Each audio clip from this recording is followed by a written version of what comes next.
for ultimate glory starts now.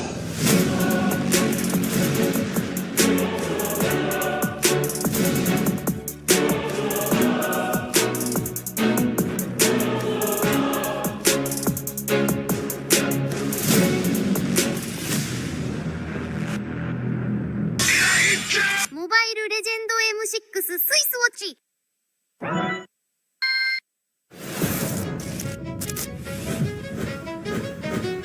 From M1 to M5.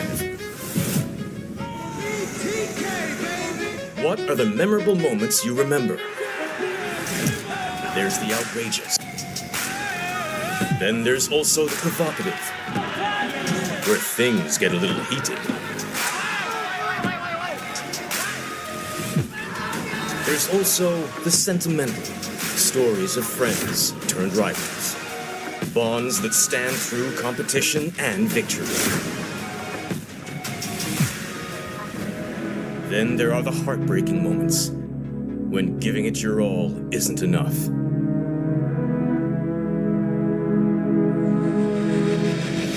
From the absurd... So, biar je lah 5 Gear.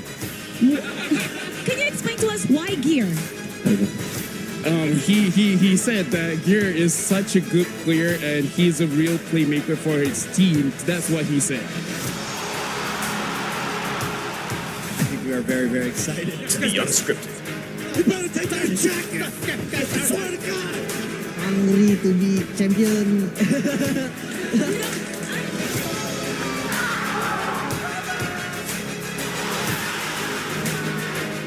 These are the defining snapshots that turns the M Series into something greater than ever.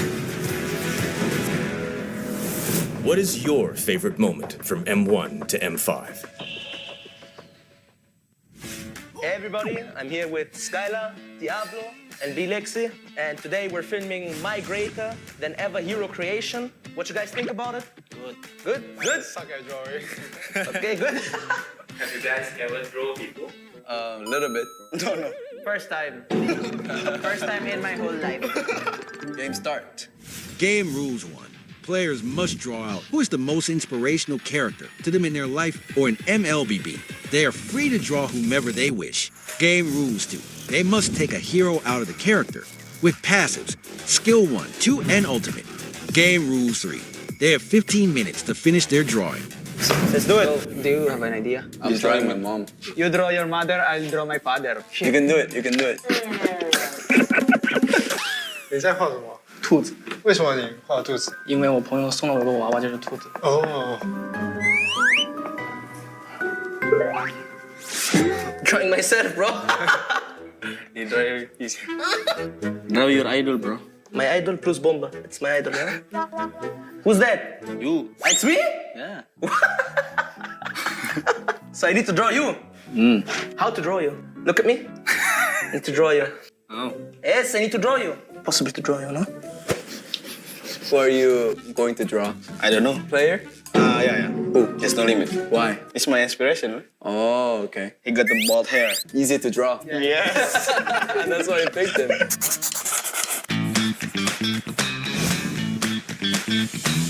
Who are you drawing? My father. Why? He's my inspiration. Oh. But stickman. Sorry, Dad.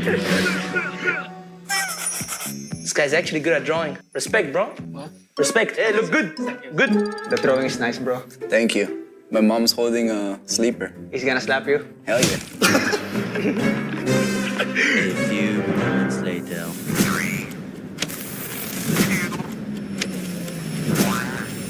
Time up. Let's go. First. Yeah. Do it. Okay, would you show what you drew to the person you inspired it from? I would show it to you. And Dexter, and Monkey Punch, then Monkey Shirt, and then Monkey Combo. You have punchy gloves and you punch together. And passive, it's Kid Bomba. It's good, no? Good. What about you?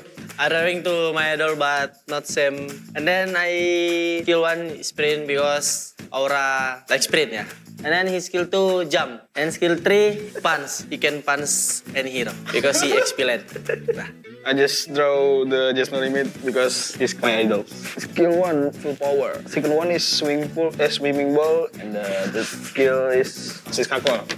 这个是我一个比较好的朋友送给我来祈求我比赛胜利的。他的1技能是可以抵挡一下那个飞行物，然后他的2技能是就吃东西，然后恢复一下生命值。3技能是改变他的攻击方式，他是用近战的。I drew my mom and my dad. They taught me a lot in life, built who I am now. Wow. Passive, death stare. Back then when I was a kid, when I do something wrong, they will do death stare and I already know it. Skill 1, reminder. Skill 2, poke. My dad usually pokes me with his finger when I do something wrong, and it's always a lesson for me. Skill 3, no phones or no gadgets. I drew my mom because she's a good person and she taught me a lot of stuff. She's a roamer, tank, and the first skill is sleeper slap. Second skill is a wake-up call. Third skill is no dinner. Yeah, passive third eye. What would you want to say to the person of your drawing? For my mom and my dad, I want to thank you for always making me feel loved. I appreciate everything. Thank you. I love you. For Just No Limit, thank you for inspiring me. Mom, thank you for having me. I'll see you back home soon. For the last question, who has the best drawing? I think everybody made very nice hero, you know, very good hero. Yes? Yes? Yes. Yes.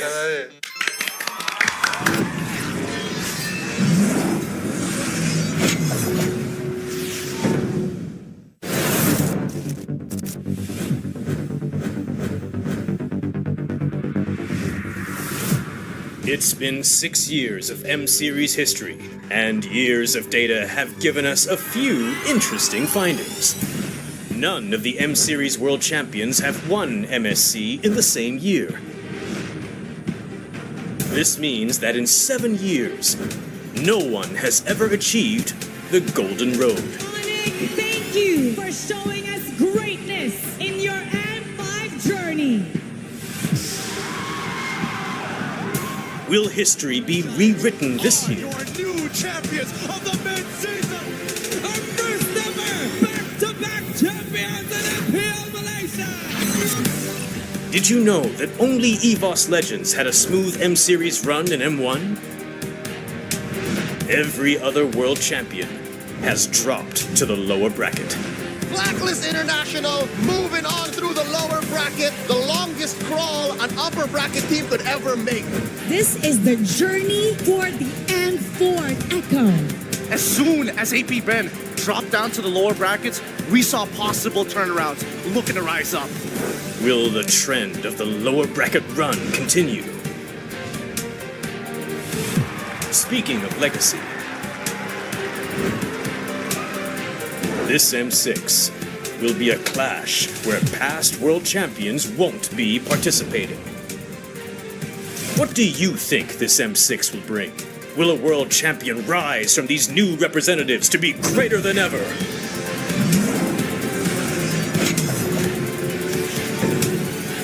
What do you find interesting about the M series?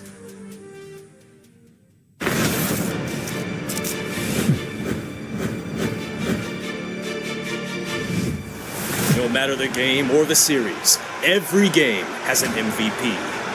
But what makes one? Let's look into how an MVP is being selected. Statistics, player metrics, and hard data are the baseline for assessment. Data points like KDA, damage, kill participation, and hero pool paint a player's performance. But this data isn't everything. The dive in the Numenor Blast is already out big flicker to make short work, but for Mace, he's still by more than enough time. Here it comes the Death Sonata as well. Auto attack. Wait a minute. Auto attack. He's not playing it. He's done it. Player impact is also a key factor, taking in game actions and decisions that may not reflect on paper, but through plays that win the game. See the future. Oh my God, because there's no way. Naomi finds a hook out of nothing again. It does not make sense. Even if it's just with a single play. Are they going to disengage? No, the pullback by the implosion is going to be able to find 3, make it 4.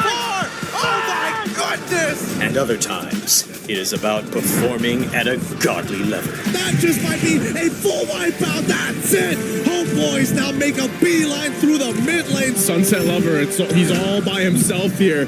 Homeboys getting ready to push it in. They got it. They got it. They got it. Oh! Sunset flickered for it, and he dies to buy time. He does it. It takes out TV. And other times, it's about being completely dominated.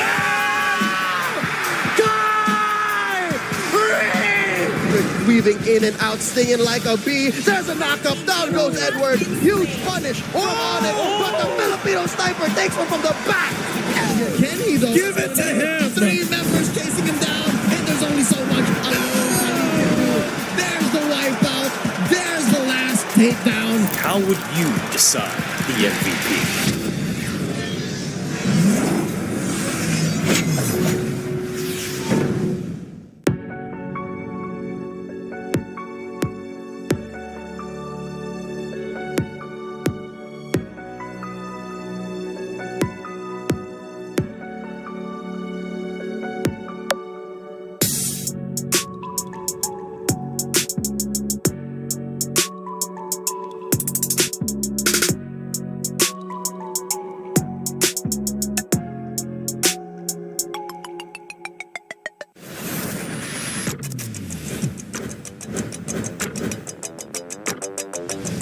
In MLBB, each of the 5 players plays a distinct role. Whatever it is you want to believe, he lies again! But how do these roles work together on the world stage? Go, it's Sans, who picks up the... Mid laners and roamers are the bedrock of the team. Looking for the knockup, not able to find us, hence who he wants for. Takes him out. Whether it's picking beefy tanks, mages, or sustain, together they provide crowd control and damage in the early game, making space for the team to farm or secure objectives. Then we have the EXP laners, usually playing tanky heroes. They poke and zone the enemy to create opportunities. All right, let's see, another fight commences here. Gear goes in, it's going to be a lot of damage played. While the roamers pick to fill the team's needs and support if needed. EXP laners must win their lane and protect their tower with aggressive, confident play, ensuring map control for the team. Final slash.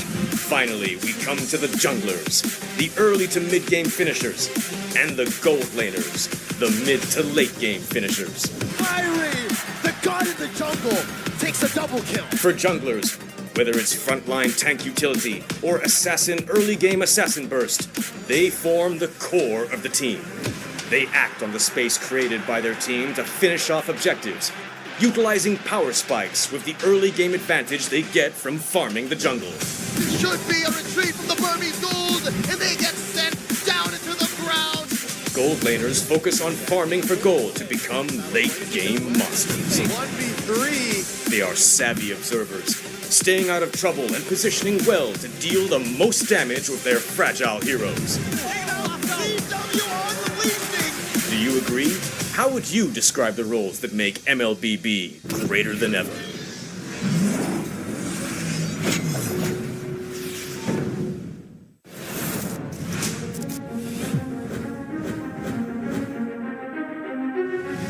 A new era begins at M6.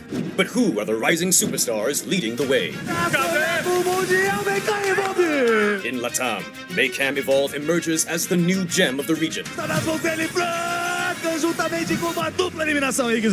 With Aurora's fierce adaptability and rookie sensation Super Nahuel, the Dynasty Enders made history, toppling the undefeated RRQ Akira after a 2.5-year reign.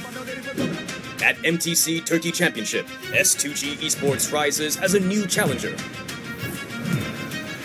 Led by Sigibum's superstar performance at the gold lane, Pagu's playmaking, and Begin's rotation, they are ready to shine on the world stage. In their M-Series debut from MPL Cambodia, CFU Gaming is ready to strike. With M2 veteran Poppy and core members Detective, Z, and Wadu. Can the Sharks are primed to make waves on the world stage? Returning to the M-Series is RRQ Hoshi, the Sang Raja. Looking for a trade as he finds the triple. Looking for the maniac. Reinforced by Sutsujin's lethal skill And led by Skylar, this squad of young stars is on a mission for global dominance. The Indonesian cavalry made a bold gamble by swapping their lineup with MDL rookies, uncovering gems like Fabian, the deadly jungler, a calculated roamer in Witty the Wise, and King Aaron Shiki, the next level gold laner. Team Liquid ID rises as a new M-Series challenger. The double, the Roy goes down one by one. It's a maniac. MPL PH Season 14 saw the debut of Aurora Gaming with rising gold laner Domeng and MSC 2022 champion Demon Kite. The Kite-Kite combo complements Aurora's methodical playstyle, leaving fans to wonder how will they fare in M6. Spearheaded by superstars in Kelra and King Kong, Fnatic Onic, PH made MPL PH history with a 13-match winning streak. Known for his insane mechanical skill, Season 14 has seen King Kong perform at peak confidence with aggressive and assertive plays throughout the season. It's a battle in the mid lane. Domain for Kelra. While Kelra has proven to the world why he's the gold standard. Making his M-Series debut and ready to shake the international stage once more is Selangor Red Giant Skies. Known for his signature fanny, Skies is able to switch it up with fighter junglers, enabling SRG to deploy many different playstyles to surprise their opponents. These rising stars have claimed the spotlight, but which player has what it takes to emerge greater than ever?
This is Bipo G and welcome to M6 Carnival!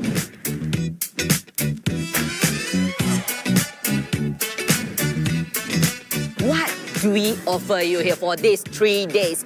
At first, we offer you a very welcoming DJs. Well,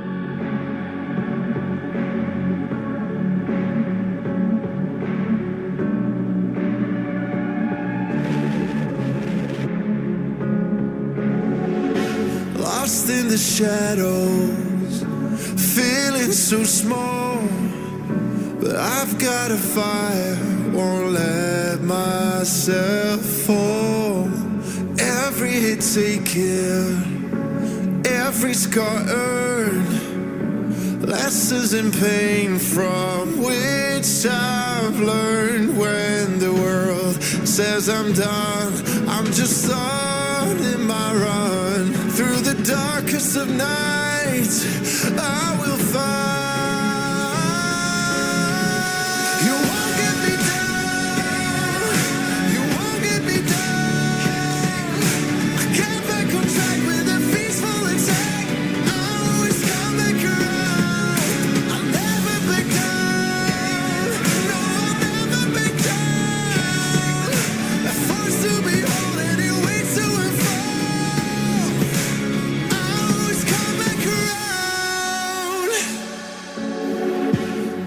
worlds converge and dreams ignite, there are millions to witness the champion arise. With every challenge, we push with all our might, for we have only one goal, the ultimate prize. When hope seems so far, I'll reach for the stars. In the heart of the storm, I am reborn, I am reborn. You won't get me down, you won't get me down. I get back on track with a peaceful attack. I'll always come back around. I'll never back down, no, I'll never back down. Forced to be holding it way to and fro. I'll always come back around. Battle, battle, taking the ride, make it, break it, hate it, I shine. You won't get me down, no, I'll never back down.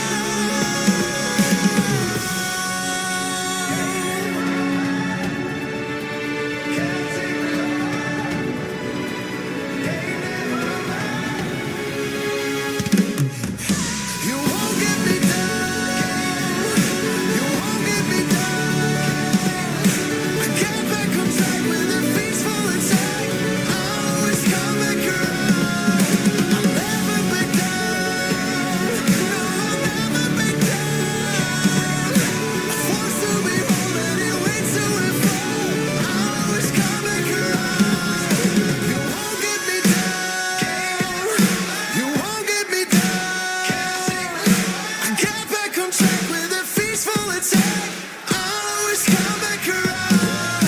I'll never back down, no, I'll never back down. Forced to be holding it way to and fro. I'll always come back around, always come back around.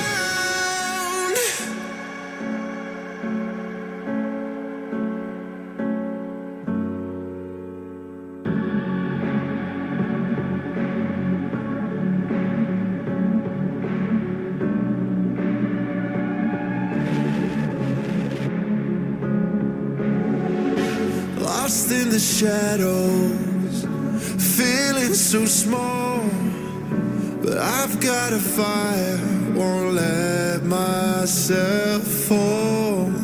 Every hit taken, every scar earned, lessons in pain from which I've learned. When the world says I'm done, I'm just starting my run. Through the darkest of nights, I will find.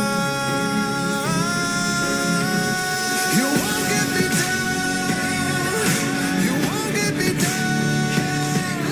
I get back on track with a peaceful attack. I'll always come back around. I'll never back down, no, I'll never back down. Forced to be holding it way to and fro.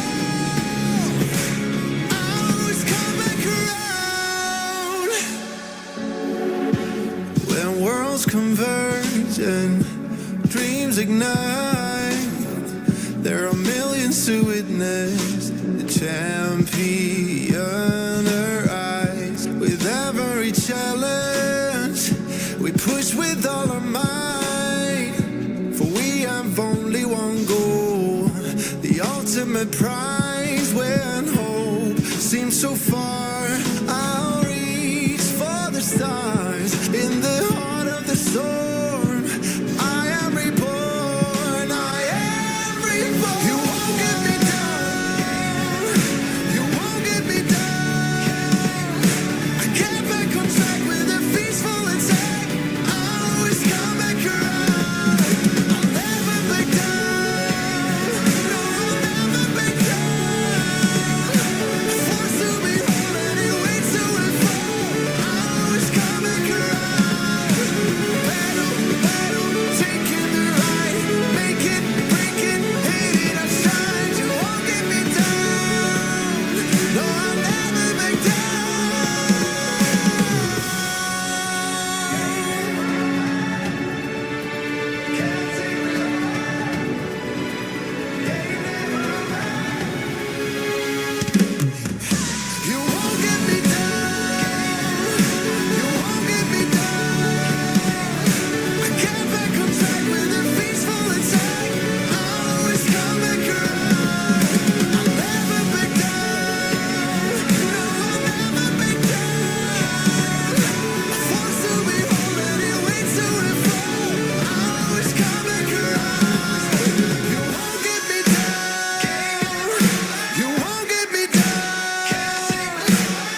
lost in the shadows, feeling so small. But I've got a fire, won't let myself fall. Every hit taken, every scar earned, lessons in pain from which I've learned. When the world says I'm done, I'm just starting my run. Through the darkest of nights, I will find. You won't get me down, you won't get me down. I get back on track with a peaceful attack. I'll always come back around. I'll never back down, no, I'll never back down. I'm forced to be whole anyway to and fall. I'll always come back around.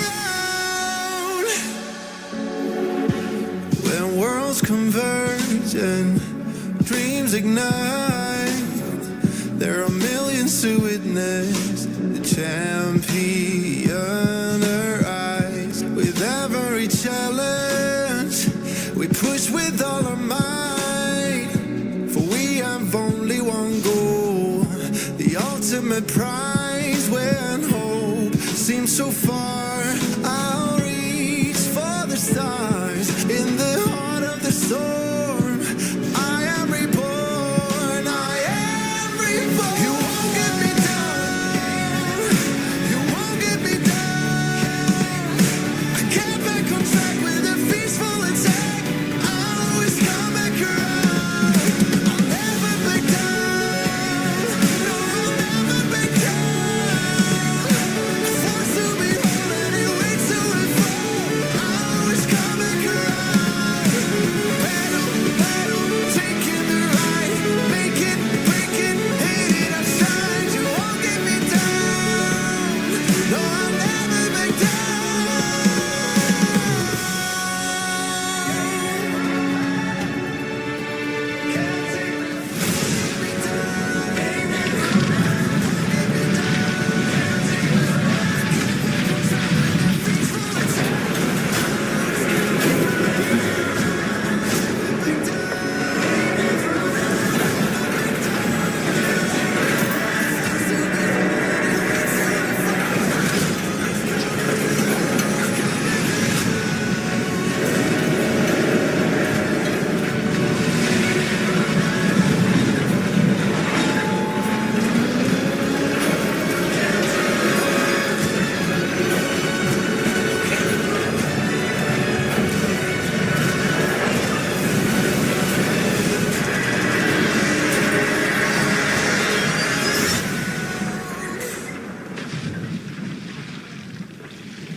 Ladies and gentlemen, throughout the M6, 23 teams have entered, and after 24 days, we're left with the final 2 teams. Welcome to Axiata Arena, the stage for the grand finals here at M6. My name is Afel. Alongside with me is the panel, Steph, Wheezy, Leo, as well as Trex. How are you guys feeling for the grand final? Let's start it with Trex. Well, it's been a lot of games, a lot of days, all boiling down to this one single best of 7. I'm excited to be here. I'm excited to be a part of this back at Axiata Arena. I'm ready to get it going. History is about to be made once more as an Indonesian powerhouse takes to the stage where the very first M-Series World Champion once did 5 years ago. But it's that same 5-year-old story that Onyx Philippines, Fnatic Onyx Philippines, is trying to finish here tonight. That's right. History in the making. To be able to see this go full circle back in the Axiata Arena is honestly breathtaking. And yes, 2 Titans getting ready to fight it out. What more could you ask for? And I gotta say, M6 so far has been an amazing journey, and it is because of Kadia. You guys can experience the thrill of gaming in real life at Kadia's Gaming and Esports District. Every detail is a celebration of play and entertainment. Because of Kadia, we got this awesome stage. We got this awesome venue. Kadia, thank you very much for being with MLBB. And I gotta say, this best of 7, we got a lot to talk about it. Yeah, a lot to talk about, but even more exciting news, November 22nd to the 29th of December, the M6 support chest will be available for a limited time. So purchase the support chest for 50 diamonds to get a large amount of pass for XP and a chance to obtain a basic M6 pass. Use that basic M6 pass to instantly activate the M6 pass and unlock additional pass rewards and immediately get the Claude Challenger Spark skin. What an amazing time. Hashtag greater than ever. Hashtag MLBB M6. Hashtag Mobile Legends Bang Bang. Now, gentlemen, honestly, when we talk about, honestly, any topic, especially for this Grand Finals, we got to look to the past. We got to see where it all started. And it started here at Axiata Arena, where during that time, it was Indonesia going up against Indonesia. But this time, it's Indonesia going up against Philippines, which, mind you, happened at M5 as well. So, Leo, being a Filipino yourself, how does it feel that 2 M Series Grand Finals has been Indo-Philippines? I'll tell you now, it's bittersweet that the other countries' new favorites, underdogs, had to fall. But for history to be made, that's the price you pay. To make some omelets, you need to crack some eggs. And I'm talking about the likes of Falcon Esports. I'm talking about the likes of Vamos. Hell, the hometown heroes, SRG, fell yesterday in, a surprising shock. And even Team Spirit has won over our hearts. So the fact that so many teams had to fight and bleed and crawl just for us to watch the PH versus the Indo rivalry once again rekindle, if you ask me, that's a price worth paying. Yeah, not a single team has gone unscathed. Everyone's dropped some games, but FNOP right now has not dropped a single series. But TLID has had to go through the pits. They had to go through the lower bracket to get here. They had to take out the hometown heroes. And right now, if there was any team that could be ready, it feels like TLID. And now, 2 Titans remaining, ready to clash it out in the Axiata Arena in a best of 7. We've got Fnatic Onyx Philippines up against Team Liquid Indonesia. Now here's the thing. Trex, you said it. Fnatic Onyx Philippines are looking like the favorites. Ever since M6 started, they have not dropped a match. The closest was against Falcons. Well, Falcons pushed them to all 5 games. That has not happened since. But the thing is, TLID, even in an interview yesterday, they said when they lose, they learn. And if you want to be a champion, you gotta learn fast. The question is, Trax, losing twice to Fnatic Onyx Philippines, will that be enough times for them to understand what has to be done for this Grand Finals? I don't know, if you look at past champions, a lot of times it is the guys who come through that loser's bracket. But also many of those loser bracket champions were Filipinos, And we've seen this time and time again, but people are calling TLID the adapters. They're calling them a team that has learned over and over and has gotten stronger and stronger. If you showed me that game 1 in the beginning of Swiss stage, and then you show me TLID now, they're 2 very different teams. They're drafting differently. They're playing differently. So TLID will never be more prepared than they are now. Yeah, and now, as we're moving on, the greater finale. 3rd time's the charm. New faces, all rivals. Now, Leo, I gotta ask you, what is your opinion on TLID? Because this roster, they're new. They came from MDL, they wanted an MPL ID, and now they're here. 1 step away from becoming world champions. What do you feel about the new kids on the block? I've fallen in love with Team Liquid ID. I'll tell you now, the young stallions have won my heart ever since I laid eyes on their 4-3 victory over RRQ in their MPL ID Grand Finals, the Brawl in Bandung, I'd like to call it. And as soon as I landed in Kuala Lumpur, as soon as I saw their matches, I could not help but dub them monikers. Already, I have 2 favorites. The Ghost of Jakarta, Yehezkiel, and the untouchable one, Aaron Shiki. To think that they're going up against my boys, Fnatic Onyx, it's heartbreaking. I'm torn in 2 here. Weezy, let's talk about one more history here. Both of them met in the very first best of 1 in that first day. And then now they're meeting again at the finals, the final match of M6. This is the rivals of destiny.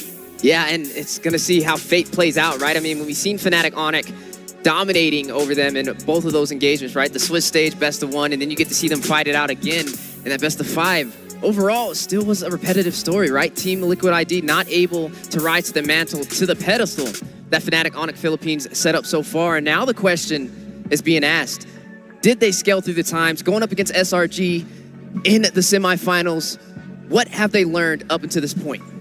Honestly, one of the things that I gotta say is that they outclassed them when it comes to the micro mechanics. I'm looking at Sigma junglers here, both Fabian as well as King Kong. Both have been crucial in the wins for both teams. Trax, looking at King Kong, looking at Fabian, what is your impression on their matchup here? Man, I mean, King Kong has been on fire this whole series, and Fabian as well. Yesterday, he got his 1v1s. He got his 1v1s versus every single member of the team and took them all out.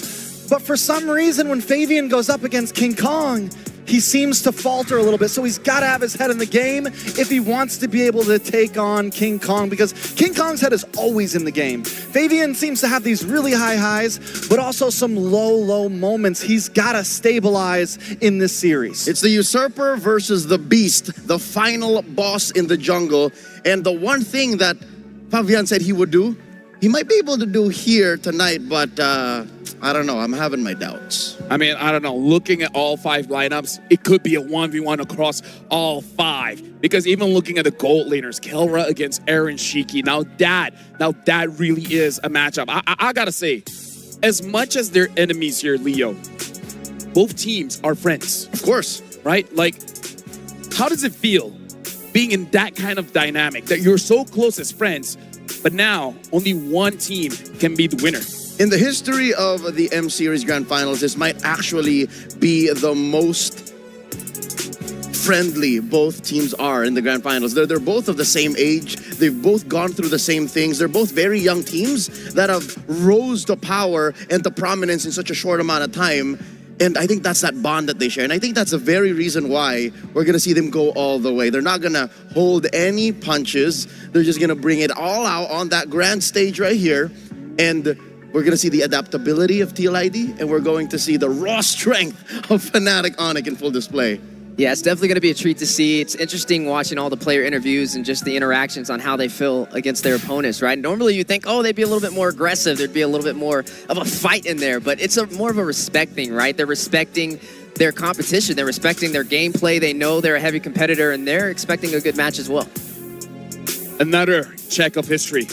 Ever since M1 up until M6 now, we got to look at the scores for the M Series Grand Finals. Fun fact, folks, it's either 4-0 or 4-3. It's all the way or the highway.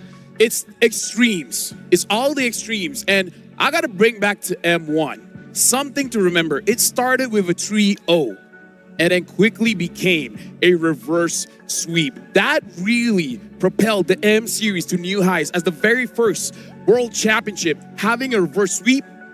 I gotta say, that sets the tone for every single M Series. So for this one, Trex, it's either 4-0 or 4-3. How you feel about that? I mean, I just want to say, in the past, when you look at some of the past years and you look at MPL finals, you look at regional finals, they were sweeps in a lot of those times. And this year, we saw a lot of best of sevens, not just hopefully here in the M6 Grand Finals, but I mean across MPL Grand Finals. You guys went to 7. MPL ID went to 7. Us, Malaysia is just NACT went to 7. Well, it's in Malaysia out there. It is in Malaysia. It's in Malaysia though. Allow me to say, whenever the Philippines is involved in a grand finals, there seems to be a curse or a pattern that presents itself, and then suddenly, no longer true. If you'll remember, up until M5, before Onyx and AP Bren then stood up on that stage, people were saying, no single team that has hosted the M Series has won in their own country. AP Bren proved us wrong. Now what about this, the 4-3 and the 4-0? Something tells me these guys are going to break that pattern. We're going to see a change. No. That would change the pattern. 4-1 or a 4-2, yeah, that would change it. That would change it. I agree. I definitely agree as well. I feel like it's the age of the upsets, right? I mean, we've seen it in the beginning since the Swiss stage began. So many teams were able to rise to the occasion, and a lot of unexpected things happen. And hopefully today, I always say it, I want to see it go the distance. And I think that Fnatic Onyx, we know the type of playstyle, right? They're super aggressive. We know they've been dominating when it comes to facing TLID. But honestly, seeing TLID's performance yesterday, seeing them pretty much brawl it out against SRG, and to be able to have such a dominant performance, I think they have a good chance. The crazy thing is, this is the one where I feel like there's no upsets, because going into M6, a lot of people are looking at these two teams, including SRG, as the favorites coming in. And both teams delivered. As we entered M6, we were even asking, is the hype real around Aaron Shiki? Can he actually compete against all the powerhouses internationally? Now let me ask you, Leo, do you feel like Aaron Shiki delivered? I think he's well earned the nickname the Untouchable One. He has slain the most breakthrough player last night in Innocent. He has taken down Hiko Mania, and you know, I'm gonna stop there because he's never touched the gold standard. Well, that's what he's aiming for, right? And that's the goal. If you're gonna aim, you're gonna aim for gold, right? You're gonna come for the standard and try to set a new one. You know, I think a lot of people had hopes that maybe Innocent would be that Slayer. A lot of people had hopes that maybe Hiko Mania would be that Slayer. But right now, Aaron Shiki, the Untouchable, it's his time, right? And he's got to show it out there. He's got to show up, bring the aggressiveness to the mechanical genius. Honestly, I feel like all 10 people on stage, they are mechanical geniuses, man. Like, I feel like they're at the peak when it comes to what you can do with these heroes. But now it's the dawn of a new legacy. The definition of game never over, from the bottom to the top. We even heard an interview with Fnatic Onyx Philippines with Coach Wina. He's like, honestly, the team is just a bunch of non-winners. Only Kelra is the one that has won something so far. So now, like, Trex, looking at Fnatic Onyx Philippines, what do you feel like having this quote-unquote non-winners now being in the grand final stage and being the favorites to win this one? I mean, that's the Philippines for you right there, man. They just breed champions, it feels like. But no, I mean, yes, nobody here has won, but Kelra has always been regarded as a player that should be someone on this stage, and he's finally here. And it's the same to say for TLID, right? It's a bunch of new faces. It's the same to say for M6 in general. So many new champions of regions, so many new players. So does this mean, like, looking forward, right? This year has been the year of change. The new wave coming in, because we even see for this M6, no repeating champions this year. So that's number one. And then now number two, looking at new players like TLID, they're really dominating. Leo, do you feel like this is going to be the new next step for teams moving forward? Look at new young faces to be the new face of the team. No doubt. I do believe that nothing lasts forever. And what was that term they used in Indonesia? Regeneration, baru, generasi, or the other way around. And that's exactly what the Philippines went through. The fact that it was Fnatic, Onyx, and Aurora in the grand finals, and they went 7 games, they both respectively dropped Liquid Philippines and FCAP, means it's time for new blood to come in. It's time for us to introduce a brand new kind of MLBB, and we just saw that. We saw the double poke from Team Liquid ID.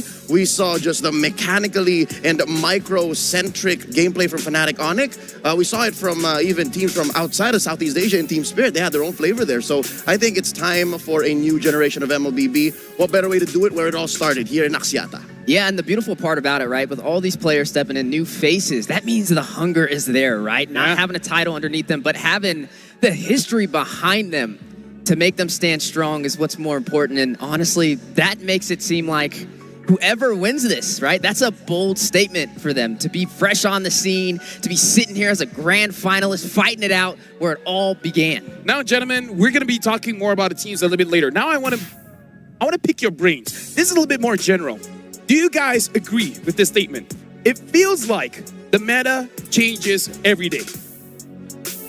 I would say it feels like team to team, right? For each player, for each team, depending on what they're going against. And it just shows how healthy the meta is. I feel like there's still a lot of the same picks. It's just the way they approach them during the draft. What is Proud up front? What is Proud for band? And what is Proud on second pick? Those are the big changes that we're seeing between each coach. 150%. I think the meta has to change every day. And the team that is first to step into that comfortable spot where they figured something out is the one who's going to win. And I think we've seen these two teams do that best. Hey, you got to find the difference, right? You got to be able to create change. That's what separates the good from the great. And honestly, I do feel like the meta is evolving, and hopefully we see some more adaptations with the final series. Well, thank you very much, gentlemen. And here's the thing. I want to hear more from you guys. But standing up here, looking at the crowd, there's a lot of people here. But before we even begin, we gotta look at the stage. We gotta see what happens before the grand finals. Let's throw it over to the stage.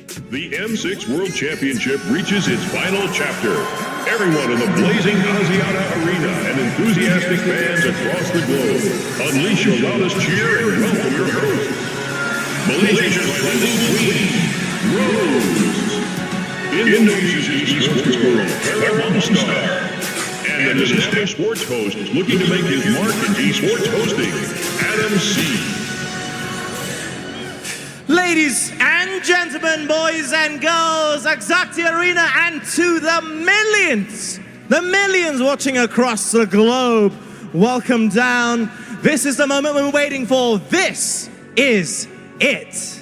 Today is going to be greater than ever. We're two new young blood striving for a new title, World Championship. Let us welcome you guys. Kepada semua yang telah hadir, selamat datang di M6 World Championship Grand Final. Maligayang pagdating to all the fans across the globe for those jam-packing up Axiata Arena. Today, we will bear witness to a new legacy in which two teams have battled it out over weeks and weeks of games. And ladies and gentlemen, today we will witness whether the Philippines will clinch its 5th ever M-Series World Championship title, or will Indonesia relive what happened in M1 within these four walls in Axiata Arena. I want to do a little vibe check. I want to hear some noise. If you are part of the cavalry, make some noise. What about this? What about the super family? They're hyped. They are all here, but you know what? We can do one better. Everyone here together on 3, make some noise. 1, 2, 3. I love the energy. I know, because these two grand finalists, they're the best in their country. They're the best in their region. This is the champion from Indonesia and also the champion from Philippines. Yes, indeed. Now, Adam, it is your first time in the MLBB scene, like we have mentioned yesterday, and you've actually witnessed the semi-final and the lower bracket final matches yesterday. How is it like? How do you feel? Sakit hati. Honestly, I am a Selangor boy, so sakit hati. SRG aren't here, but you know what, SRG, if you're watching right now, if you're listening, hold your heads up high. You've done us proud. You've done Malaysia proud. You've done Selangor proud. I'm proud to be a fan of yours, and that's never ever gonna change. You're only gonna come back stronger. That's my feeling right there. I agree. You know what? The entire Malaysia is really proud of Selangor Red Giants' achievement in this M6. However, we have someone here with us who is in the grand finals. Yes, I really respect the last battle from lower bracket, but now Team Liquid ID, they're just crawling from the lower bracket. They even have a really hard start from the early this M6, but now they're come back stronger and they're claiming the throne probably for Indonesia, because this is Axiata Arena where our memories holds here, our first ever and the only one until now. Probably later we will have 2. Ooh. But there's history. There is history there. But Adam, did you know that Fnatic Onyx Philippines is yet to drop a match this M6? Are you serious? Yes, I'm serious. They have yet to actually lose a match. Are you nervous?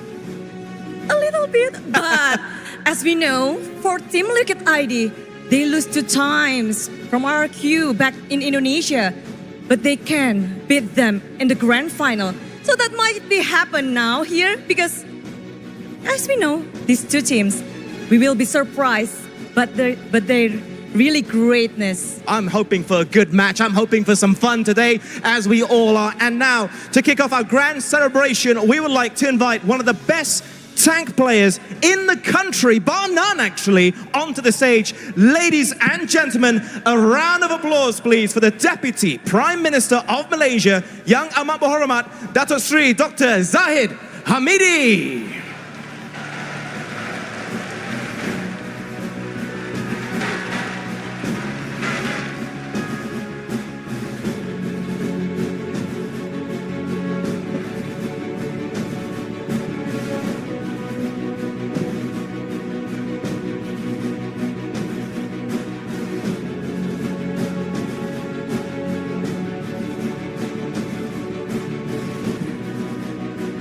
Assalamualaikum warahmatullahi wabarakatuh. Apa khabar? How are you?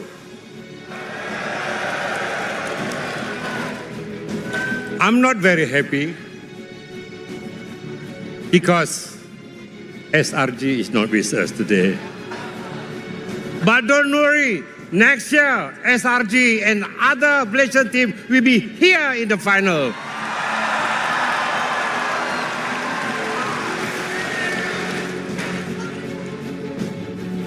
We would like to thank the organizer, and they deserve to be given big hand by all of us.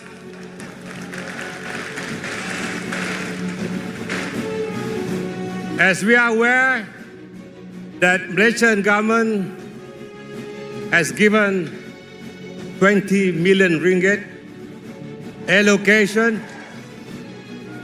and this is just the beginning. I hope the following years, the budget will be double and more, inshallah.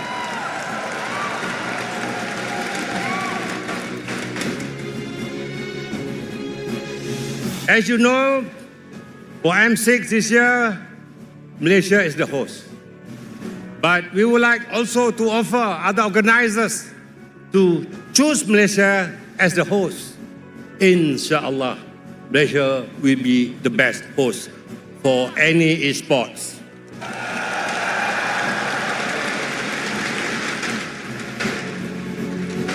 Thank you, and thank you very much.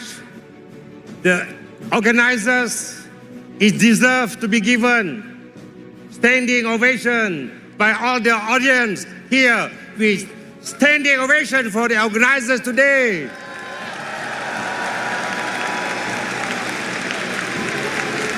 Thank you very much. Terima kasih. Assalamualaikum.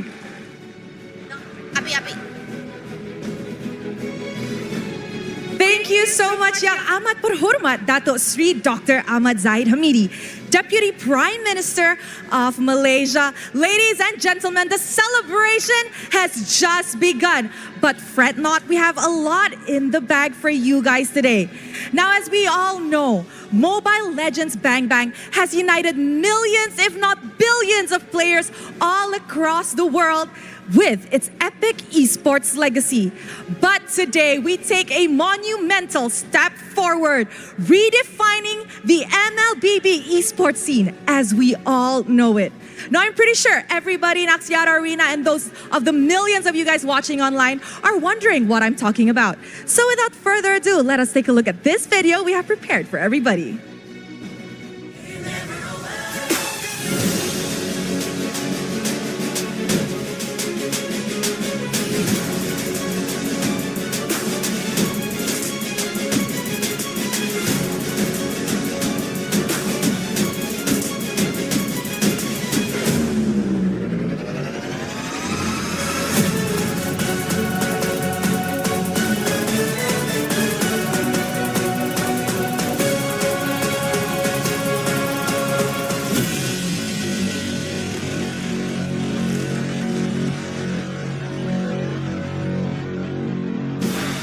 There you have it. There you have it, with China's grand entry into the Mobile Legends Bang Bang Global Arena. A new chapter is going to begin. Now, to celebrate, Moonton will be facing off elite teams from M6 to China's rising stars in an exhibition match which cannot be missed. But Axiata Arena, are we ready? I said, are we ready? I can't hear you. I said, are we ready? Are we ready for another announcement? I promise you the announcement will be very, very, very good. I would like to invite onto the staging area the one, the only Mr. Tamer Al-Shwabi, Chief of Staff at the Esports World Cup Foundation. A big round of applause, please.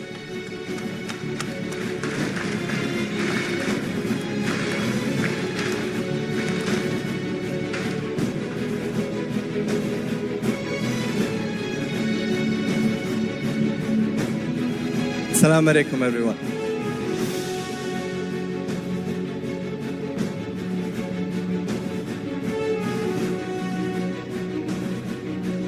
With you all here today, I want to shed a little of our previous experience with EWC 2024 in its first edition and explain where are we going in 25. So, in order for us to ensure that EWC is a global hub that combine all the esports efforts and combine the fans, the players, and the rest of the ecosystem, we focus into 4 main pillars, which are having the best games, having the best clubs, and having the largest prize pool, and having the largest esports festival.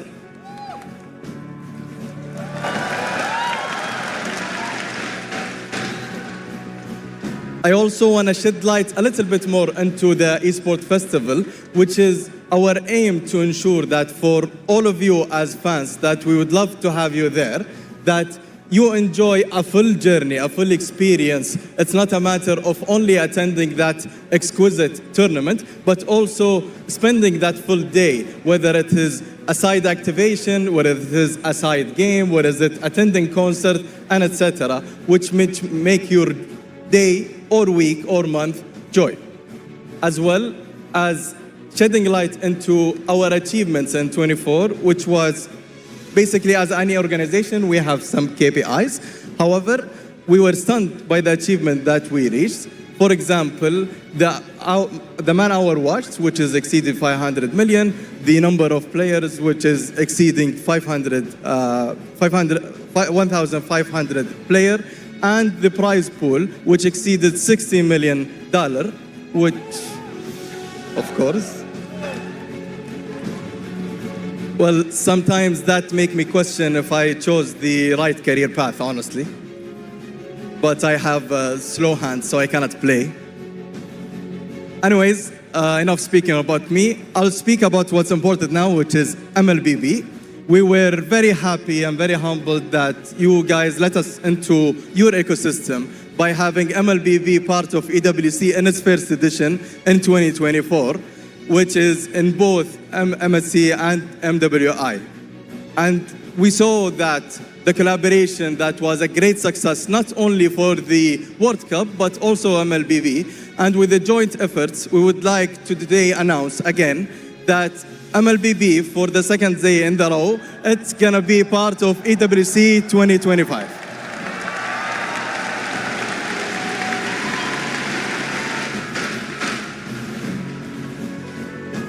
Again, thank you so much for your time. I look forward to honestly welcome you all in Riyadh in summer 2025 to attend the great of World Cup 2025. And now I'll leave you with a short video. Thank you so much for your time.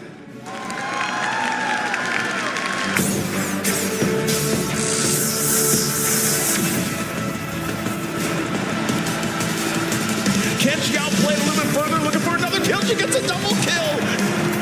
Trying his best to flick her backwards. Sky chases him down. They're done it! They're done it for the first time ever.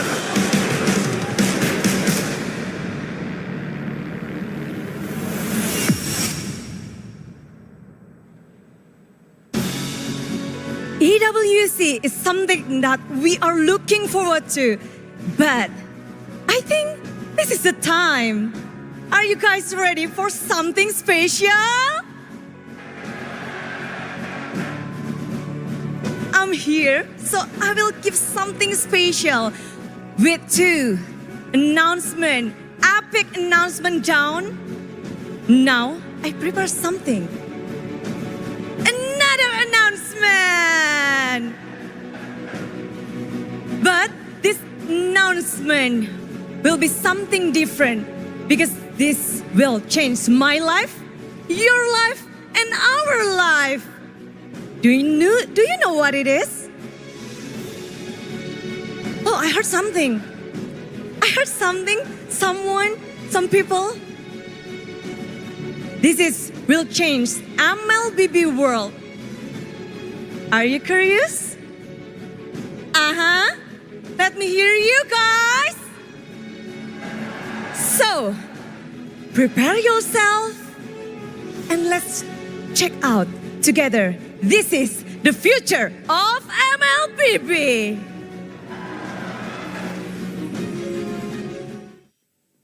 Welcome to Mobile Legends. 8 years ago, a spark ignited. Together, we've journeyed through countless intense battles and epic moments. Together, we've journeyed through epic battles and intense competition. As we evolve, we are now at the edge of greatness. We will not stop as we march beyond onto a brighter future. With you, with the community, the Mobile Legends Bang Bang Universe. Our Mobile Legends Bang Bang Universe. Together, we will keep the fire burning. And now, we rise again for another new beginning.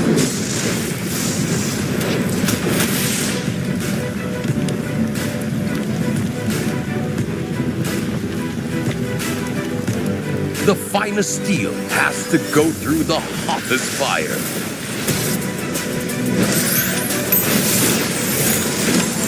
Step into the future of Mobile Legends with Magic Chess Go-Go. The battle for global dominance begins with MCGG World Championship next year. Now that is what I'm talking about. Some fresh new looks. It's got me excited. What about you? And we're not just talking about fresher looks, not just a new logo. However, we are launching the Magic Chess Go-Go World Championship. This is the future. Yes, it is the future. A new game and a new platform for new players and new legacies to be born. I love it. I absolutely love it. I think it's brilliant. But you know what? I think we've got one final thing to say. We got one final announcement to make, but it is a special one. Let's just say you might need to set your GPS. Shall we put it that way? Yes. Okay, I think we're ready for this. You ready? I'm ready and excited. You sure? Let's go. Okay. Okay, so I have a very special guest to announce a very special something. So guys, drum roll. Without further ado, Axiata Arena, give it up for the Deputy Minister of Youth and Sports of Malaysia, Yang Berhormat Adam Adli Abdul Halim. I would like to point out that YB Adam, who has a fantastic name, by the way, best name I've ever heard, is a big fan of MLBB and a big fan of esports as well, correct? Yes, YB Adam literally supports the ecosystem. He's always there in IOI Convention Center every time Vamos and SRG plays. He even wears their jersey. I need to know. Right. Are you a tank as well? Oh. No. No, you're not. What are you? Come again? What kind of character are you? What do you like to use? Jungler. I always go for the Assassino fighter. Oh. So. Scary. Are you allowed to share? No, we don't want to give your username out. No. In case you face off in a game or something. It's okay. All right. But YB, is really my honor to have you here. It's our honor. But I would like to hear something from you with this M6 World Championship in here, in these 2 days. I think there's only one word that can describe M6. It's been an honor. I think it has been an honor for Malaysia to be the host for this prestigious Mobile Legends Championship. And definitely it will be something that we will remember forever. And truly greater than ever. Historical. Greater than ever. Greater than ever indeed. Malaysia is an amazing host country. However, YB Adam, I want to ask, do you know where we will be heading off next year?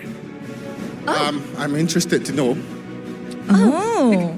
Because Malaysia has been really great. Thank you so much for being a great host. But I'm really curious, next? We have a knight here, and he's carrying Oh, wow. what I believe is a drone in his hands. Are we going to fly off? I don't To the think- next? He said yes. We're going somewhere. Okay. Wow. I wonder where we'll be heading. So, M7, take us there. Safe flight. Oh, it's moving. It's going round. It's spinning around. That's my bad angle right there. Oh. Okay. Is it looking for some clues for Say the hi, next guys. home country? If you're Say there, hi. if you're on camera, wave, give a big smile, give a big cheer. You're on camera right now as we speak. Show off your pearly whites. Look on the camera. Where's it now? Yes. I wonder where it will be heading. Ah, it's there. Hi. Hi again. And it's going down the tunnel. Okay, that's the interview area. Heading through the interview area outside. Okay, hey, there's my car. My car is there. Your car? But it's going through the carnival now. In the carnival. Everyone. Ooh, it's packed. Wow. They're going to be filled up later, I can promise you this, when everything kickstarts here to find out who are going to be the champions. But the question is, where is our next location? Let's find out.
Wow. Are you excited?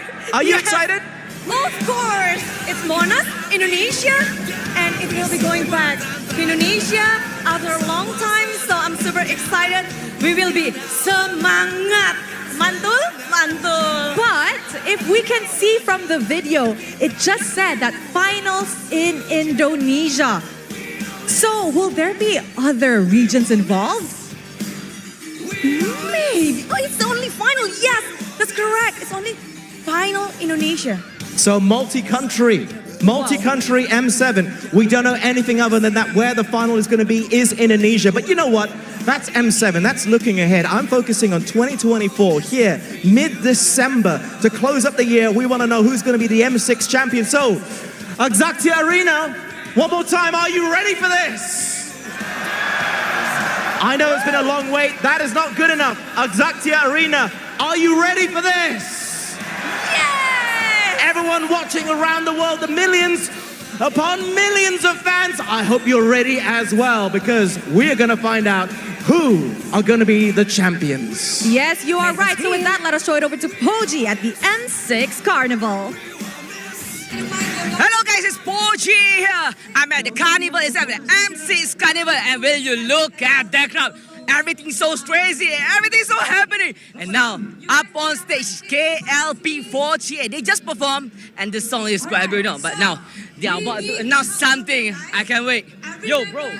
Channel, perasaan dekat atas. Is it best tak? Best. Okay, look at that. It's happening, right? M6 Carnival. All right. Okay. There's got some announcement over here.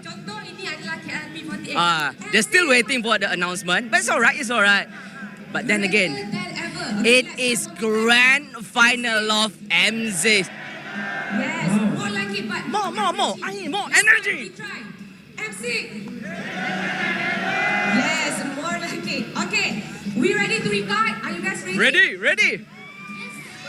Yes, we ready to We're record? ready to record. Yes. Okay. Yeah. Say M639 or MC. Alright, bang. Kat sini bang, jap. Apa khabar MC cakap? Khabar MC. Woo! In 3, 2, 1.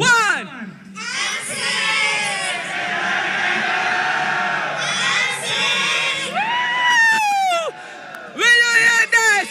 M6! Greater than ever! It's so happening here. I can't wait to enjoy the grand final game. And that's all from me over here. Let's go back to the host. Before we let you guys go, can we have a selfie photo with all of them? Yeah. 1, 2, 3, hey! Let's go!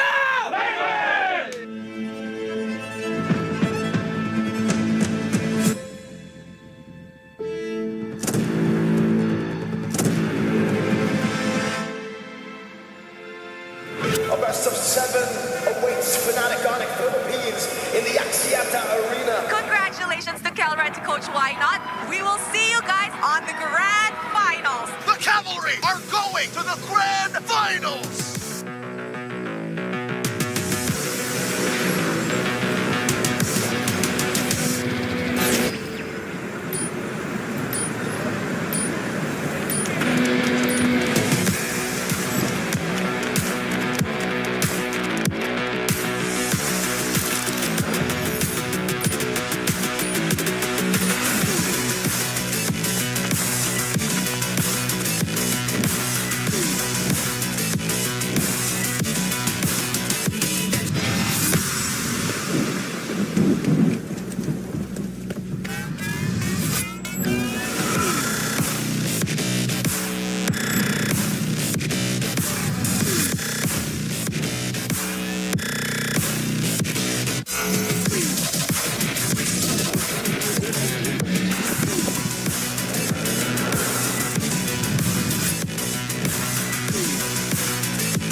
Legends. 5 seconds till the enemy reaches the battlefield. Smash them! All troops deployed!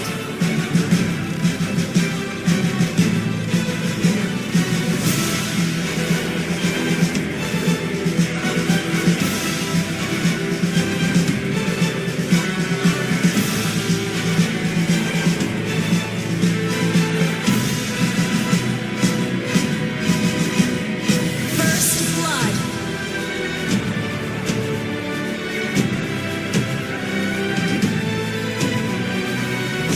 Triple kill!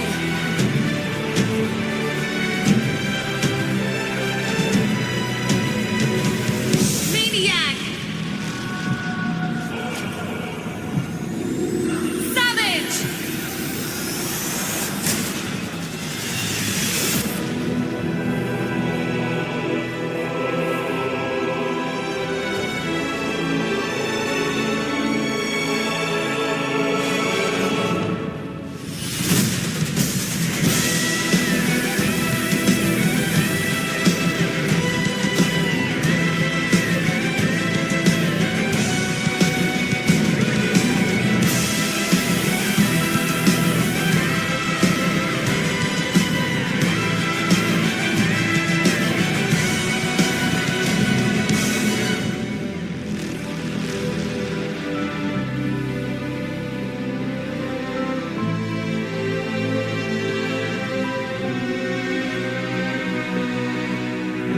Sesetuan di sebalik bayang para tersisa terangi malam.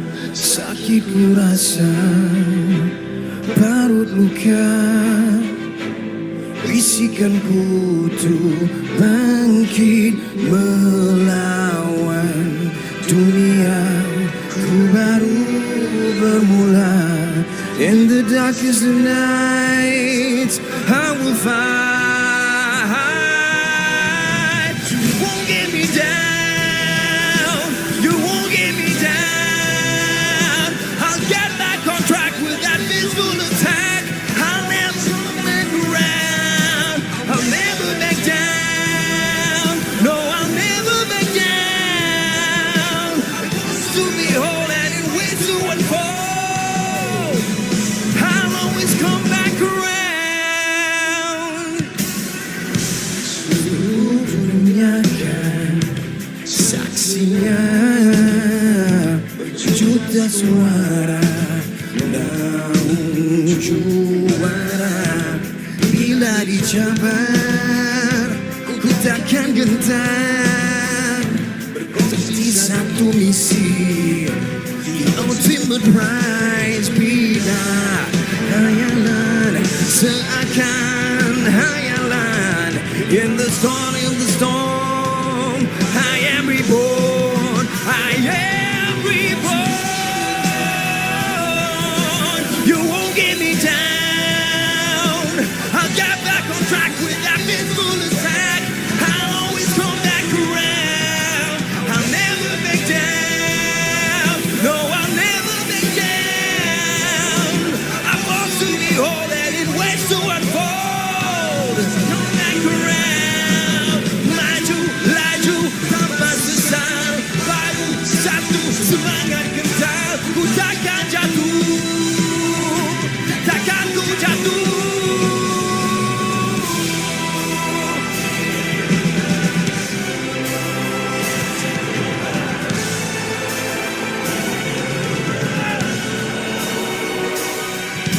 You won't let me down. You won't get me down. I'll get back on track with that peaceful attack. I'll never come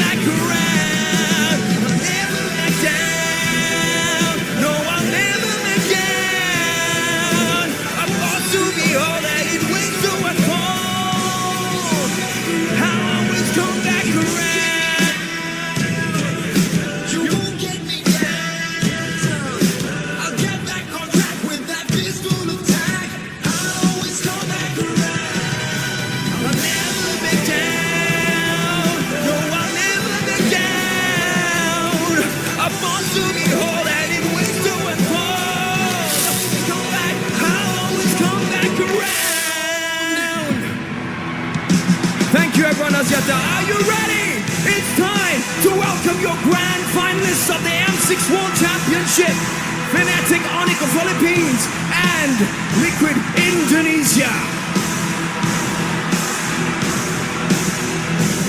Perceived as a team to beat, the tournament favorite, the final boss. On the surface, they are. Yet, if you look closely, you'll see that they are a super family. A bunch of members united by a single dream of taking home the World Championship trophy. Ang Lakas ng Pinas, Fnatic Onyx Philippines!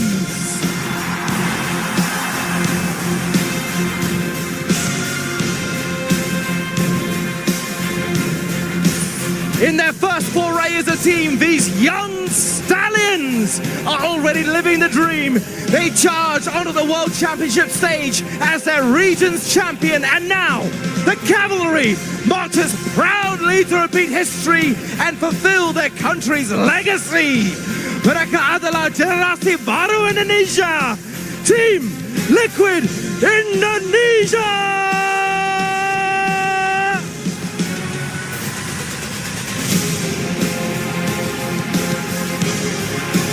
A classic rivalry spearheading the dawn of a new legacy. Fnatic Onyx Philippines, Team Liquid Indonesia seize the moment and become greater than ever!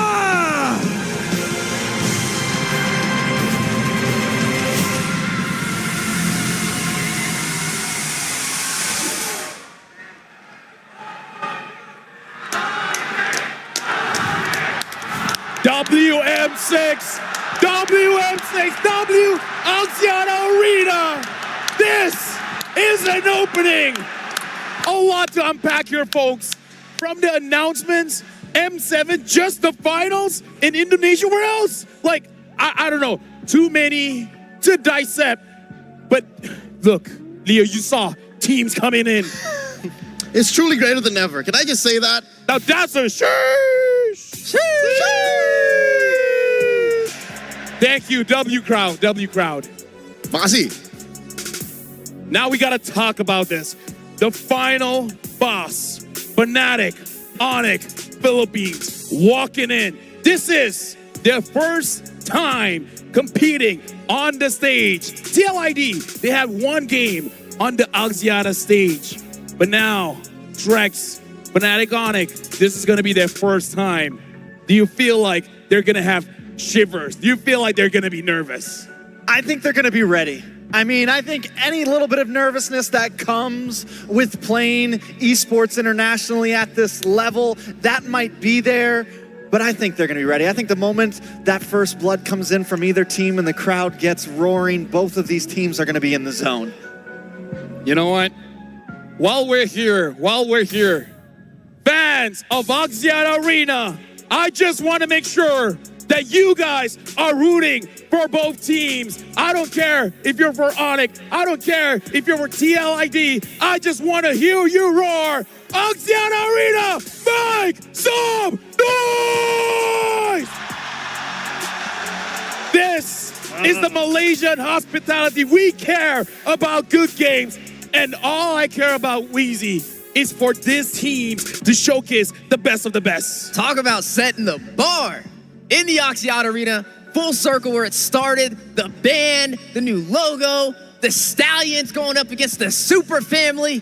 What more could you ask for? The minions got me going. Oh, yeah. Now, breakdance and minions, that's the first time I've ever seen the that. fires? Those fires spinning? fires? And then you said, what if we had fireworks inside? They gave you fireworks inside.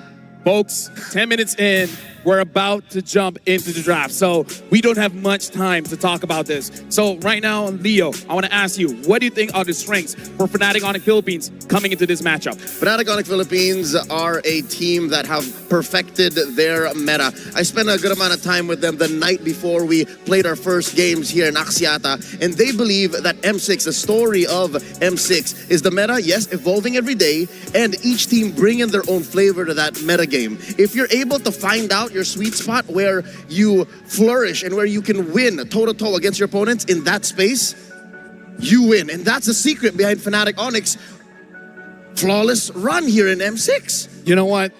That's an interesting take. I want to hear about TLID, but before that, we got to look at both teams. We got to see their journey all throughout M6 till now. They make it to the grand finals. So let's see the journey of TLID and FNOP. Before they ultimately end the game, Aaron Shiki will fall. FNOP have wiped Team Liquid ID out. The Thunder Gods ascend, the peak they last reached. The Indonesian rookies find themselves against an unstoppable opponent. They charge through the Swiss stage to the knockouts, proving their strength. Aaron Shiki. They've taken down dragons. They've taken down giants. Now they are one rematch away from bringing the M Series back to Indonesia.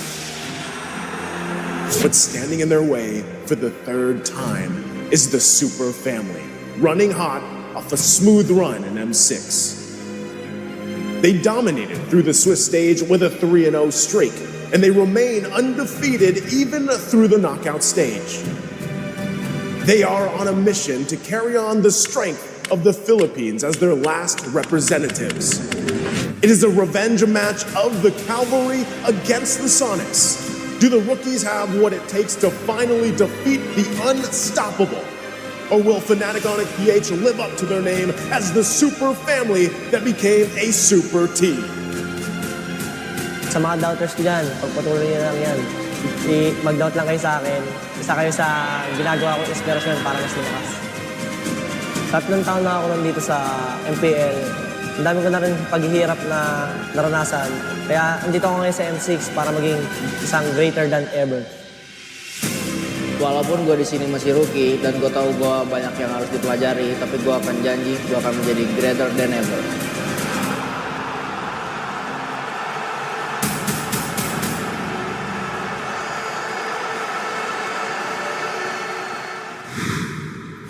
Only one can be greater than ever. The grand final stage is set, and this is going to be a revenge match for TLID. Before we jump even further, Drex, we heard from Leo the strength of Fnatic Onyx Philippines, the strength of the super family. Now I gotta have your take. What is the strength of TLID? TLID has something that I like to call the steady charge, man. You know, they have their moments where they're too aggressive sometimes. They have their moments where they're not aggressive enough. But right now, TLID, when they don't go too far out of their range, when they're able to just draft normally and wait for that mess up by Onyx Philippines where they pull out the EXP Yuzong, where they pull out something a little extraordinary, that's when the steady charge of TLID can take that game. They just need to keep it clean, don't get too crazy, don't try to invade in the first 2 minutes, and that's how they'll win games here. And now the final hurdle to victory. This one's coming from Kelra in the goal lane for Fnatic Onyx. He says our mindset heading into the grand finals is to stay focused and strengthen our mental fortitude. We're reminding ourselves that winning will not only bring us the championship, but also the monetary rewards we've been dreaming of. Ultimately, it all comes down to working together as a team to achieve the victory we're aiming for in the grand finals. You know what? The prize, the cash money. Now that's huge. This is a $1 million tournament. And now we're looking into the storylines as well. The revenge match here. So far, TLID, they have not been able to take down Fnatic Onyx Philippines. And with that, looking at paper, Fnatic Onyx does look like the favorites.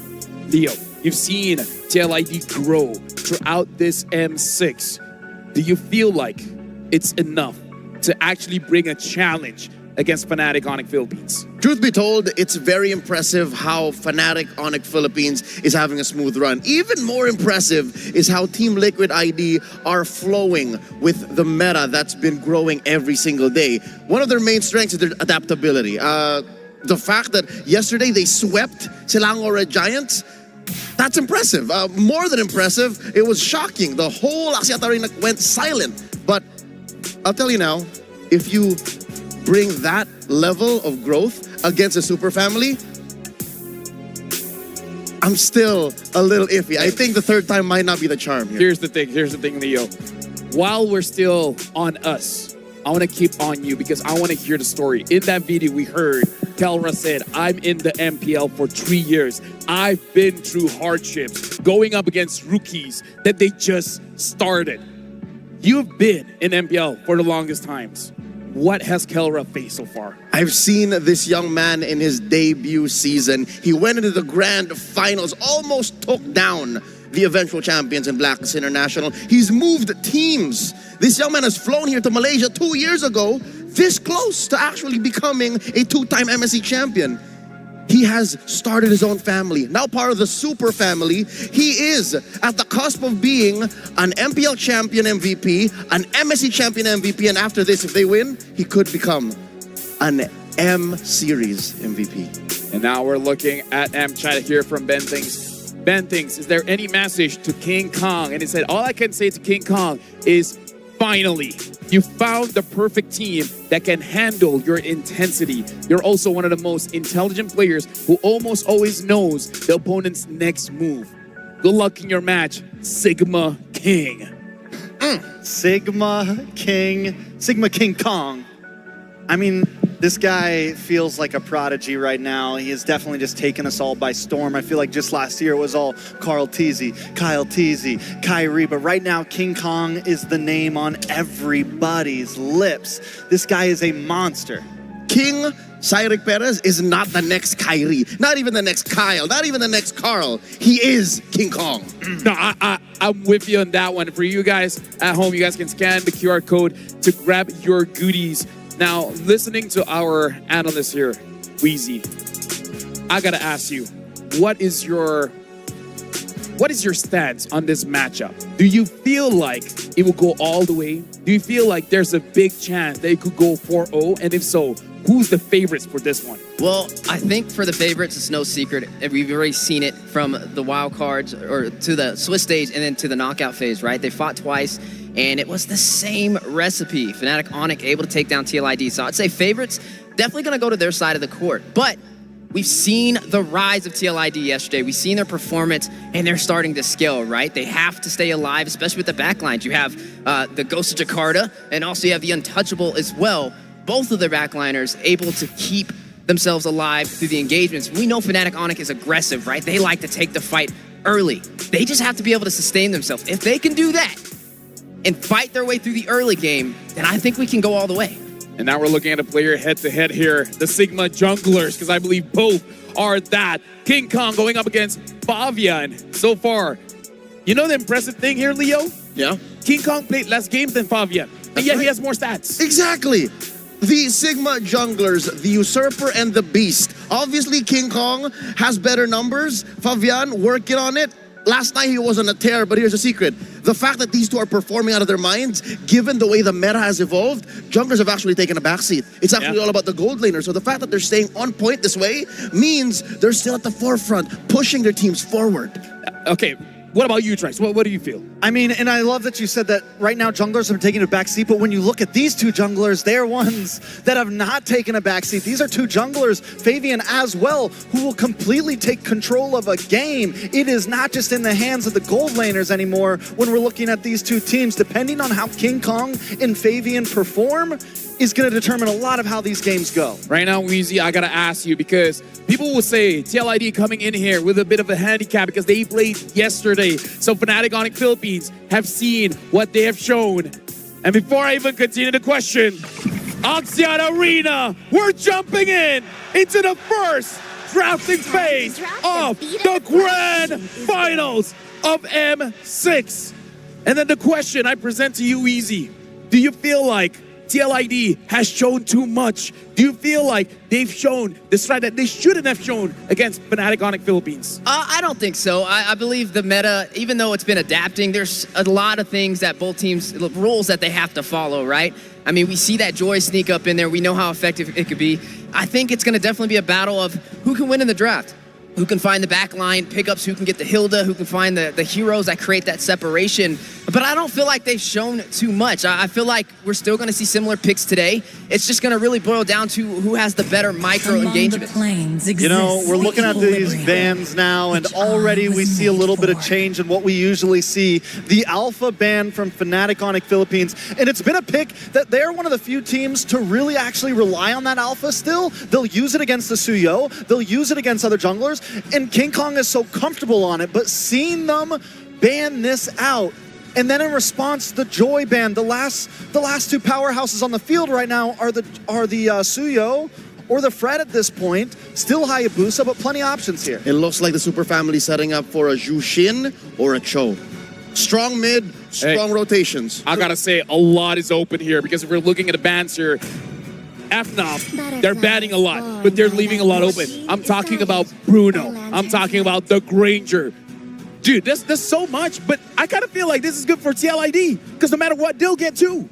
I feel like the Suyo's more prio right now than the Bruno or Granger. I think it's a good upfront pick. We've seen the Granger at least with the ability to counter the Bruno. We've seen the Bruno win out in late game, so just lots of options. Yep, if you get Suyo here, you complicate what Fabian is able to play in the jungle, and you're bound to get either the Bruno or the Granger. So that's a good trade.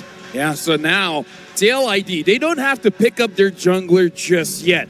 But really the question is, what's on the table? I'm looking at the Hayabusa as a hot pick since yesterday because the Alpha and the Joy, even the Fanny, they're out. I'm almost in a boat where maybe you don't rush marksman. Since Granger and Bruno are both open, maybe you go for the Cho here. Maybe you go for something else around the map here. Maybe you go Bruno Cho. I'd still want to give a marksman to the untouchable one. Yeah, I mean, Bruno, the thing is I just worry because if you pick the Bruno, does the Granger immediately come out and outpoke you for early game? Or maybe you go for the solution. We get that Cho, but we also get the Granger, the solution to the problem first. Will Kelra budge? Yeah, I think he will. I think he'll pick up the Bruno here. I mean, it is going to be going up with the Granger. We've seen how effective the Granger can be as well against it. Now, you have this Cho, right? You just took away that versatility from FNOP when it comes to the Brusco the Bruiser, right? He likes to kind of rush in with that, get the setups, and that is a good start to finding a way to the backlines. Okay, right now looking at Fnatic Onic Philippines, they pick up the Bruno, and now they pick up that Lu Yi,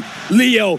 These are the first 3 picks for Fnatic Onic Philippines. Do you feel like they got a good start here? I think the Monster Mage is very happy, and if Super Prince is happy, the Super Family is happy. Just with these 3, you have your core set up. You can also just now think of a front line. And look, another core for TLID. You were looking for the Hayabusa.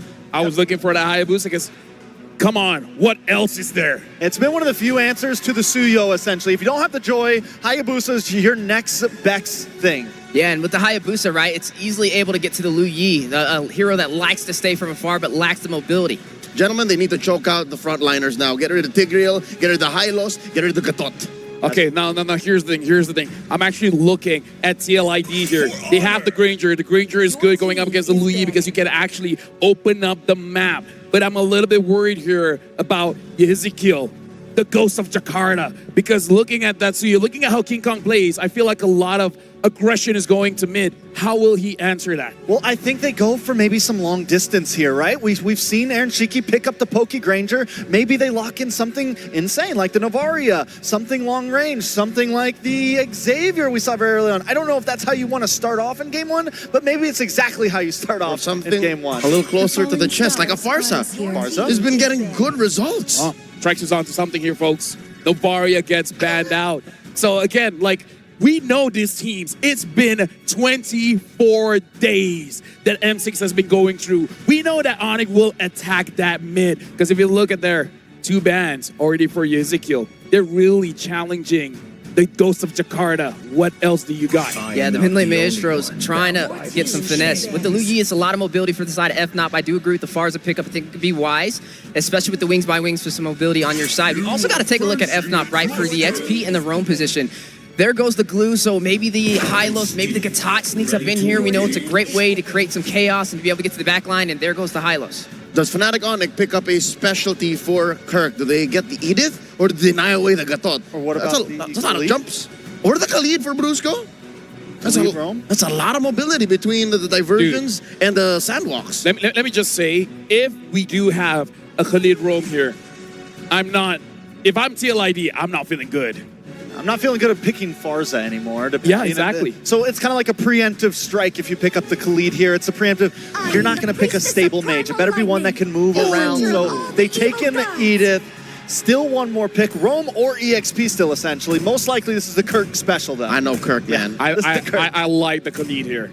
Not gonna lie. It's something aggressive going up against the Cho as well. They're taking the time here. And it looks like they pick up the Gata Kacha instead. Jumping to the back lines. They have multiple angles. Divergent here, but then suddenly Avatar of the Guardian coming from somewhere else. Multiple angles by Fnatic Onyx Philippines here. And now it comes down to what Yehezkiel plays. Yehezkiel, Wiseman, what you got? It's got to be something range, right? You don't want to dive in. But the Gato Kacha is there as well. Even if you pick up a Farsa, you're going to get caught. Yeah, I don't think you go for anything like the Valentina. You're just so close. It is tough. No matter what, you're in a tough spot. So maybe it's a what are you comfortable with pick here. Maybe it's a what are you okay with here. I mean, it could even be the Aurora, right? I mean, you have a lot of frontline heroes, so you can get the crowd control effect in your aspect, especially when you have a Cho and you have the Hylos. They're good at diving, but that overall group setup potential might not be there. Need a stopper? Oh, he's played this once. Yes. And it comes out. He's technically both in your face and away. The Lilia. Lilia, the last pick. But let me tell you, folks, in a best of 7, if you want to take risk, if you want to take chances, it's definitely for game number 1. Thank you very much to the panel. Axiata Arena, get ready because we're jumping to game number 1. We started with 16 and now we're down to 2, and third time is the charm here. The third time these two teams, these two champions from their respective regions will meet up to find out who will be the world champion here. What is up, guys? I'm Naisu, joined on the desk with Gideon Q and Mirko. Gentlemen, how are we feeling about the first draft? I'm feeling that the first draft is interesting. Punish your front lines, be able to diversify, go into the back lines as well. Cool places to attack each comp. Hey man, they're gonna go in for the dive. They want to play their game, both of them, right? FNOP want to go aggressive, TLID want to go aggressive. It's a brawl. It's gonna be a brawl out here again, a best of 7, and we're starting it up with game number 1. Axiata Arena is ready for this bout, and both these teams have fought through the gauntlet to lead up to this. Already in the mid lane, a lot of early action expected with what we've seen so far. Super Prince pretty low here, but we got to talk about the fact that the meta has really set in, especially throughout the knockouts and where we've landed now. But this Lilia pick from Yehezkiel, mind you, one of the players that brings out the most unique heroes to the game here. And how does this work out? Yeah, they brought up the Xavier. We were expecting something like that too. Oh, Liddy with the flicker out. But yeah, this pick isn't really something we see too much of from Yehezkiel in MP Indonesia Season 14. Though, however, when his name was still Sin, we saw a lot of Yehezkiel Lilia. Absolutely. I mean, it's one of the few picks that can apply a lot of pressure to your opponents, right? As long as you are hitting those stacks and making sure that you are continuously keeping them in place, you're basically a zoning mage, right? And let's not forget that, at least with Lo Yi, yes, the yin-yang reaction is great, but it also has the conditions of making sure you have an enchanted talisman, for an example. And you can even see, right, from the emblems itself, he wants to live in these fights to continuously throw them out. Oh, flicker out from Yehezkiel. Shadow Kill, not ready just yet. There you go. King Kong gonna be very low. Shadow Kill not able to transfer over to King Kong. Both teams surviving no casualties as of the first minute. Well, good thing though, you know, Yehezkiel doesn't go down, had to burn the flicker, so that is going to be down. Also the revitalize from Brusco. But both teams still obviously looking for that potential first blood, really on this side of the map here. Okay, it's Kirk. We're just gonna walk up. Aran doing the same thing. Both of the tanks here, frontliners. It just seems like, you know, it's kind of a similar game that Brusco wants to play compared to Aran. It's all about screening, waiting, and I would say distracting the back line. I mean, as long as the back line is confused with where they need to go, Team Liquid ID, we know for a fact they kind of want to go straight forward at their opponents, but only on the right conditions. And hopefully, it's based on where Super Preference is going to be showing himself. And that's a part of this. Again, at level 4 for Witty, not available just yet. So not going to be able to go for that pick-off potential. Same thing on the other side. You know, it's Fnatic Onyx PH that wants to take their time as they approach the first objective. Don't want to overextend. Brusco has been fantastic throughout the tournament, making plays himself, you know, setting things up like, for example, with the Khalid that we saw earlier on. Here's the taunt, though. Witty's in trouble. Kundo Witty jumping back and forth. Wave the dragon over to Brusco. That's Fabian walking up. Shadow kill to Brusco. AOG able to escape. He's still alive, and now they keep on going for it. Aaron Shiki's hitting back against Super Prince. The front lines are starting to crumble. Revitalize. Witty jumping back in. Jikundo. Nakabrusco up. Diversion to the back as well. Witty taken down by Kirk with that primal wrath. And they'll make it happen. First blood still going though. Yep, Brusco. He's alive, right? They're all good. They all good. All right. First blood goes through as expected. We weren't hoping for this game to be extremely bloody. It's still a marathon. It's not a race. Aran will be trying to zone them away. Queller comes in from King Kong. Fabian on. Aran gonna go for the stun. Kirk with the onward, and that's the kill with a soul sever. 2 kills for the neutral objective. Fabian. He's fine. Oh, whoa, he goes back. Kirk. Oh, they're not done with it yet. They want to keep on trading as much as they can. They cannot let this gold go too far off their leads. You see already the back and forth, the pendulum is already swinging this early in the game. And that's what you want to do. If you're TLID, you want to go in for those pickoffs. You utilize the fact that you're so mobile on this Hayabusa for Fabian. He does pick up a Hunter Strike already too. Black Shoes already used from Yehezkiel. Yeah, that was a lot of damage, man. Diversion. Don't know if they spot it. Yehezkiel spots it. Oh, no one takes it. Just a bit of vision, utility here and there for FNOP. Great call. But so far, you can tell that both teams are trying to determine where the battle lines are, right? Respect the borders. The river has been such a dangerous place already in the first 4 minutes of the game, and only very small advantages have been created. So far, King Kong, a single level ahead of Fabian for now, and things could start snowballing out of control, because even Kirk has a lead on Iran. He has a lead right now, still kind of checking out the area here too, locking in the buffs before this next objective does come up.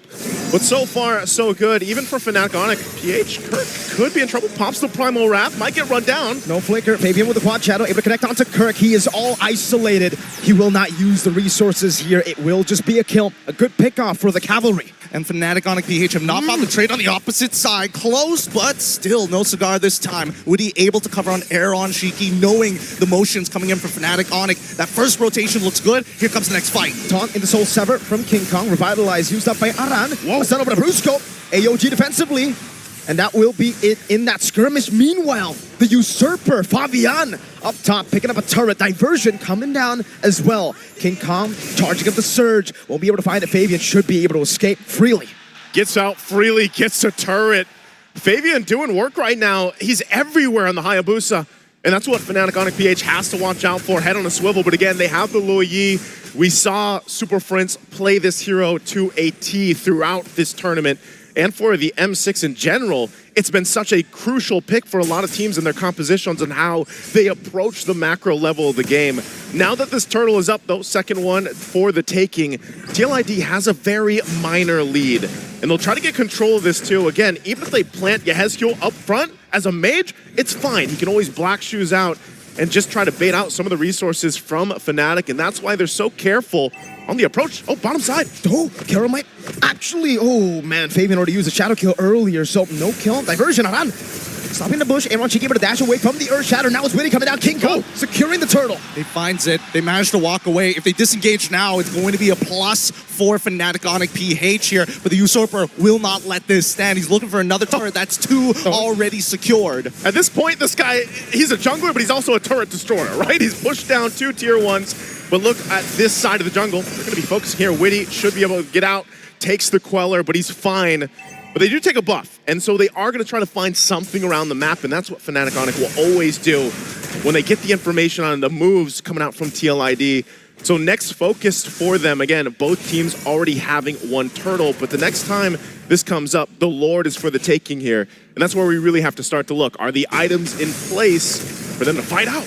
Witty. Great dash away from the Jikundo. Witty to the corner. Bad spot. Kelra picks up the kill. Shadow kill from Fabian. Kelra's going to be taken down by Fabian. Revitalize already popped down as Super Prince is going to get zoned out. Brusco should be gone for it. Yehezkiel bails out with the Black Shoes. Oh, they still want to fight? Oh, back into Fabian. Kirk going in as well. Primal Rat to take him down. No! Shiki bursted by the yin-yang reaction of Super Prince. That's a great collapse. A clap back from Fnatic Onic PH. This has been a battle of inches so far. We haven't seen any real momentum, but at least this time round, Fnatic Onic PH fight on their terms after the initial aggression from TLID. And that's what they had to have happen at this point. Again, waiting for that first Lord to come up. That also allowed now Kelra has the Malefic Gun on the Bruno alongside the Haas Claw. So he's got the 2 items. And over on the other side, Aaron Shiki still building up into the second item. But they also grabbed themselves that tier 1 turret now on the top side. So playing into this in 20 seconds when that Lord comes up, Fnatic might decide to go ahead and approach this in a different way. Remember, every single time they can utilize Super Frints with the Luoyi, show up at an off angle, and surprise TLID. All right, so we're seeing a different approach to the Granger here in the Grand Finals. Aaron Shiki going for the safer approach. Usually we see Skypiercer item 2 diversion. Fabian's gonna be careful here. They spot him. Actually, no, the taunt as well. No, Fabian gets away from the taunt, gets out of the worldy. Or just the last shot, actually. Not even worldy committed by Kelra. But now the Lord, they've lost position on it, right? With Fabian so low, I don't think he can contest for this. Let's see how TLID is going to handle as they drop the Glorious Pathway. Glorious Pathway down as well. King Kong able to burst it down with the Soul Sever. Winnie jumping in with the Kundo and the Dragon. And then continue forward. Aaron Shiki holding his ground. They're looking for a fight. Fabian fights one. Kelra takes down another. And now without any purifies, Kelra walks forward, finds it. Kirk takes it. Aaron Shiki is down. And that is going to be a full wipeout here for Fnatic Onyx PH. The gold standard! Kelra making his mark on the world stage in the Grand Finals. A wipeout, and now he's just balling down these turrets. He saw Fabian take the turrets, he takes the team and the mid turret, tier 2. Taking a look at the instant replay brought to us by Kadia. This setup was so good, and it looked like Team Liquid had an idea on how they could win this team fight. But the biggest problem, look at the positioning for Kelra. Untouched, just able to move and groove and slide around and pick up the kills and clean things up. I think that TLID, even though they had an idea in terms of execution, could not find it just yet, right? Oh no, Witty, he's... Oh, man, Kelra! This is the burst! Aaron Shiki become AOG. Aaron Shiki gonna be falling to Brusco. Diversion to the back. And Brusco, he doesn't mind with Kirk and Super Prince already holding on. Yes, kill. Making sure those minions are down. They can't get out of this just yet. Kelra is unstoppable and is going for more as well. Kelra gets a double. Into the slide, he went. The toss up, the slide, it's all on point. Talking about chemistry, the Super family well connected there. Making sure that the onward and the slide tackle are perfectly in combination, and they get to walk out for free despite being in the base with Holy Shields. And this is why it's just so infuriating. It's so annoying to go up against Fnatic Onyx Philippines. For the few 6 minutes we saw, we were like, all right, they were matching King Kong, they were matching Kirk, but then Kelra shows up.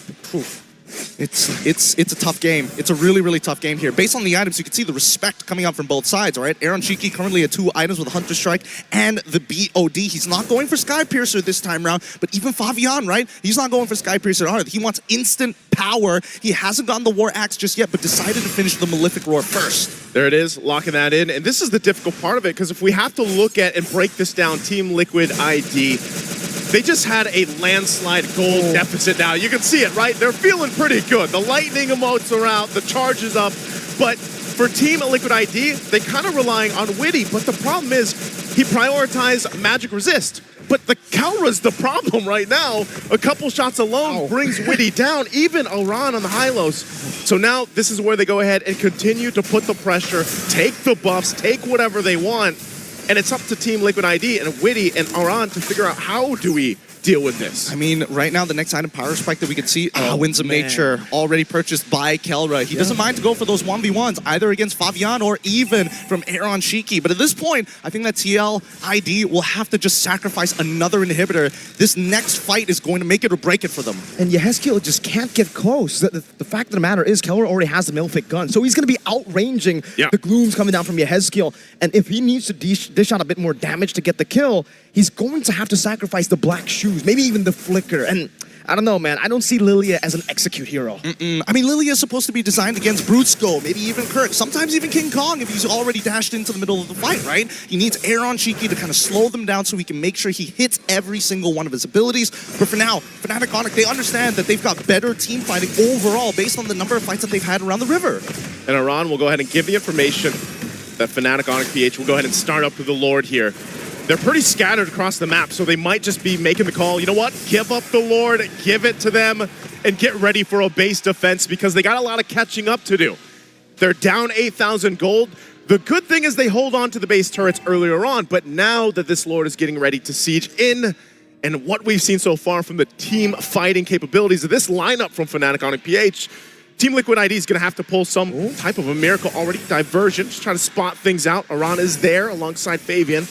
Wants to go ahead and grab his purple buff before this fight, before this defense that they need to pull off. But they're just shoved off of it again. So they have no choice but to go ahead and get prepped and ready for that Lord crashing down to the bottom side, managing the waves. The flares will go out, giving them the information at this point.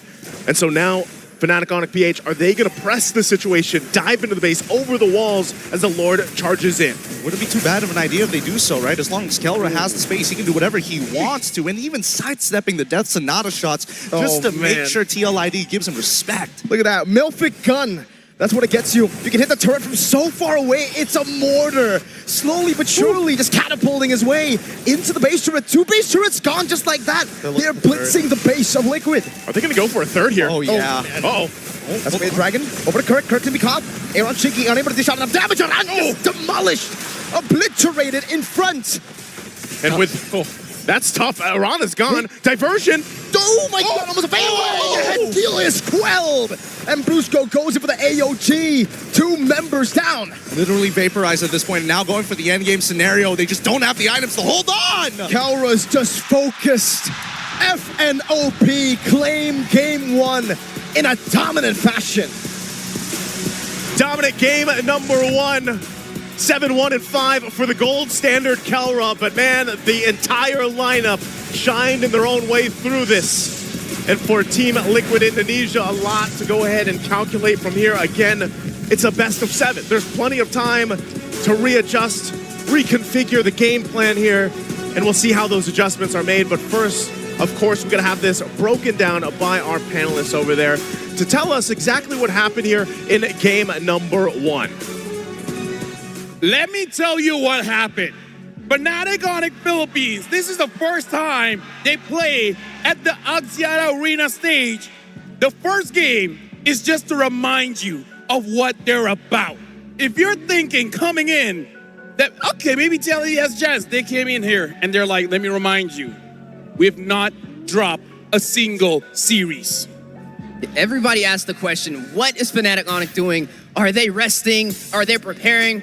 What are they doing in their off time while you see TLID fight it up against SRG? And I guess now we have our questions answered.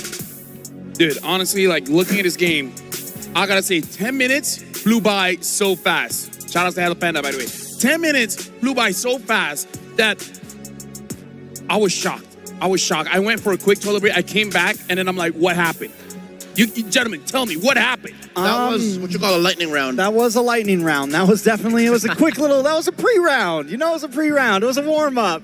But right now, it felt like FNOP came in, warmed up. They waited their timing. They didn't rush things in the beginning. They even let themselves take a couple deaths. They sacrificed 2 off-lane towers. But Kelra never went down. And the moment we got to that first Lord, it showed tremendously the patience of them, not only on a full fight level, but in those team fights, the way they approach each fight, they're always looking for the turnaround. This is what you get when a team such as the Super Family ends up with a draft that they're very comfortable with. This is what I meant when each team brings their own meta and you play that within the evolving meta. And Team Liquid ID, they did try, right? Like they tried to one up and say, we're going to pick the Granger first. And then we end up with a Cho, and then small jungle pool, Hayabusa. It's not like they had a bad draft. It's just Fnatic Onyx know this game so well and know how to play within the cracks, which was, again, why in 10 minutes they were able to, as you say, just take over. And taking over, a domination, a lightning round, as Leo stated. And to me, something that stands out was Brusco the Bruiser on this Gatot. We saw several engagements where he went in, took several hits, went back out, waited a second, looked back, saw Aaron Shiki, jumps back in, and guaranteed the kill. Whereas I feel like Witty, he was just having a very hard time on those initiations. Right now, gentlemen, elephant in the room, this Lilia pick. Do you guys feel like it's serviceable in this series? Or is this going to be the last time we see this Lilia? I don't think the Lilia was the problem. The Lilia was packing a punch. It was giving them very good early game rotations. It was clean.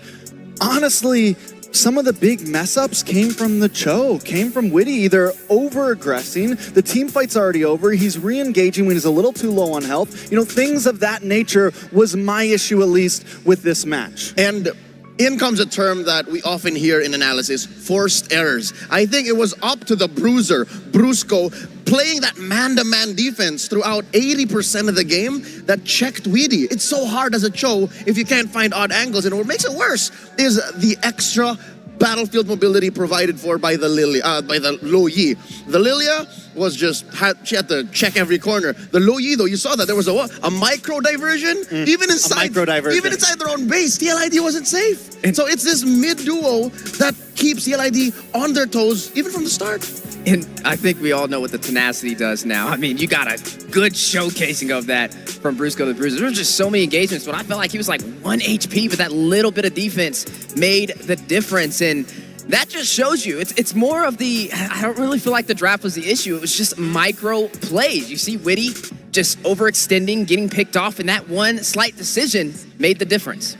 I want to touch on the draft a little bit, but we're going to do it after this analysis because I'm seeing something here. I wonder if it will happen again in game number 2, but now we're looking at the damage numbers, and Kelra had a pretty good time. But honestly, Aaron Shiki, even though from a losing position, 46,000 damage, honestly isn't that bad. What the Untouchable One did was get out of lane much sooner. I think that's where a lot of the Sonics, all of the fans of the Super Fam, that's where they stood up and said, oh, it's real now. Because remember that first big team fight where everyone was part of, that I'd say Liquid ID won technically, he got out of the lane, Kelra didn't. So that means Aaron Shiki and Liquid ID know how to use the map and how to space out when they can. Apparently that didn't cost Aaron Shiki much. So that's why he dealt this much damage. Compared to Kelra, who took it slow, played the long game, and eventually hit his power spike, it was inevitable for that core to outscore Liquid IDs. And now we got to look at the MVP of the game. It's going to be the gold standard. Kelra on that Bruno. One of the best heroes giving it to one of the best players.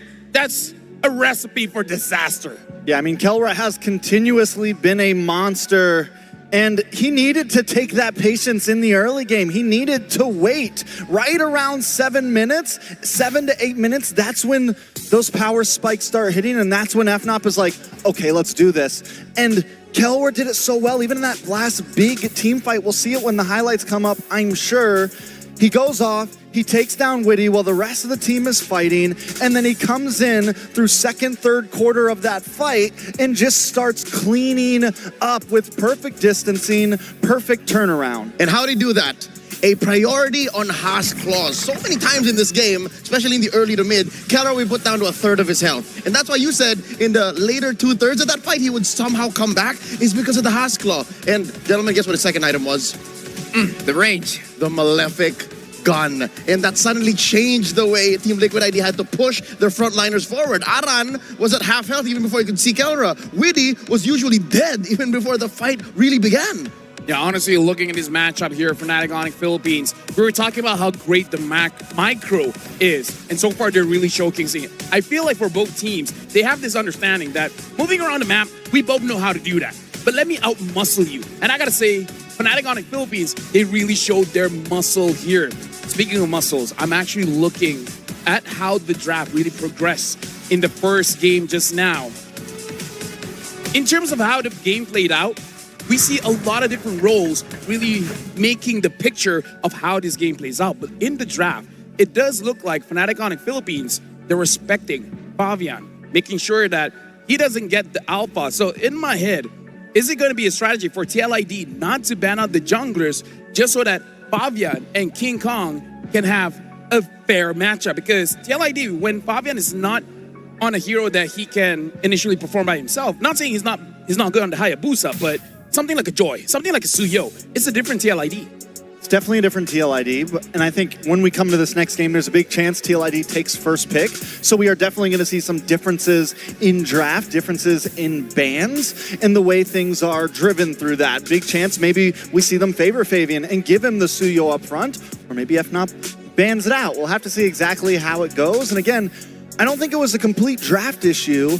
I think FNOP knew their power spike opportunity. They executed it perfectly, and TLID didn't respect it. They didn't respect that 7.5-minute rush and just over-engaged. They didn't keep it steady. I agree with you that I also don't feel it is a draft issue, but we got to respect the draft here because it really does look like the coaches, they're making some mental notes of how they feel, how they move around the map with certain heroes. And I feel like this is the intricacies when we're looking at the grand finals. Is it a bad draft? Absolutely not. It's an amazing draft.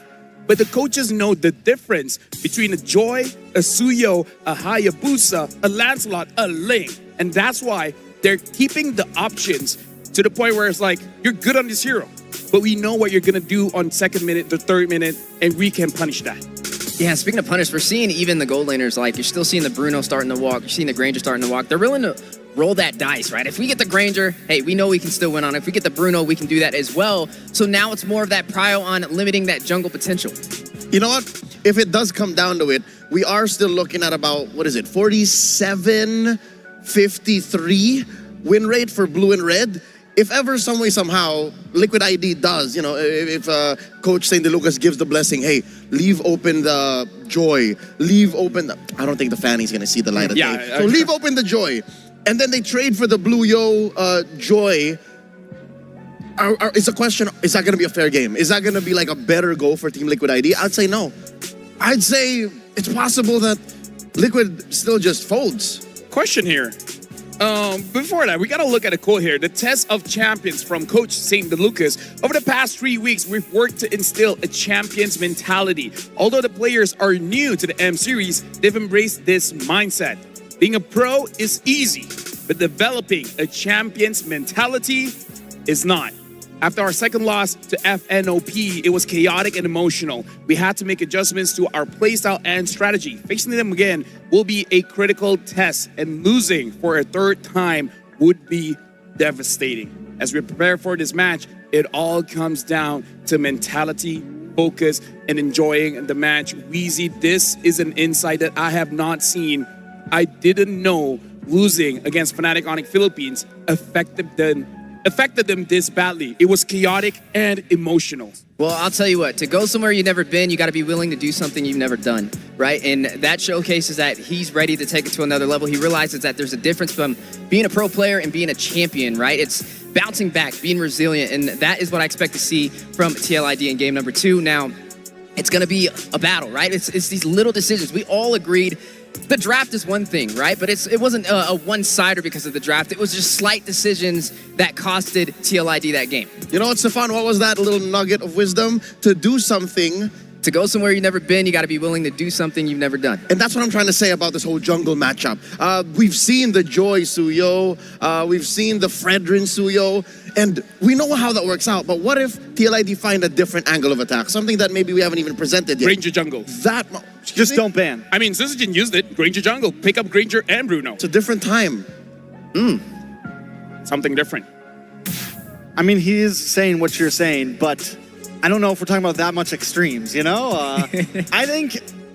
don't know. When I see the alpha in the last draft, FNOP decides to go for the alpha ban. And then we also see the Joy ban. I think you have to respect and kind of understand where they're approaching and say, fine, we're going to ban Suyo too. And just take all of those big picks off the field. Either you leave a lot open or you take it all off the field and bring it back down to Stone Age, right? You bring it back down to something different. Here's why I'm so confident in the jungle argument for Fnatic Onyx Philippines. It's because we've seen games where King Kong was given scraps. We've seen King Kong forced to play the Fredrin again. We know that he is an assassin specialist. We know that he's such a mechanically gifted player. If you give him a hero that just presses button like this, heroes that I do well with, he still does well. Somehow he works for the team. So I don't know if Fabian can do just the same. Yeah, but I feel like we can actually explore the idea coming in from Trax. Make it ground zero. Have a gentleman's agreement to be like, all these S-tier junglers starting to become a nuisance. If we take down most of them, then we'll see things like the Bane. Heck, something we haven't seen in ages. Maybe we get to see the new skin of Boxia. Who knows? Don't tease me. But the thing is, I'm getting excited. I feel like that is a very big risk to take because it's a gentleman's agreement. TLID might think that, But Onyx might read that and be like, oh, you want to get all of these junglers out? I'm not going to play your game. I'm not going to ban any of them out. I'm going to ban something else. If I know anything, I know that Coach Wynot and Coach Hayes are gentlemen, but you're asking for it. If you just suddenly allow things like this, then you best believe be ready to be punished. Well, I mean, we are in the state of a game, right, where we're on grand finals. These are the two best teams in the world. You know, you have to be able to play scraps if that's what you get. You have to be ready to go against super meta picks. You know, we can break down, we can theorize the draft all day long, but in the end, you know, like I said, I feel like in the end, Team Liquid ID has to perform in game with whatever is handed to them. They have to be prepared for that, and that's where I think they really need to step up here. I think even with a gentleman's agreement, right, even if you go even further beyond that, right, it's the elements inside the game that are making the difference. The crowd control, the burst damage, that's what's making the difference. And honestly, I feel like if Witty, if he can't find the setups, he needs help. You pick up this Lilia, right? You trust that that's going to deal the damage, and you expect Witty to pick up all these pieces and get these setups, and maybe Aran rushing in as well, but it's not enough. Maybe getting the mid laner, the crowd control should have been the aspect as well to help Witty on these engagements. If they had those setups, maybe Aran could be the one to deal out that damage. Alexander, that is a good angle. I like that maybe Yehezkiel has to now suddenly play utility again, not true core. But we've seen that happen, and for that to happen, he needs to have a hero like the Khalid so that there's some balance there. A little bit of damage, a little bit of crowd control. But remind me, remind you guys that in the draft, they actually targeted Yehezkiel. I mean, like, after the first 3 picks, we knew what was going to happen. We knew that the mid lane was not going to be safe. They bowed out the Novaria as well so that the Suyo can gang. So I see the idea here, gentlemen, but we're going up against King Kong. Mid lane, I got to tell you, it's not safe. Even with the Aurora, even with the Vexana. At least that's how I see it. Yeah, I mean, so much of this game is going to be set up by the mid laners. Witty plays such an important part for his team, and he's really got to perform, you know. I mean, and if the Cho is maybe the Cho is not the option. Yes, it feels good sometimes. You can get those big picks, but we're also seeing it just get melted down. His emblem build, he picks up Thrill, he gets damage instead of going full tank, you know? I mean, it's maybe a little bit smarter to do something a little bit bulky because you know Kelra is going to be hitting hard and you know that King Kong is going to be hitting hard. Just putting it out there, if there's no Khalid, there's also the Jawhead. The Jawhead would have looked a lot of damage. There. I thought about it, but a lot of damage. We'll see what happens. We're jumping into the draft now. There goes the Cho ban. There goes the Suyo ban. Oh no, it might actually happen. Go back to the Stone Age. What if this is a Joy ban? Joy ban. It's got to be. Do you rush Alpha? But then FNOP just picks Fred or something. Exactly. Like. Yeah, I mean, like, now we have a dynamic here because we know that FNOP, they can take risks in the drafts. Like, you can pick up the Joy. Dude, King Kong has played so many Joys, he probably tells his team, this is where he's pathing. This is where he's ganking. This is his power spike. This is how we deal with it. This is what FNOP did so well on first pick. They didn't just ban one jungler. They banned the Alpha and the Joy. They said, Suyo is going to be gold this match. He's going to be the main prio. And I think this could be maybe the mess up from TLID unless they're giving Joy over and they have a lot of confidence in a Fredrin here. Unless they go for the Joy, which I think Fabian did, and we come into one of your major discoveries in the knockouts, Fredrin. 100% win rate against Joy right now. I mean, it's just looking good, but they don't have to pick it up front. They pick up the Bruno here. They can go for the Hilo, something of that nature. Also shadows. The Lu Yi, more comfort. Yeah, gonna have the mobility, gonna have the element of surprise to work for Fnatic Onyx. Now, yeah, with the Joy pickup, definitely gonna be a challenge. I'm right there with you, Trex. I definitely believe with that 100% win rate on the Fredrin, that is possibly the wisest decision here. But, I mean, they've got a lot working for them already, right? You have this Bruno, a heavily prioed marksman, the best marksman so far, alongside the Granger as well. I mean, here's the thing. Reminding that before this, Fnatic Onyx Philippines, they had a draft where it's 100% for that Bruno. I still remember the draft. It's Bruno, Paramis, Matilda, having the Cho in the EXP, as well as Fredrin in the jungle. They played that kind of composition before. They have an option to do that again. Yep, that was game 1 against Falcon Esports of Myanmar. And that went all the way, but it opened with such a banger. I think they can definitely do that still with the Lu Yi. And there it is, the Fredrin, baby. I knew it was coming. I mean, There's some coaches that maybe aren't willing to risk it. There's some coaches that maybe they don't feel comfortable with their jungler on this, but we've been saying it. King Kong will play whatever you hand him right now, and he's going to make this Fredrin look good. So what does TLID do to answer this? It's a troublesome spot. You either have full faith that you're going to be able to play around it, or you go for the Team Spirit swap. You go for the mid lane Joy maybe, and then it's a wait and bait. That's an interesting idea, but I want to pull it back a bit. We were talking about this, where Weezy, you were the one that said that you need some kind of control mage. And I said, if you want that, you need a damaged roamer. And now they have that. They have the Khalid. And the thing is, they're not going up against an assassin now. They're going up against a Fredrin. So the counter here, the CC mid, as in like crowd control mid, it makes sense. Yeah, and having this Joy is definitely going to be a threat, but with that Fredrin, it's some good security from FNOP, and yeah, right there with you Heskill. He should be going for the utility realm. It looks like they were kind of onto the same sheet of music as us, right? With the crowd control from Witty, it's just not enough of those setups. A lot of those engagements that they were fighting it out on, it lost because Brusco was the first one to find the major setup play to win over the trade. Yep, I'm 100% with you, gentlemen, and I hope that Liquid ID is, because that's what they need right now, a stopper in mid. Aurora still up there. Vexana, if you really want to get down to it. Vexana. If they put like a Farsa here, what would that feel like? Would that be enough? Would that be okay? For FNOP or TLID? For Liquid. For me, it's a little bit difficult because even the Bruno with the Worldy can cause chaos there. And it's not so easy for you to spot where the diversion's coming from. Exactly. We've seen, half a dozen diversions spotted by the random Ice Blast by an Aurora. So yeah, I agree. Let's see. Let's see if Liquid ID will go that round. It's also tough to pick up a Farza on this first pick side because FNOP can always bring in one more counter pick if they want. A lot of answers. I'm still wondering, are we sold on the fact that this Khalid is Roam right here? Or do we maybe see something else picked up for TLID? I think Roam is the right decision, but you could possibly pull out the Gatot here as well. And I mean, it would still kind of be the same situation. I feel like for Fnatic, though, I feel like the same rule applies to them. They could change this up entirely. You have the Luyi, you have the crowd control.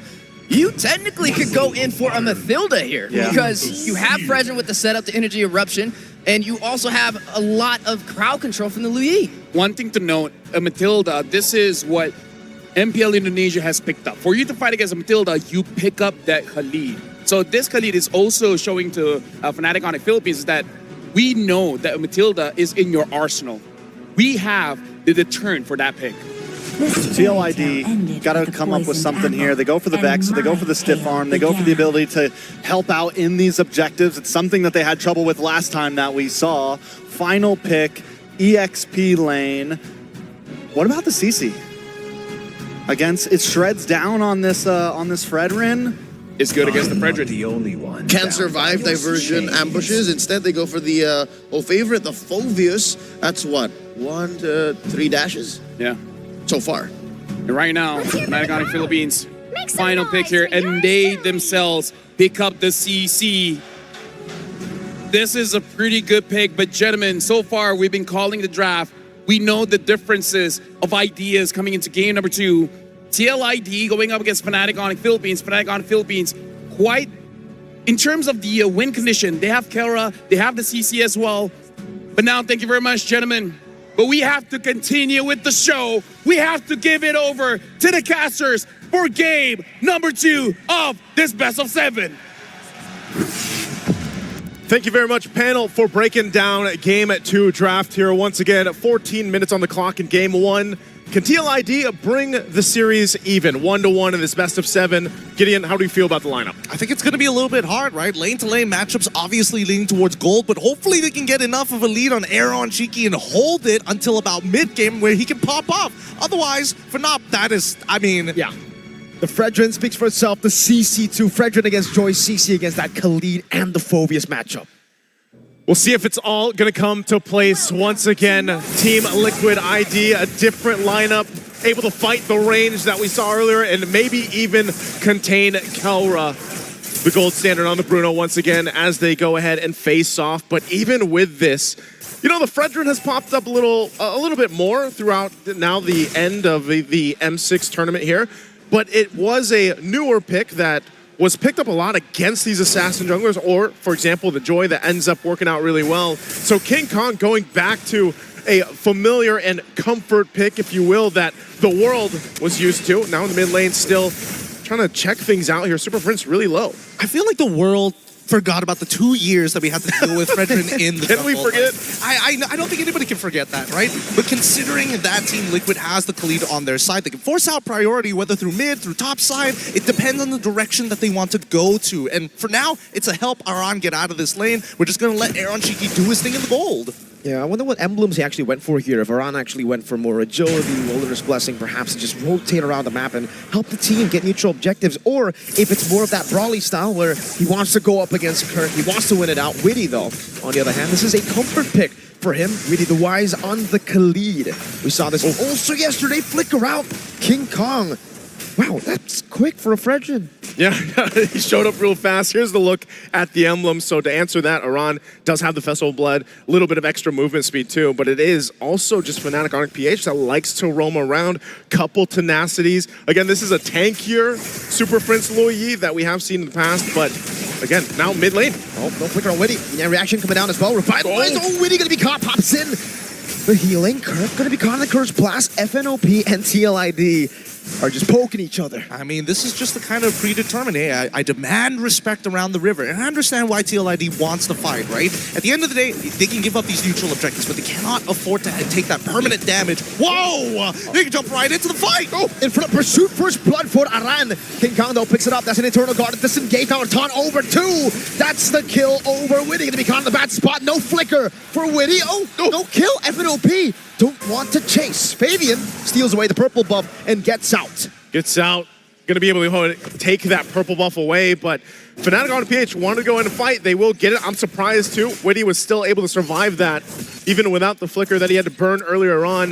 But ultimately, still even. You know, nothing too crazy, but the objective did go over to Fnatic on PH. Well, actually, I think it might not be as even as we think it is, right? Fabian's level 6 to King Kong's level 5. Yeah. He had a previous 2-level lead because of the stolen buff. So I think that Aran was given the call, hey, if you can get a kill, that'd be great. And now Fabian will maintain that 2-level lead throughout this match. Yeah, and the fact that Witty actually got out was just so valuable for them. They got the purple buff down below, though. It's going to be a gank. Aaron Shiki, good use of the Death Sonata to get the AoE down on Kelra, and it clears the wave just in time to escape. Up top, Aran's actually winning this match. Kirk pop back again in front of Pursuit. Oh, that was not the empowered skill 1. Talk about the discipline, man. I mean, he held on to the Vengeance. They're going to take a trip, though. Goes to the top side. Fabian electrifying beats, gets him out to safety. Witty rotating as well. Raging Sandstorm, Super Prince flickers out. He forces the flicker as soon as possible. Super Prince in so much trouble, gets hit by the Eternal Guardian as well. Aran picks up the kill, another Infernal Pursuit. Now Brusco is going to be chased down. Witty rotating again, going in, looking for some damage, but Brusco should be fine. It'll be another trade on the board, and a CLID were capitalizing on FNOP's attempts. Now they pull ahead slightly more for Team Liquid ID. And now Super Prince, that's twice, right? Yo, to Kirk. Vengeance used up by Kirk. Can he get away? Witty will try to jump in. Infernal Pursuit. Kirk, so ignores the Brave by 1v2. Kirk slain by Witty up top. Okay, no pressure, no sweats there. They got the dive off. They got the kill that they were looking for. And still, we see that the advantage is held by TLID. This is like a page out of the book we saw in game 1 from FNOP, where the layering of the skills and the timing from TLID is on point so far. Now, can they maintain that? They've gotten themselves a nice, comfortable gold lead, 2K ahead. They're building in now, first items all locked in, but this, Aran again. Oh, for Pursuit now, going to be chunked low. Kill, pick up the kill. Fabian jumping in the back line, electrifying beats to run away. Eternal Guard not connecting. That's a good yin-yang reaction, or actually, now Kelra, flicker forward, AOT. He continues moving forward. Kelra needs to hold this position as Witty has to slow them down. They find one in Aaron, Jiki, and Kirk trading, and they want to go for one with the Raging Sandstorm. Wow. This fight between these two teams, nobody is giving up. Resources being thrown left and right. No, I mean, it looks like you would think that there wouldn't be that moment, but then they crashed down. And again, that fight was started by Aran. He wanted it, but also now the 2 turtles in the hands of FNOP, plus a turret. Kelra, one hit away still, might go down initially. Aran goes in. No. He flickers forward. Yeah, a big flicker burnt, and Kelra's just having fun here in the bottom lane. Kelra with 2 kills is just so scary. I mean, it's scary now, but he doesn't have the Berserker's Fury, right? He's building up to a Malefic gun, which I think he should be getting sometime soon. In the meantime, I think that Fnatic Onic PH, despite the slight lead going over to Teal ID, the first item power sparks are finally starting to roll in. Yeah, they're catching up with those first items. That's a Thunderbelt now, too. Super Prince just got the glowing wand, so now working on his next. And I'm surprised, again, where's he gonna go with this diversion? Brings in King Kong with him. Malefic gun now picked up for Kelra. They're gonna get spotted out, but Fabian might be in trouble. Okay, Fabian is able to retreat, going in. Super Prince flickering back into King Kong. Now it's Catan over. Fabian locked down. Brusco picking up that kill. Aran looking for the play. Raging Sandstorm in the flicker. Oh, he connects, and now the revitalized Kelra even alive. Winnie, he's gonna get melted still. King Kong holds the line. Kelra again jumping in. Kirk with a follow-up. Kelra gets Skill down. It's a wipeout. What? Just like that, 6 minutes, 36 seconds into the game, they achieve a wipeout against Team Liquid ID. That's what we call a pinch. That is a pinch and more, and they're gonna get more off of it. Again, you already see the Lightning come out, and it looks like they want to play that way even in game 2. And Team Liquid ID, after that shocking wipeout, will have to readjust the game plan moving forward. Last Turtle spawning up. Kirk just holding his own. He knows. He knows. He's a little too strong right now. I don't know how else I could say this, right? Just the War Axe. Oh, where's it? Where's it going? To the top side. Doesn't spot him out. I'm pretty sure they saw the River Crab get taken there. Uh-oh. You're gonna set him up. Witty. They spots him out. Oh. Puts him away. Now it's Brusco with the taunt as well. King Kong, there you get reaction. Oh. Shot Witty gets away just barely as he buys enough time for Fabian to recall. How many times has Witty gotten away in this game, and he's gonna have to continue to do that? Even looking at the items, again, as we split down the roles, as Kelra works on the tier 1 here. Witty's only got a Thunderbelt himself. You can see Starlium Scythe now too for Fabian, still working on his next, and Aran, Thunderbelt too.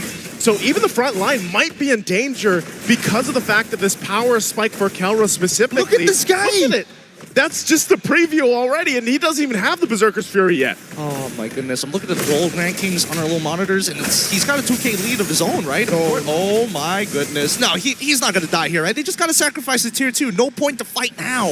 Kelra is outpoking and outranging a Granger.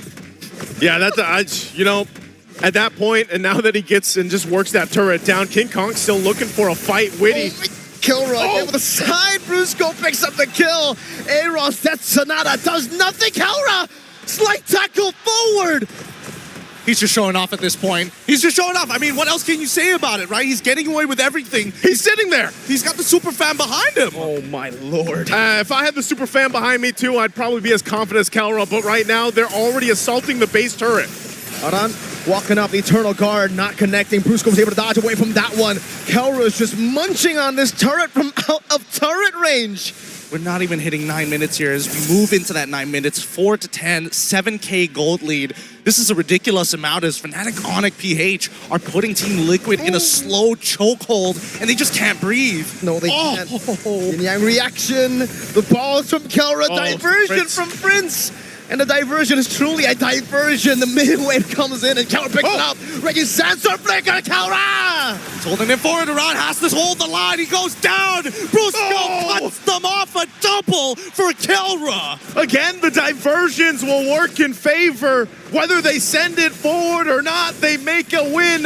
And now working on the mid turret. They're making this look so easy right now. And this is almost impossible to come back from. Yehezkiel just doesn't have the items. And with the next wave already crashing on, let's see how Fnatic Onic push through. Fabian on the backside. On it.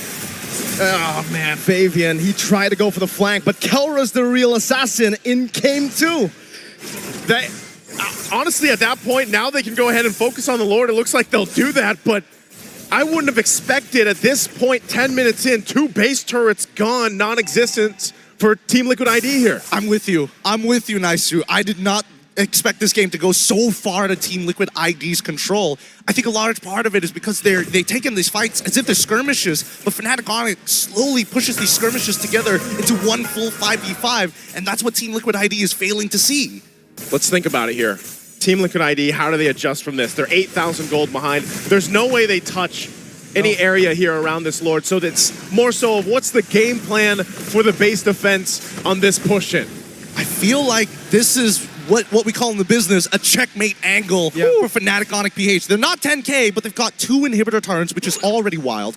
This, with the Lord as well, I'm going to double check the items real quick on our monitor, and yeah, not enough of an item power spike. King Kong knows it, that they've got them in the triangle choke. That's the beast. King Kong is just standing there, getting vision for the team, and now they're looking for another siege. At this point, clearing up the waves.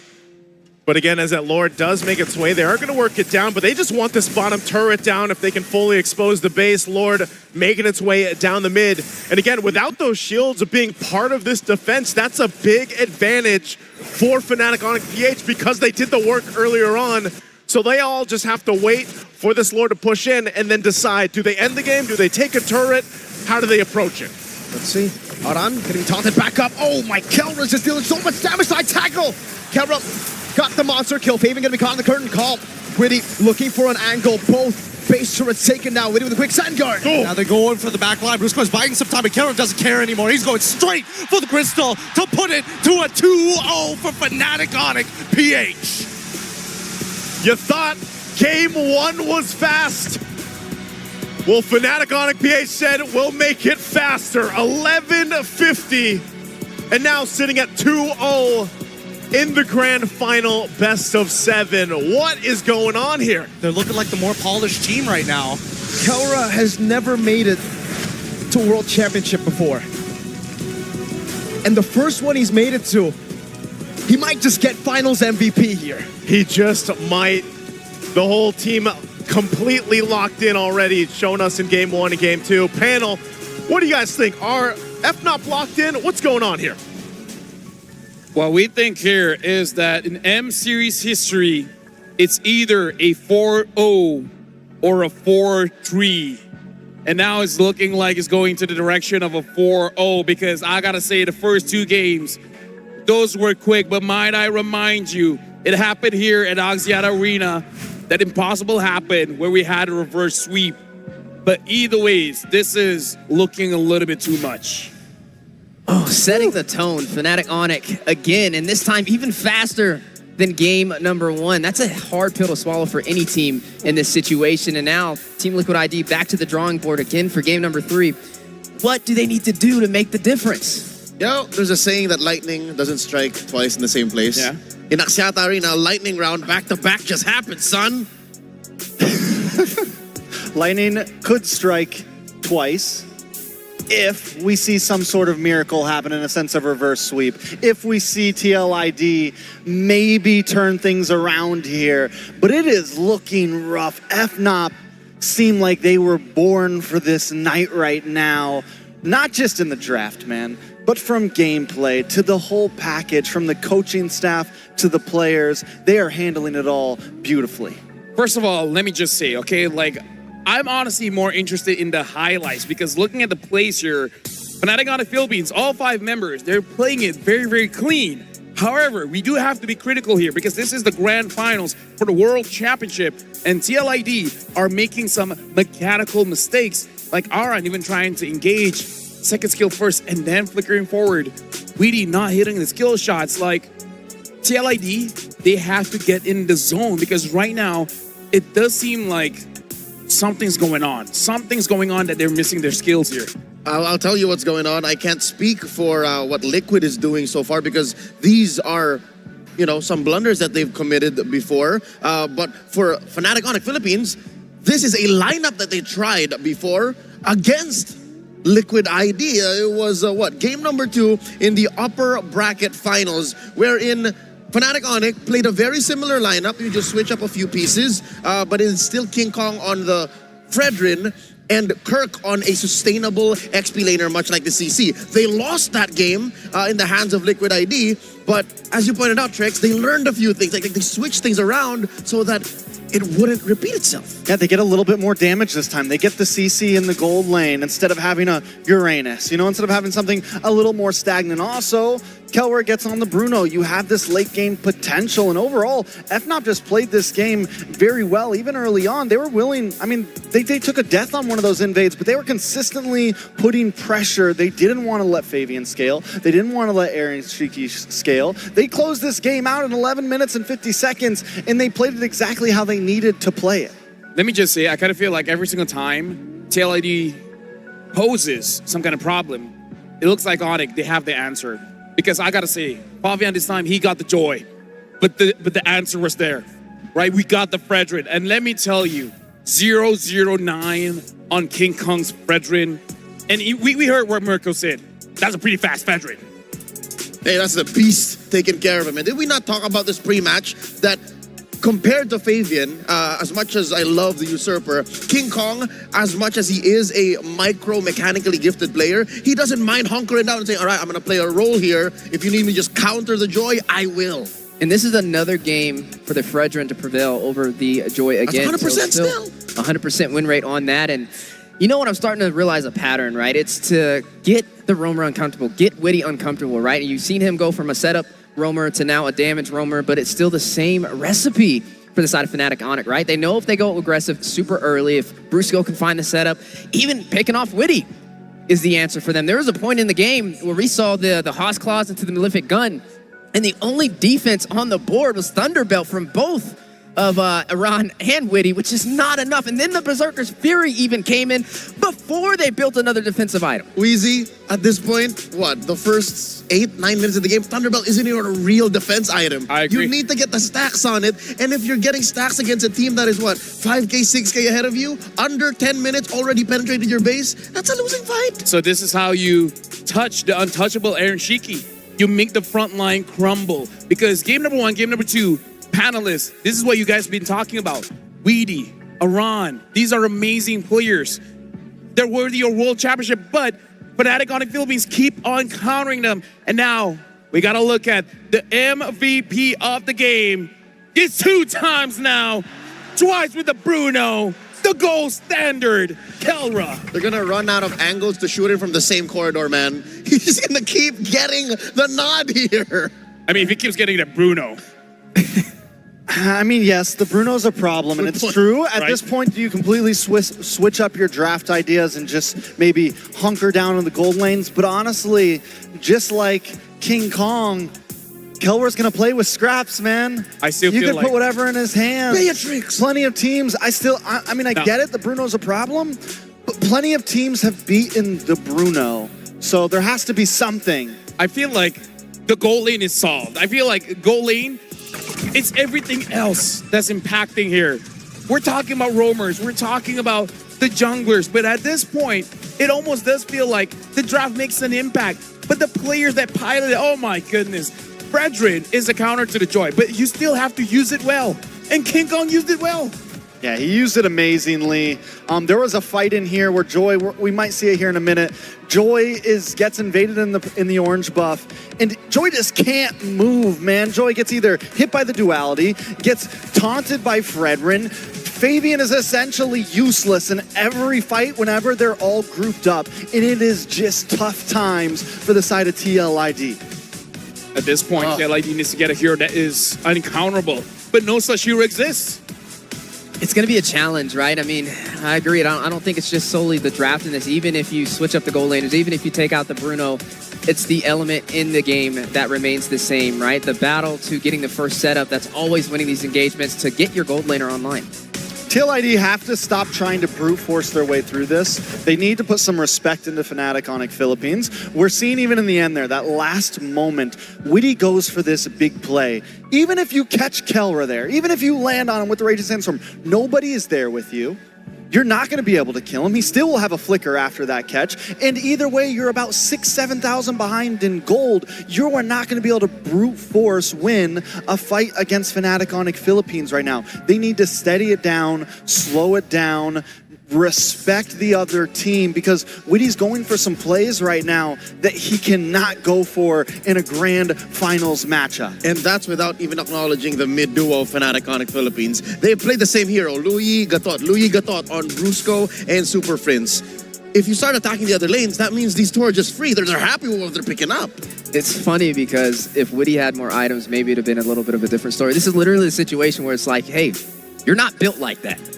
Something that I do have to point out, the mid duo coming in for Fnatic Onyx Philippines, both Brusco as well as Super Friends, they're essentially stopping what the mid duo of TLID wants to do. You want to rotate? Excuse me, sir, but let's have a 2v2 here in lane. Like, no matter what's going on, what they do is stopping. That really enables King Kong to move around the jungle. Like, we've been watching this kind of games where King Kong looks very free, but we have to remember those two people, Brusco as well as Super Friends, they're allowing King Kong, number one, to do what he wants. If he wants to enter the opponent's jungle, go for it. But they also prevent. If Fabian wants to go inside Onyx territory, Brusco as well as Super Friends stops that. These two players, we don't talk about them that much, but they, in my personal opinion, is what making King Kong look absolutely amazing.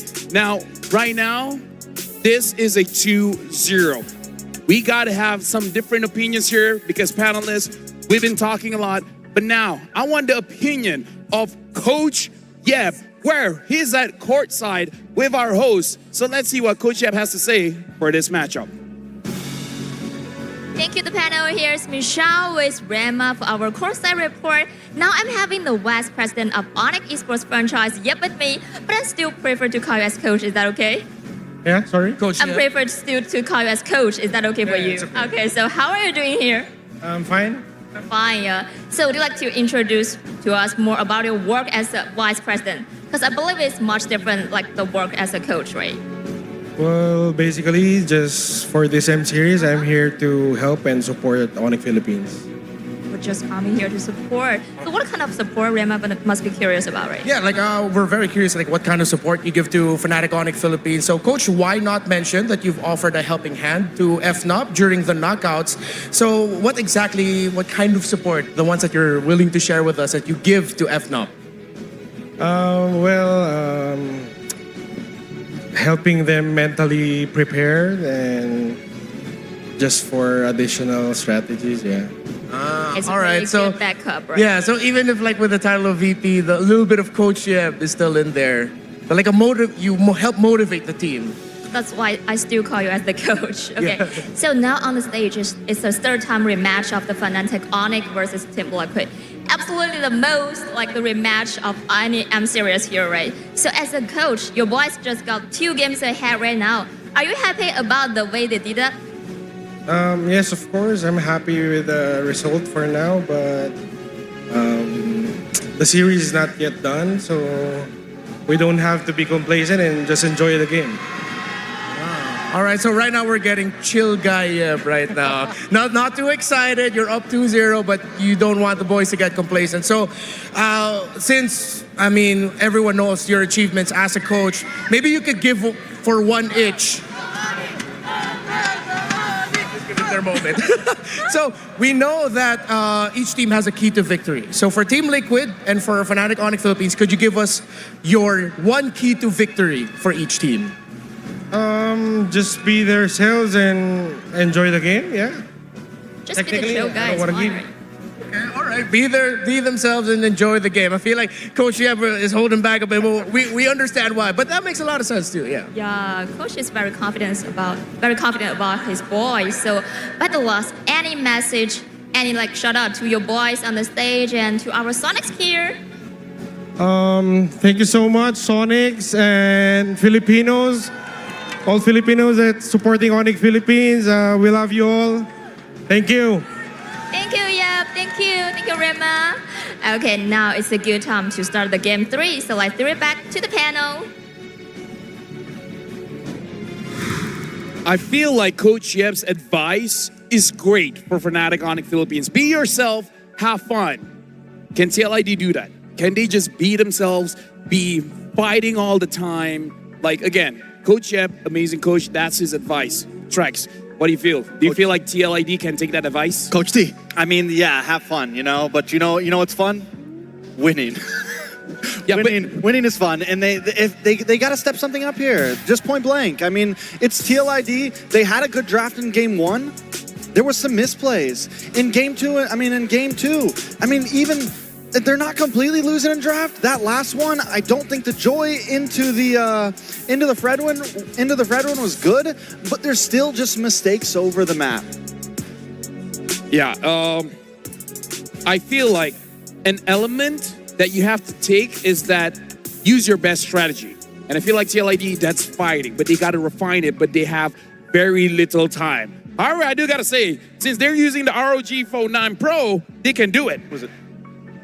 Yeah, are you okay? I mean, you're really going for some game? It looks great. I'm seeing what else Liquid ID can do, all right? We've stretched the limit of the 77 current hero pool in M6, and I'm looking like what else is left. I'm using the 165 hertz refresh rate screen to go through the currently 126 heroes we have in MLBB, and I'm stuck looking at Suyo, that beautiful man. I think if he was left, I'm currently he was left open. Yeah, I'm gonna Suyo kick. So if whoever gets Suyo wins. I mean, like, I don't know about you. Since you're enjoying yourself, I'm enjoying myself. We need some Hello Panda here where you guys can fuel your energy. Heck, you know what? I got full boxes. I got what do you call it? Cartons. You got cartons. I got cartons of Hello Panda. Cartons. We got cartons. And now we got Hello Panda, and you guys can too. Heck, I was walking around Axiata Arena, and a lot of people are bringing out their Hello Panda. So shout out to Hello Panda and to all of you guys enjoying this lovely biscuit. You know what I loved about the interview with Coach Yeb? What? I loved the fact that he was asked the question, how does he feel about Fnatic Onic, right? They're up 2-0, and normally you would expect maybe somebody to say, Yep. Oh, we've got this, like it's in the bag, it's guaranteed. But no, he respects the dynamic from TLID, right? He said, job's not finished, the Mamba mentality. So that's what you like. What I like is honestly Ferry, where luxury meets gaming with Ferry's first M6 switch. Watch this. Green Ferry, locked in, Green Ferry. That's the blue Ferry. Pan to tracks. All right, there you go. 3 ferries in one desk. Shout outs to Black Ferry Keaton as well. We have all the ferries here, and one cool thing is that if you have a ferry watch, you can ride their buggy, so you can go to the carnival. So we couldn't do that, but we're working. I need to get a watch. That's what I got out of that. You know what I need? This isn't actually mine. They didn't give me one. Miracle let me borrow it. Since we're on top of things here, literally in the nosebleed seats in Axiata, I could use a secret lab. Oh yeah. Yeah. Dude, too. You know what will you be able to do with Secret Lab? What? You can play for longer because the chair is comfortable. Heck, if Trex had a Secret Lab chair, his daughter will stop making fun of it. Exactly. She would. But you know, we all know whose fault that is. Yeah. Yeah. But yeah, Secret Labs would be great. But here or at home. Either ways. Now we gotta get back on topic here, folks. 2-0. 2-0 for Fnatic Onic Philippines. One more win, and they're at match point. While all of this is going on, TLID had time. They had time to readjust. They had time to re-strategize. So far, gentlemen, in my personal opinion, whenever TLID adjusts, it's honestly in their mid lane when it comes to the hero picks. I don't know if that's enough. Because so far, Fabian rotating the same heroes. Aaron Shiki rotating same heroes. Weedy rotating same heroes.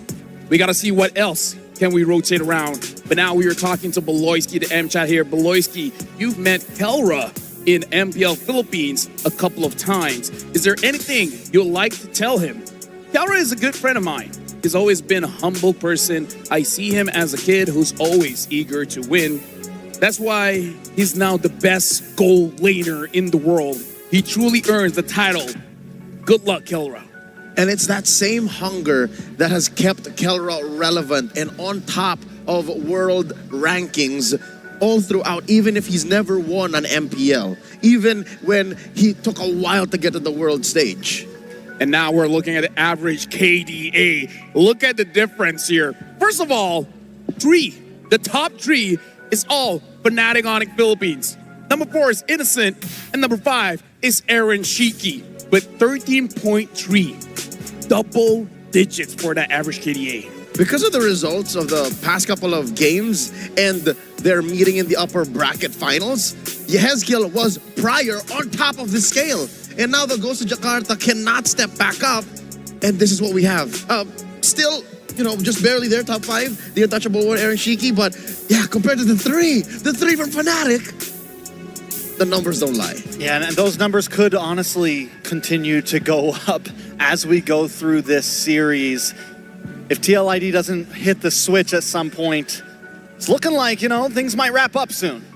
Hey, I just hit the switch, flip. That's what needs to happen right now from the side of TLID to be able to get back online and take this game under control, because they're running out of opportunities. Now facing with their backs against the wall, 2-0, and everybody knows when it comes to esports, this is one of the hardest things to come back from. So jumping into the next game, a couple of things are going to have to change. First, Witty.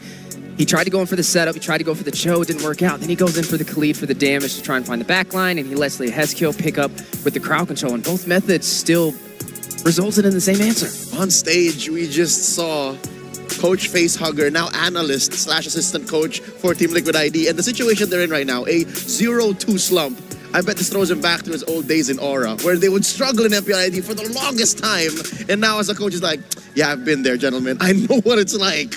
I wonder if that kind of wisdom is coming into game number 3 right now, because they need everything they can have, you know, any kind of help. Now we're jumping into the drafting phase of game number 3, where TLID, now or never, they gotta pick up some kind of momentum. And if we go back to the advice of Coach Jeb, something about having fun is being comfortable, is being alive. And now we hear TLID not giving Kelra that Bruno anymore. And now looking at the junglers here, only one has been banned, and that's Fanny. So at this point, maybe we see FNOP just, all right, fine, you ban, they're very known to do this. If you're gonna ban the Bruno, we'll ban the Granger here. Leave the jungles open to trade up on. But again, FNOP's now they're in this place of maybe comfortability, but my guess is you just ban the Granger here. I mean, it's a pretty good ban, and again, if you pick up the Suyo, you got the Joy. If they pick up the Joy, they got the Fredrin. The Eve gets banned now, which, might I remind you, this is the pick TLID used to stop Snoggeray Giant. So this is a very good respect ban here. And now TLID, time to drop the beat of Flash, becoming up Joy. That's a stinger, right? I mean, I feel like FNOP is putting them in a chokehold right now, right? They want them to take the Joy. They're not even worried about it. I mean, credits to Coach T over there, Coach Trex. The Fredrin is still on the board, and we know it's 100% win rate. But that alone is not the problem here. You can still put the Suyo on King Kong. And Ranger as well. Yeah, great. Yeah, exactly. And win the rest of the lineup. If I'm banning Bruno, I'm thinking we definitely see the Granger pick up here, right? It's like, why even? Because now you give over Granger, and then what do you have in response to Kelra at this point? Who's been, but against Kelra on the Granger. Now FNOP's, all right, so FNOP decides to switch it up, fine. We're gonna have some fun this game. They're taking risk here. Well, there's no need to rush the Suyo. They do open up the Granger still. Definitely a risk because you're outranged. But something tells me Fnatic Onyx, like, they won the first 2 games with a very similar lineup. They're going, all right, maybe this time we dive. I mean, I don't know. Personally for me, when you hear footsteps, you think of horses, not zebras, where sometimes the simplest thing is the right solution. But it looks like Fnatic Onyx Philippines, they're showing a curve here, which is very interesting. We've seen Fnatic Onyx pull this kind of trick against their series with Falcon Esports. They could have won clean, and then decided to go, yeah, let's play the Yuzhong. Yeah, that's why, you know, I'm like, I don't know about this. I think at this point, I don't know.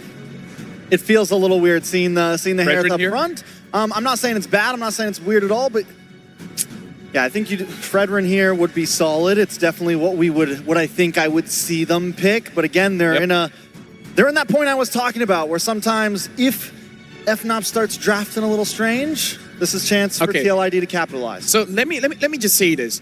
The reason why I feel like it's strange, because it feels like a trap, right? Do we not get this kind of vibe? It's like they're letting go of their Granger. It feels like they have a strat specifically for this Granger. So that's why I feel like this is sus. They're letting go of this. What are they planning? What's the strategy here? What kind of trap is TLID going to fall into? Yeah, and then they go for the Suyo instead of the Fredrin as well. So I'm right there with you. I think they are having a strategy that we have yet to see so far in the Axiata Arena. But when it comes to TLID, Aran, he's got a comfort pick. He's rocking that Hilda. Yep, he himself pushed the Hilda agenda all throughout MPLID, and now the world is reeling in the wake of this XP lane dominator. Going into bans, we still don't have mid laners. Instead, they ban a specialty hero for Widdy, the chip.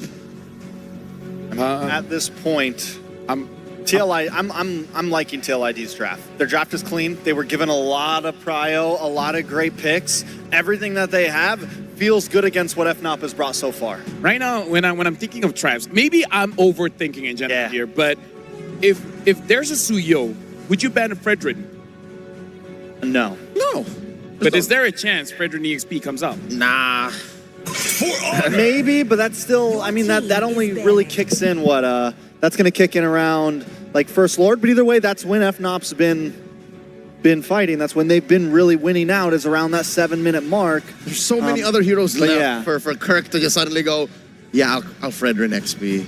I doubtful. Maybe you are overthinking it, LaFell. Yeah. I mean, I don't know.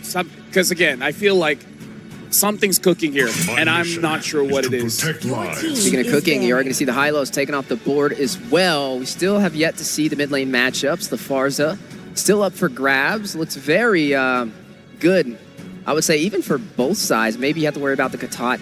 But Brusco the Bruiser, right? I mean, we know how he performs on this Katat, right? He's able to get to the back line. This literally was the deciding fact in game number 1. We saw multiple times where he would go in at 1 HP, and the tenacity, the only thing to keep him alive, and they're able to find the picks off. They're able to take out multiple members of TLID. So what are we looking at here? Final ban coming in from TLID is going to be the Khalid. Target down onto Brusco. Target down onto that Roam. Maybe a Kirk pick. Edith still open for the side of FNOP. Which means the Valentina Edith dynamic is still there. If ever Fnatic Onyx do pick up the Edith, but I don't think they're going to pick it here. They'll pick the mid laner here and then keep that XP laner pick for Kirk. That's what I'm guessing. So what do we think they pick up for mid here?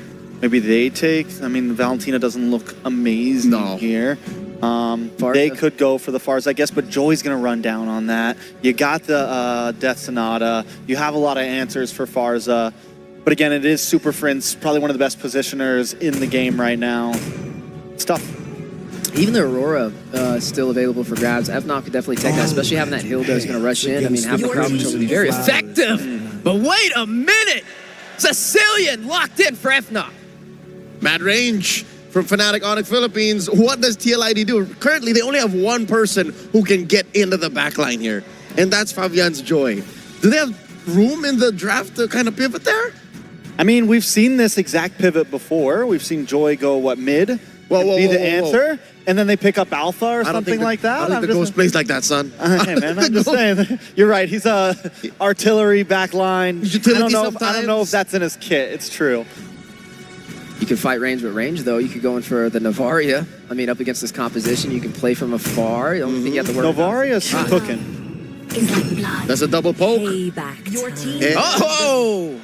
It's still good poke. The Farsa, again, great range artillery mage, and the Carmilla, which I think is I've heard, from many fans of MPLID that it's like a comfort pick for Widdy. I wonder how useful it'll be here in this game. It's we don't know what to pick, but we're gonna go for this. It's whatever. I don't want to say it like that. I mean, I would not exactly not know what to pick, but it is a lot of things could work here. What do you want right now, Widdy? This is something that you can possibly come back with, because the Curse of Blood is very deceptive, right? When you hit that big burst of damage, you can't really calculate for that. So maybe this is their Hail Mary. Yeah, it's going to be challenging, though, because now they're lacking in the crowd control department. It's going to be more on being the aggressor in these situations, and we know just how well Fnatic Onyx is with the aggression. We even had a lot of segments when it was aggression versus endurance, and they were the aggressor in that struggle. And now the final pick will be the CC to match the mobility of Aran on his signature Hilda. Right now, TLID looking at the draft. This is one of their best drafts so far when it comes to comfort. But is it enough? We're throwing it over to the casters. Two devastating games already for Team Liquid ID, and now 2 games MVP performances for Kelra. This time doesn't get the Bruno. Can we see an adjustment here? Is this enough to bring a match win for Team Liquid ID? It's going to be a hard journey this time. I mean, their draft, yes, as LaFell has mentioned, could maybe turn it around with that Curse of Blood, but it feels more like a deny rather than an accelerant.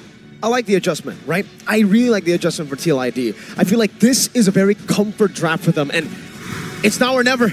It's 2-0 already. It's 2-0 already, and if FNOP gets this one, they're going to be facing championship point ahead of them in this best-of-7 grand final. Team Liquid ID, the draft is unique. We've seen the picks before, and this Carmilla in the hands of Winnie will have to go ahead and pull something out that we haven't seen just yet. The Curse of Blood can work great in this. Not only that, but also we have to point out the fact that this is a lineup that should extend the team fights in their favor. 2 revitalizes for them, 1 from Witty and 1 from Aran, to go that way. And also taking a look at the emblems here, breaking it down, Gideon. Looking at the emblems, you're seeing a lot of poke, right? 3 impure rages coming all across the board. Oh, Aran, you're in so much trouble. Revitalize already. Sanguine Claws brings him back. Kirk rotating over. Fabian recovering that position for the team. Aran gets away. I don't think he's going to be able to recover from that just yet, especially when the CC is on the opposite end. And now, even in the mid lane, they're still contesting for it. Rusco making sure that he can sustain against Witty and Yehezkiel at the same time. And this is what I'm talking about, right? Oh, Surge, Sanguine Claws, Soul Sever. King Kong picks up first blood. That's not what you want to happen, man. You know, give King Kong the Suyo. He'll make it happen. First blood in his hands. And that's the thing. The team is going to go ahead and play around those points. If they know that some of the resources are down from that early skirmish earlier on, they'll still capitalize it. And every single time the Suyo is picked up, I don't know. I actually don't know the perfect statistic on how many first bloods that hero actually has, just because how much damage he has in the early game with the Soul Sever. He does, but Kirk right now is winning this 1v1 pretty hard so far, and Aran forced to actually go for the recall. But generally, how I'm seeing this is that TLID need to make sure that they have a tight game, right? Any little mistake that they've made, we've seen Fnatic Onyx PH really blow that over and turn it into a full-on snowball. Yeah. Let's think about this. This time around, Kelra's not going to have the Bruno. He's got the Harith, a signature pick of his. Hold on. Hold that thought for a second. The fight for the turtle, though. Fabian. The retribution now. Going to be caught in the curtain call and also the Sanguine Claws. Witty pops in to revitalize. Kirk coming in as well. Kirk into the back. He dives. And now he wants to continue on. Oh, the vengeance. Not enough. Takes down. But at least Fabian is able to find a kill for himself, right? These small moments to pick up these kills, to find that initial gold is going to be great, but this Sanguine Claw is showing up to be quite a bit of a problem for TLID. And again, Super Prince is on a hero that is very late game centric. You want to go ahead and build up those stacks on the bad impact, and then eventually you're just popping off damage from range. But going back to it, you know, for Kelra, this Harith works a little bit different. Wow, already Yehezkiel forced to go ahead and just wings on out of there. But he's going to be fine. Already early damage potential showing. I really hope he doesn't disrespect it. So far, Kirk has been playing a strong game, and Aran does have a bit of a level lead so far, but at the same time, right, we're noticing that it's just about pushing these waves, making sure you have priority, making that very first move. It's just the capitalization has been a little weak. Good trades. Oh, up top, Kirk picked off Fabian. Able to utilize Aran's aggression. Now it's Witty who gets traded on the map. Super Friends with the claw. And King Kong with the kill. Okay, at least it's pretty good. They're trading up, right? We give Witty, we take Kirk. It works out at the end. And not only that, but this is Fabian, the best start that he's had so far in the series. It is going to be on this Joy. Could hyper scale up pretty well. Aaron Shiki will burn the flicker, so Kelra goes and gets that resource out with the Zaman Force. But Fabian also, going back to it, picks up the Starlium Scythe now. And with the early kill that he has, he actually is able to provide quite a bit of damage, still running that Temporal Rain on the Joy here. They have to really take their time with this, right? A lot of the motions on the map are pretty readable, but from Fnatic Onyx PH, it's about making sure this mid is clear, and at least Aaron Shiki is going for the double waves, and I feel that in the past couple of games, as much as Aaron Shiki was able to pick up those double waves, Fnatic Onyx capitalized a lot more on Yehezkiel and his positioning, which is something we need to keep in mind, right? If we see Feathered Airstrike, we're expecting GOA to come out pretty fast. Now the turtle's up, they're going to fight for the space already. Yehezkiel gets taunted. That's a lot of damage, bad impact. Oh, Yehezkiel forced to flicker out to safety. Meanwhile, Aran gonna kill Yo-Yo Witty, forced to use a Revitalize just for the burst, just for the poke of Super Prince. Feather Airstrike is going to come out great. Fabian is going to try electrifying beats. He's already gone in. Cursed Blood. And that's going to be Brusco taking very low. Still able to survive. Brusco in the midst of it all. Getting the kill back. Fabian claiming the turtle. AOG. No. That's the kill for Fabian. Jumping back in. Kilra's down. Flame of Pain. They didn't find it back. They didn't get the trade that they were looking for. And finally, Team Liquid have some momentum in the game. And King Kong is able to walk away from another electrifying beats. At least they're able to breathe for now. But one of the better starts we've seen from TLID. Yeah, not only that, but all that going again to Fabian here on the Joy. 5-0 now. Gets the triple. Not only that, but also got the turtle. Uh-oh. King Kong might get spotted out. Oh, no, we don't want to watch Murray. Oh, King Kong survives the outplay from King Kong. Kurt gets the shutdown. Fabian got taken out under the turret. He's alive. That's shutdown right there. How did it happen? How? Fabian, I mean, he's 5-1 now.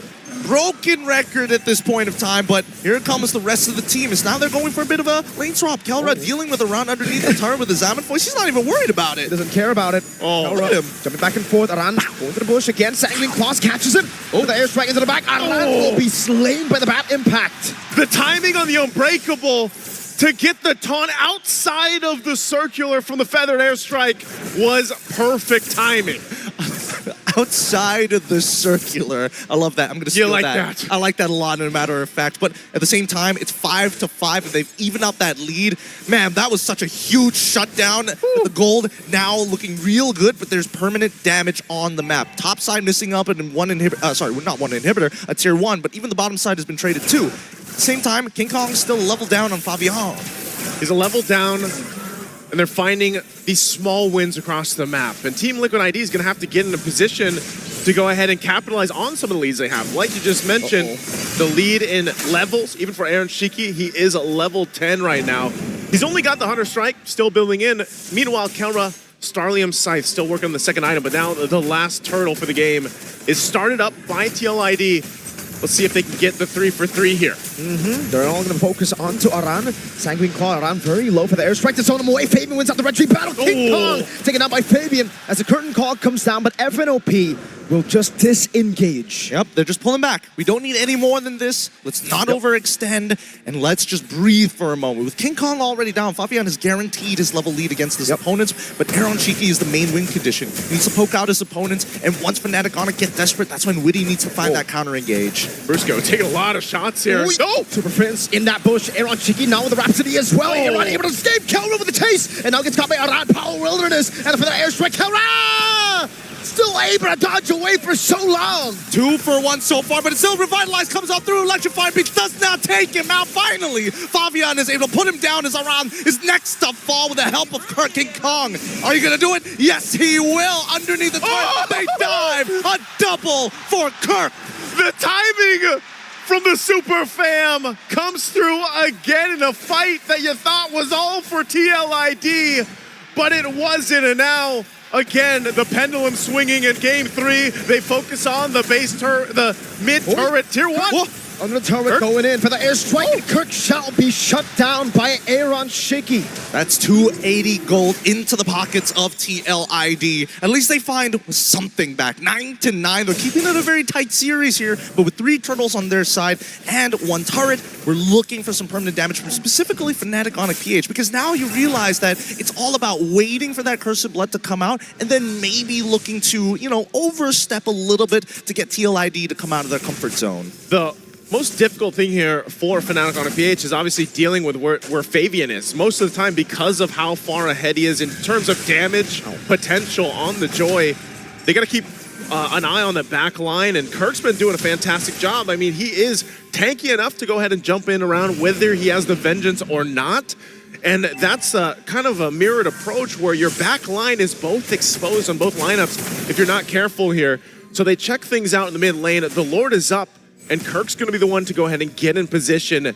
Now still, it's relatively even across the board that tier 1 gets pushed in by the minion wave at bot as they get in position for the Lord. I just love the fact that they're forcing respect out of them, right? Even on the bottom side, from FNOP, they're not spreading out anymore. They got to stay together. Okay, so Melfic Roar already picked up by Aaron Shiki too, so that should be the power spike, 3-item power spike. You can see the damage, the poke with the feather airstrike as well. Death Sonata. Kelra is out of the fight just like that. Up top, 1v1, Flavor Fave, the usurper in a 1v1 against Kirk. I want to go solo kill you, but it's not King Kong, it's Kirk. Yep, it's Kirk for now, but it's not over just yet, right? 4 ultimates to 3 ultimates. The ult economy is looking pretty good for Fnatic Onic at this point of time, and this is the very first Lord. If they're looking for that big swing, Fnatic Onic need to win this out. They'll just delay it a little bit longer. Team Liquid ID still having the revitalizers too. One was just used by Witty, still have the one for Aran. They'll give the go signal though on the Lord. They're gonna zone out FNOT. Aran jumping in, it's gonna be stunned as well. David claims it, and Kelra disappears. Aaron Shiki gets him down with the Death Sonata. Where did he go? Where did he go? Just a couple of shots and he disappears into thin air. Unfortunately, he's not able to build up enough shields. The raw damage from Aaron Shiki is just too much for now. It's too much for now, and this is the game that Aaron Shiki and the rest of Team Liquid ID needed. They get themselves another major objective, and now trying to work down some of the turrets they still have left to approach the base of FNOT, but Aaron Shiki, just go ahead, post up, take down that tier 2 as the Lord makes its way down bot Aran.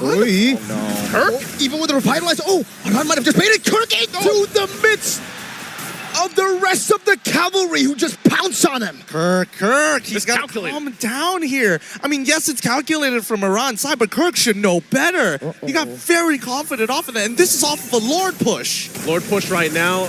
Mid turret still being worked on. A feathered airstrike dropped down. Wow, a lot of shots for King Kong. Shields are going to be popping here, though. Lord almost gone. The last one will go down, though, as Lord is cleared out. So FNOP will hold on to the base turrets pretty healthily. For now, at least they can breathe. At least they can, take their time and rethink their strategies. Because I think the hardest part is getting the right people to group together. Ideally, you want to get that curtain call on both Aaron Shiki and Yehezkiel. Maybe ideally Fabian as well, with basically any of their front lines. You still want to go in, Kirk? Feather airstrike on the Super Priest leads like this shit, and the glowing one. Super Priest gets bad impact just in time. Another feather airstrike over to Kelra. Very low on Kelra and Kirk. Prince able to clear out the wave in the bottom lane, and that is it. But man, the kill threat. He was burning. He was hurting a lot. That was glowing wand on top of the... Oh my, it could have gone bad. Super Prince luckily pops his ult in time and conveniently has minions down by the bot side of the map. Could have been real bad. It could have been real bad. Even running with that. Again, all Super Prince wants to do is continue to build up on the stacks. Stack them up. That he has. Glowing wand, wishing lantern now. You can see it there. 216 stacks for the Sicilian. So the later the game gets dragged on, then Super Prince becomes pretty devastating in terms of damage, but you saw it too. The stacks for Aaron Shiki, he deleted Kelra earlier on. Yeah, I mean, he's 695. He's about to hit 700. It's only like 1230 in the game so far. I mean, he's been stacking up really, really nicely, and I do like the way the TLID is adjusted. You can see the purchase for Witty. Anti-Curse into second item Twilight Armor, so he has ways to deal with the poke that will be constantly coming out from FNOP's Super Prince, right? With the Sicilian, that bad impact, it won't really have that punch anymore with the Twilight Armor. You can just constantly take that damage, back away, wait for it, Kelra. Kelra from the back, Wilderness! That's a big bomb. No, that's not either. Curse of blood from Witty. That's 3 members already down, and Kirk, he's got no pushing power as Fabian starts running in with the rest of the squad. It's going to be the Vengeance already. Papa with no minions. What? Okay, there's the push in from the Cavalry they're looking for in game of 3. FNOP will still try to defend, but they're going to have to make this work. Only Kirk left now. Gun down the Rhapsody and that Sky Piercer. The Cavalry are alive. Ooh, they breathe life into another game, extending the series. They're not going to let FNOP get to match point just yet, not without at least one Stampede down. They came through as a Stampede in game 3. We talked about the adjustments leading in this one, and it was apparent here from start to finish. They showed that they have fight in them right here for this series. And you can see how the Carmilla was a comfort for Witty the Wise. Yep. It was a great pick, unique draft once again. We're going to have to go ahead and throw it over to the panel to break down game number 3 and see what they thought about this result. TLID was able to take down Fnatic Onic Philippines in game number 3. The question is it an outplay or a mistake? Trax, what do you think? I mean, TLID, I think they were able to execute some things there. They were on fire, and FNOP, honestly, a little bit on the fritz there, man. Had a little bit of a glitch in draft, at least in my opinion. And then even in some of the gameplay, we saw Kelra get caught. TLID had the advantage from draft on, and this time they executed it very well. I think the word you're looking for is a little too playful. We've seen Fnatic Onyx go through these episodes.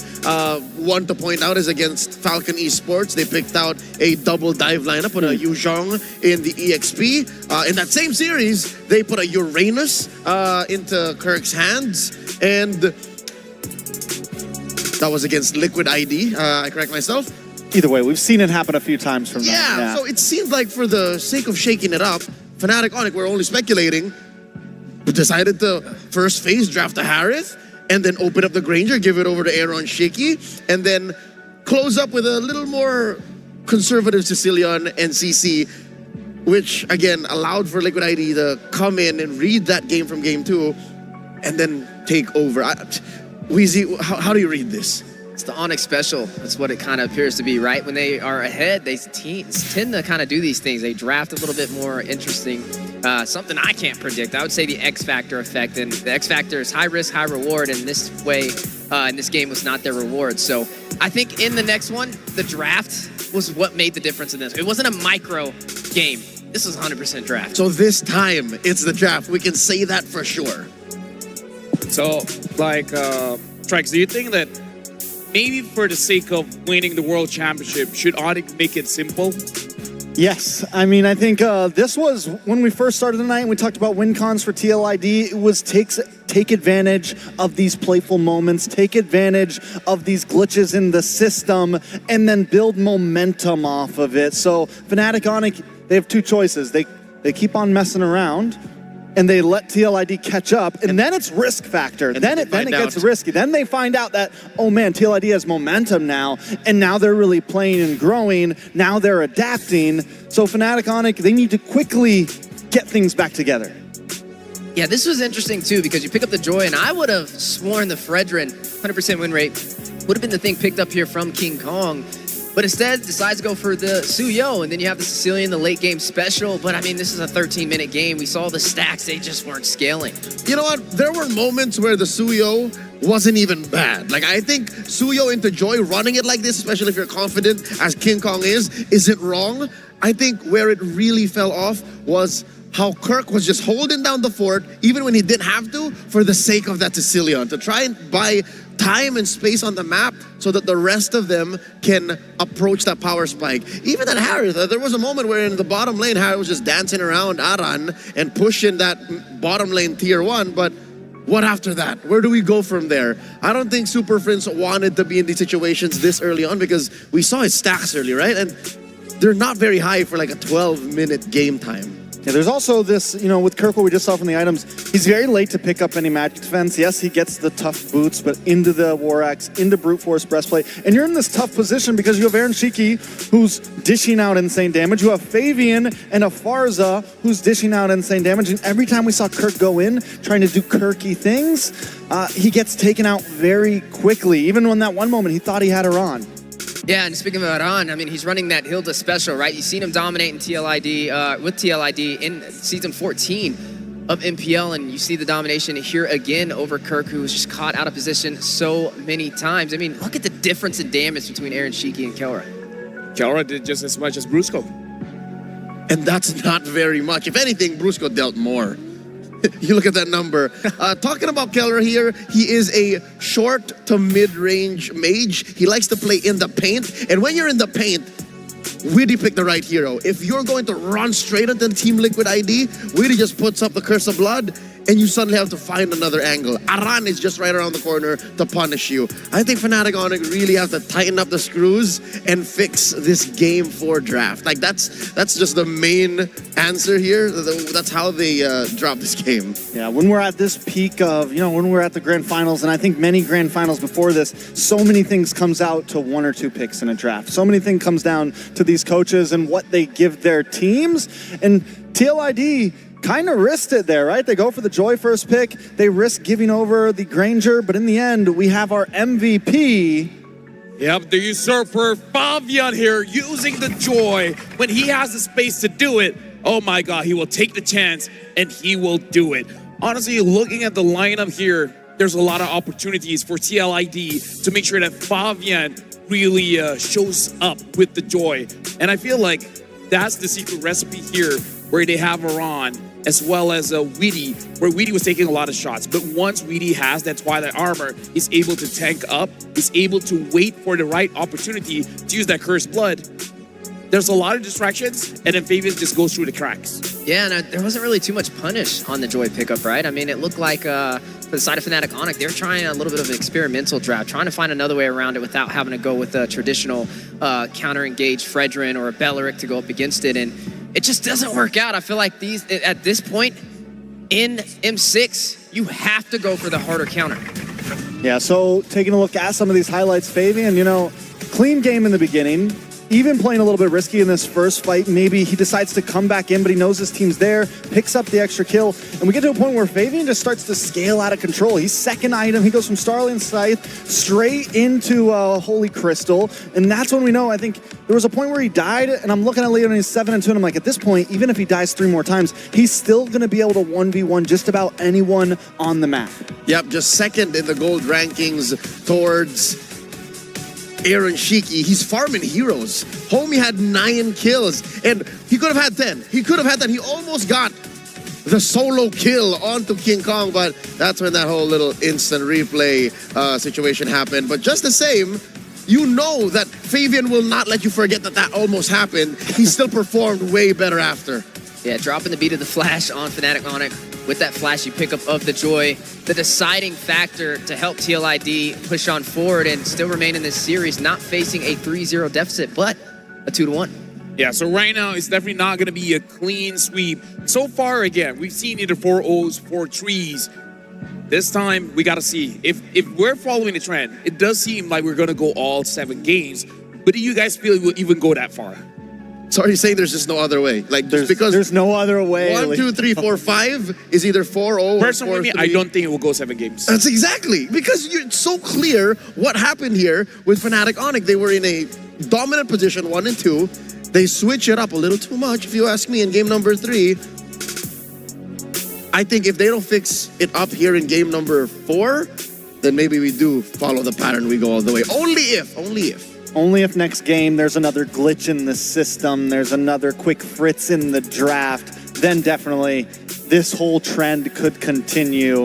I think next game's going to be our big decider on when this is all going to end. Yeah, but that's not a gamble I'm willing to take. I'm not going to go for the experimental draft, especially with all of this on the line in the Axiata Arena. Grand Finals, a chance to be a world champion. That's not a time to experiment. That's where you go straight to the basics and you work with things that have been tested, things that have been proven time and time again. So we're seeing that probably game 4 onwards is going to be the real FNOP. But before that, we got a quote here coming in from Weedy from TLID. Weedy Wise. We have to see what he has to say. The title above all. Weedy has said, facing SRG was an intense match for us. We have to set aside our egos and personal issues, prioritizing this match above all else. In the past, we didn't play as a team. We focus on our individual games. Against FNOP, we're committed to pushing ourselves to the limit, aiming to bring the championship title back to Indonesia. Very interesting quote here coming in from Weedy. I mean, you know, I like how he said SRG was an intense match for us because they 3-0 SRG, you know, and they made it look very clean. TLID were so dominant, so definitely a little bit of humbleness there. And now I'm wondering, you know, if they want this championship title, they need to bring out that beast that we saw from them the past couple days. And every single game so far in this best of 7, 1, 2, and 3, they have put out their best foot. It's not like the draft was bad for TLID in any of those games. It's actually weird that it's Fnatic Onyx that we're actually pointing out that had a weird lineup going into that bout. So I agree. Weedy, just focus on your gameplay. Focus on asking, say, DeLucas and Facehugger for a good draft. And if you get it, just play better than Fnatic Onyx. But going into game 4, I think things are going to change. And I do agree with the point when he said going up against SRG, they had to play more as a team and not their own individual games like they have in the past, right? Especially when we've seen the match against SRG, they had a lot of synergy. They had a lot of diving potential as a unit, that hive mentality. which was helping them overcome a lot of their competition, and that really put a pedestal up for the side of TLID to be able to step on. And they were able to step on it, and they learned from the experience, but now it's using that experience and translating it into this game. Now, they got a match off Fnatic Onyx. Can they ride that momentum? We'll have to see. A couple minutes till draft. You know, TLID, I think I want to talk about how they come into this match, right? They just came off of a big swing. You know, do they still come in with the same idea? Do they feel the way that we feel, that maybe, you know, if not messed up in draft? You know, like, it's kind of...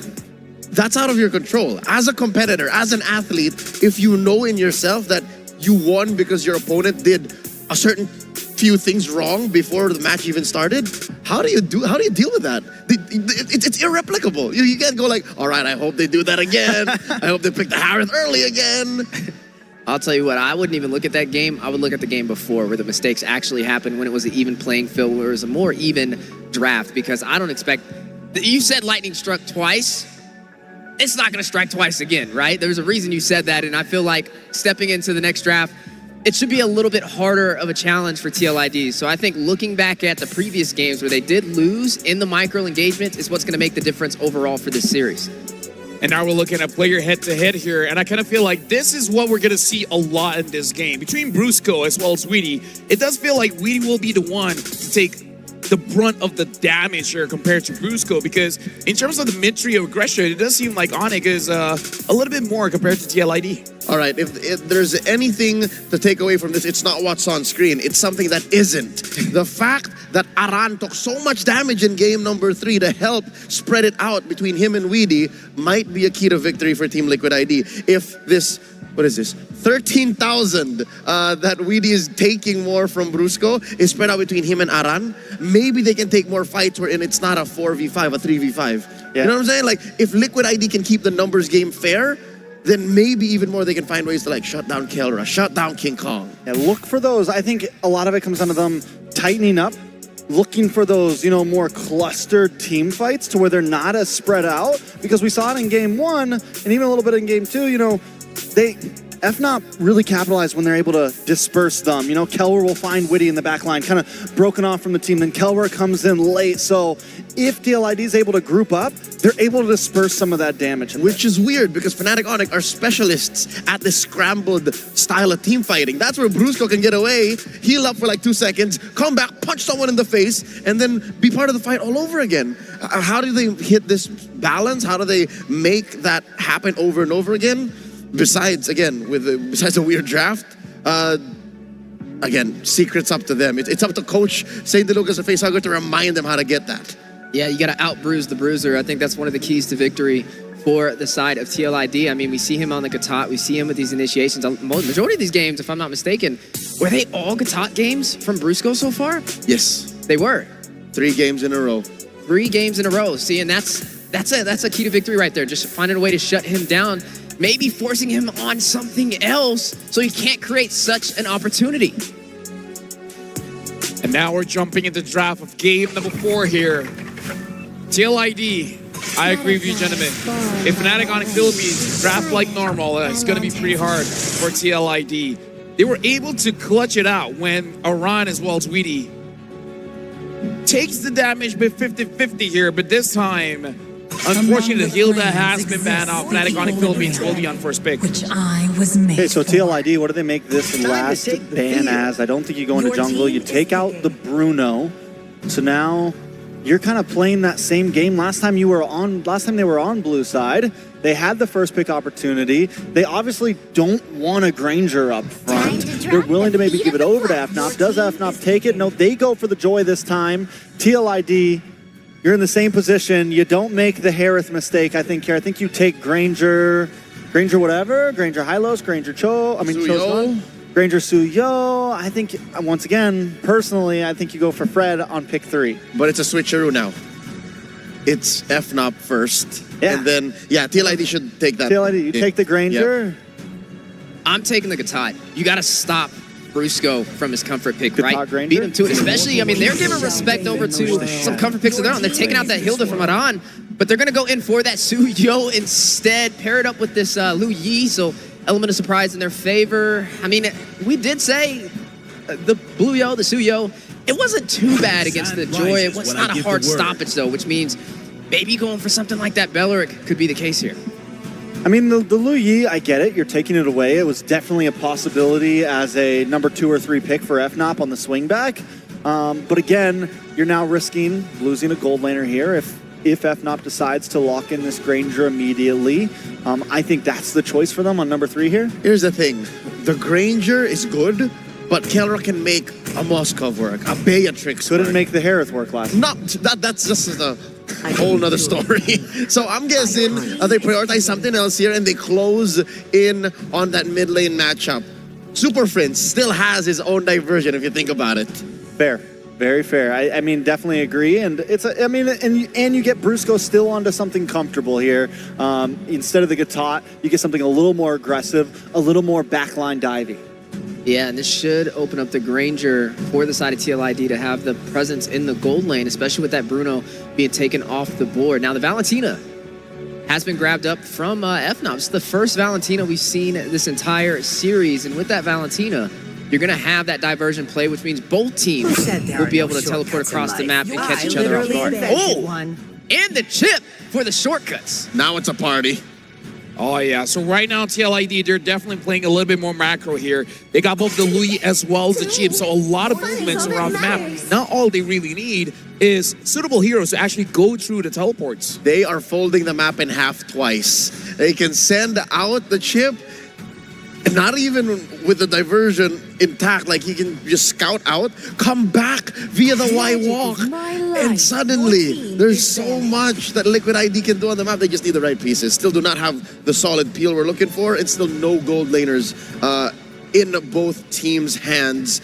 They're both taking him out though. 1-1 out, and Harith out. Granger still at large, Beatrix still out there, Moskov as well. So TLID, after all the bans, they have first dibs. Yeah, I think depending on how many more gold laners get banned out here, TLID gets that first pick snapback here on second phase. So FNOP might want to be careful on how deep they go into this gold lane and what they leave open for themselves here. Yeah, it's going to be interesting to see which way this plays out. I'm honestly a little surprised about the chip. You already had the element of surprise with the Lu Yi, and I don't even think that FNOP would have even banned that out. Maybe it was to stop them from getting the chip themselves. Could have been a possible answer. But nonetheless, they have great crowd control with the Lu Yi. They have the great element of surprise as well. I think the gold laners, I feel like whether you get the Granger, whether you get the Moskov, it's really going to just boil down to the micro on who can scale a little bit better as you go through the game. What I really want to see is what is going to go into the XP lane for TLID. Do you get something to kind of deny Kirk? We saw Kirk struggling in the last match. What? So, all right. Again, Granger probably gets picked up here by TLID. They go for the Claude. Where are these teams going? There's nothing really tanky on the side of FNOP. I mean, of course, there's gonna be. Claude, though, I mean, it's quick movement, it's quick pace. You have Lu Yi, you have Chip, you have Claude. Does an old favorite like Arlott come through? You still need an answer to those dudes coming through the portal, right? TLID needs some kind of tank here because Chip ain't that tanky anymore, and you can't let your Suyo die all that early. It's going to be challenging. Looking at the options on the board, still the high-lows still available for both sides. We are going to see the Edith pick up alongside the Beatrix. So gold lane matchup will be the Beatrix up against the Claude. How are we feeling about it? I mean, you get the Kirk special, you feel comfortable. You got the Brusco Bruiser special, and as we've said, Kelra's gonna feel good on just about anything. And this isn't even an out-of-meta pick here. This is a Beatrix. It's been a solid pick throughout all of M6. Solid A+ pick here. One more for TLID, the XP laner. What does Aran get here? Hylos is open. Do you do that? Do you go through the shortcut and then just drop the That's Phobius available too. They're gonna go for the Fredrin, the answer to the Joy, but where's it going? It has to be XP. They're pulling a team spirit. So it's that trap you were talking about, but a game late and the other team. I mean, because we've seen it before, so it's not all that crazy. But now, we'll see how TLID uses this draft against Fnatic Onyx Philippines, which arguably they got all the favorites on each hand. And with that, we're throwing it over to the casters. Very interesting draft. We already know what party it's about to be here. for this one from TLID. But interesting. I mean, even with that Fredrin last pick, what do you guys feel like? I don't know. I feel like the Fredrin, I guess it's a little interesting, right? You're still able, you have multiple ways to lock down and try and keep Joy in place. I guess that's what they wanted from the beginning. Hey, it looks as zany, as goofy as a Hilda XP when I saw it first at MPLID. And Aran was the guy who tried it first. He was the guy who brought that pick. So, Fredrin XP, Aran, I trust you.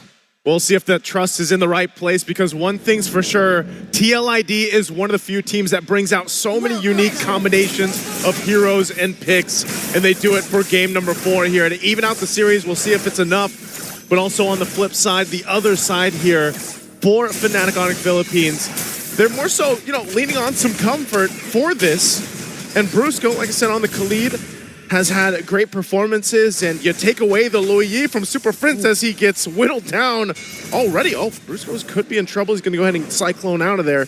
But at least now you have the Valentina for Super Prince, so he could actually take Yehezkiel's ults too. I suppose, but even Brusco's playing a very tight game here. No flicker, as expected, but unless... Yo, that's not good. Revitalize from Aran will not save him. Super Prince still, despite getting bullied early, claims first blood. Interesting motions across the map here. I wasn't hoping that was going to happen, but at the very least, it's good for Fnatic Onyx PH, right? They find one for themselves, and at this point, it's about brawling, getting all those battle spells out of them as soon as possible. Yeah, they have to go ahead and play against this. Kirk taking a couple shots from Aran. Again, an XP Fredrin is not something you see too often. So this will be interesting to see how he plays it, because also he's running the Revitalize alongside Witty. And we know that with this kind of lineup and these kind of heroes from Team Liquid ID, Brusco again? Surge? Sever Fabian! No, he just used a Queller. He took him down. 1-1. Yep, so far Yehezkiel's been doing a very good job making sure this duality is able to proc just in time and making it difficult for Brusco to kind of take that space, right? Every single time he tries to forcefully push out those waves, he's going to have to pay the tax. And this is why having that Louis Yi is so valuable on these lineups, because it's just, you're able to go and get, even if it's just the reactions that you're using and not the diversion, so to speak, it's a big threat. But the fight for this turtle is already going to break out here. Okay, Aran almost fully stacked, goes in, but King Kong's there, finds a spot. King Kong wins the retreat battle. No Revitalize for them to play with. Even when Aran places it down, Brusco, Raging Sandstorm with E, doesn't escape from the primal wrath of Kirk. Why would they take such a big risk on this? They didn't even hit their level 4s on time, right? I think that Aran, yes, at the very least, you are somewhat strong, but you don't have your first items as well. No Thunderbelt, really. And you're going to get bursted down by a majority of these heroes until later on into the game. But let's not forget, Witty is not level 4. Even Yehezkiel wasn't level 4. I just don't see the angle. And that's why FNOT punished them when they had that angle available to them too. Witty still not level 4, will take quite a bit of poke damage down. He's going to back off here, but this is again a sign, and we see King Kong do this all the time when he picks up the Joy. He loves to jungle this quick around the map, and he's already got a gap between him and Fabian. Oh, yeah. It's already really tough, Witty. Shortcut Kirk, instant flicker out. Fabian will take it so that he can go to the XP crab. Yep, real fast on him. He wants to catch up as much as possible here, but great reaction time coming here from Kirk, right? At least he was able to move out of the way and not give a free kill over, because so far, hold on. Revitalize from Witty. King Kong's damage a bit too much to handle. Electrifying beats onto Yehezkiel. And in reaction, King Kong very low, still able to escape. And man, up top, it's a blazing duet from Aaron. Still no damage though. Kelra walking up. Diversion. Oh,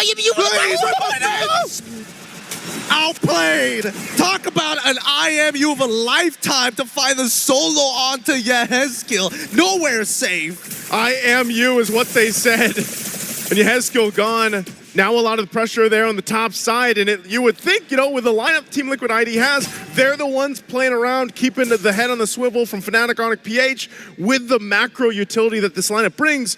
But it seems like FNOP's able to do that instead. Yeah, and they're doing a phenomenal job so far. 3K lead, and Aran unfortunately does not outpush Kirk at this point in time until he gets maybe a Molten, but until then, we'll basically be seeing Fnatic Onyx PH be very happy around the turtle, which is interesting because you're expecting TLID to come in with more creative angles, right? Now that their ults are available, they should be looking for flanks, looking for opportunities to sneak their way into the battle lines. Again, part of this is the utilization of the Valentina for Super Friends. Shortcut going to be dropped down. And that's King Kong. So he's like, you know what? Shortcut came through. They're on that side of the map. We'll go and make our way to the turtle.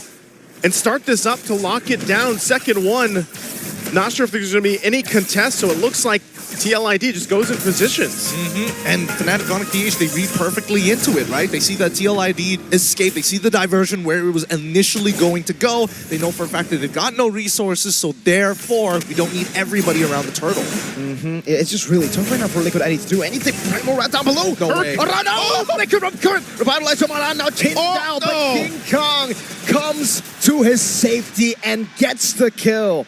Can we just say, you know, Kirk on this Edith, a signature pick of his. Loves to do the. Oh, hold on, jungle. King Kong electrifying beats. Yasuo, you know, reaction. Fabian to be very low again. King Kong versus 2. Fabian escaping the Queller. Yasuo walking up again up top. There's a battle. It's going to be King. Oh, Kelra jumping. The double for Kelra under the tier 2. Nicely done. Nicely done. Brusco applying so much pressure across the map, opening up that information, allowing these kills to be falling through for both Kelra as well as, I mean, King Kong. The fact that King Kong was already 2v1ing it, he's really pressing his lead. He's has a massive lead right now, but just again as a team, it's mind-boggling to think that Fnatic on PH is finding all these fronts across the map from bottom to the jungle and then the top. That it's Team Liquid ID really trying to catch their breath and try to find these moments where they can actually keep things from getting too out of hand. And now the focus here, tier 1 bottom lane, they all rotate down. Raging Sandstorm from Brusco just onto Aran. Kelro was trying to siege this turret down in the bottom lane, and Liquid are kind of in a tough spot now. They have a composition that needs to somewhat snowball. Secure neutral objectives at least at the start, and they have failed to do that. And the best part is the item builds that we're seeing. Everybody is making sure that they've got some tough, and now here comes the shortcut as Aaron Shiki is chunking down Brusco, but it's not over yet as the front line is in trouble. Quick sand guard. Oh, King Kong! Going and diving into the back of Hezkiel, trying to survive King Kong again. Aaron Shiki, and Brusco will try to sandwich him down. The BMI into Kelra's debut. You can't stop him. You can only hope to contain him. King Kong unleashes in the back line, and now that's another objective. Turtle secured here for FNOP. And just Team Liquid ID really trying to decide, you know, we brought some uniqueness to this game. We brought some spicy picks to the draft and maybe a whole lot of utility, but we haven't been able to use it. Have you guys ever watched a video of the hydraulic press? Because that's what Fnatic on PH are doing right now in Team Liquid. They've got all the utility to be able to come up with creative angles, but these fights have been so convincing from Fnatic's side. And I gotta give it to Kirk, he's doing a great job, but at the same time, their pinches are like none other. Their collapses are so clean. Again, it's that thing I was saying earlier about Kirk, man. You know, he's underrated in the sense that when the Edith is also picked up, it's not something you so much think about. He also loves to play with the Warcry emblem, so he's a little more aggressive. But like you said, Gideon, it's the fact of the layering, whether they're initiating with Brusco's Raging Sandstorm or playing into Kirk's initiations with the Flicker, Onward, and Earthshatter. But look at this, focus now on this side of the map. They want to take down that tier 2 if they can. TLID knows this. They'll rotate and try to keep things under control. But again, keep an eye on Brusco. Doesn't have the flicker, though. King Kong. He's going to go. The Spiders apathy from Kelra. Almost taking Yezkiel down. Or Shadow Raging Sandstorm as well. Revitalize to keep him at bay. Aran still there. Super Friends. Wow. He stole the Fredrin. And he caught all of them. Oh my goodness, melted every single one. An energy eruption of a lifetime coming in from Super Fritz. What was the that? IQ on Super Fritz and the decisions, and that's why we said this Valentina pick would play an integral part in winning this game, because you have so many options, but then the creativity. Kelra! And now King Kong on Yezkiel. What a statement piece coming in from Kelra. A masterclass. Doesn't miss one of those shots. Making sure that TLID are always on their toes. It's 9 minutes into the game with one of the biggest leads we've seen so far. 11.6K, 17-1. What do you do? What do you do? What do you do against this? You start praying and hoping and counting that you have another 5 minutes in you. I think the party's over here for Witty in this one, because right now there's no way you show up for these to contest. Even the diversion so late, they send in Aaron Shiki, BMI's back to the base, but it was too late at that point, and now with a massive deficit to work against, and the shield's already popped in the mid lane and turret down to the top. They are down to almost the bare bones. Look at the difference in itemization. Dear Lord, dear Lord. Oh my Lord. Yeah, Heskill, it just has to eat it. Like, what else can you say about it, right? You don't have the items to even get into your second item spike. And unfortunately, an Enchanted Talisman, yes, you can throw out abilities, but half the time, eating those shots is all you can hope for. When you're super ahead, you go for Heptaseas, and that's what Kelra is doing right now. Another random shot, Raging Sandstorm backwards, but it's all just to get space for Kelra, to get the base turrets. They got the base turret mid already down, but still, Lord is up. Oh my Lord. They used the conceal earlier on, so TLID back to go. Kelra! Render's apathy! The gun in the gold lane! And now it's Brusco diving in! King Kong cleaning up! He made the standard strong. He's ending this game. Keep your prayers up. Start praying to him if you're a marksman. A gold lane god. Kelra. What a shot. What a shot. What a lineup. What a performance again. And now they find themselves championship point for the Super Fam Fnatic Onyx Philippines. I've never seen such a dominating performance in my life coming in from a gold laner. You said you just gotta pray. Pray to who? And the god in the gold lane is playing in the MLBB Lanadon. Got to the gold lane at this point after that one, man. Panel, what about this game? What happened here? Take it away. I feel like for this one, the analysis is a little bit more simple. Fnatic Onyx Philippines, they got their best heroes on their best users. They know what to do with this. The Edith, like even the Beatrix, you saw that final shot. They played their best MLBB, and I think this was more on Liquid IDs. It's safe to say, is it fair to say that they may have overthought and overloaded on utility? Our casters were doing their best to call all of these shots from different angles of the shortcut, the diversion, even Aran coming through. And LaFell saw this from a mile away. Hell, I'll tell you now, maybe even a light year away, but I think it came out at the wrong time. That Fredrin trying to, what is it, still counter the Joy? It was a non-starter. Yeah, the draft, I think the idea was there on paper, right? But I love how he said overthought it. I think it was a little too much, too big brain, too trying a little bit too hard when once again, you could have just kept it steady, kept it simple, because Fnatic Onyx was the one who had to recover from the previous draft. Yeah, and they didn't go experimental this time. They went back to their roots, back to the basics, and it definitely makes a difference in the game from what you've seen. And yeah, that's a rough one. It was interesting seeing the chip pickup alongside the Lu Yi, right? I mean, you already had the element of surprise. I feel like it was definitely overkill. They could have went for more crowd control, any other element outside of trying to go for more of that mobility and that element of surprise. So yeah, that's a stinger. I feel like this is another one that boils down to this is not a micro game. This one was draft. I feel like one of the things that we have to say, TLID did not interrupt Fnatic Onyx Philippines from doing what they want to do, either in draft or in game. And I kind of feel like that's the biggest thing. But now, looking at this, looks like we just had the fastest game Fnatic Onyx Philippines against TLID. Game number 4, it was 10 minutes and 34 seconds. Before this, it was 10 minutes, 43 seconds. Team Spirit against Falcon. So, game number 4, in terms of the domination, that was the fastest game so far. 9 seconds is the difference between these two records. And what a recovery. If we were going to blast Kelra's Harith, did this performance on the Beatrix do more than make up for that? He redeemed himself, picked up his signature hero, and I don't know, were you watching? We were watching the same game. He used every single gun. By the end, he was one-shotting people too, and I mean, it was just a monster overall. Yeah, just, man, that was a dominating performance, right? And that's not just any game. They're sitting at match point now. Oh yeah, match point, 1 win away from being a world champions.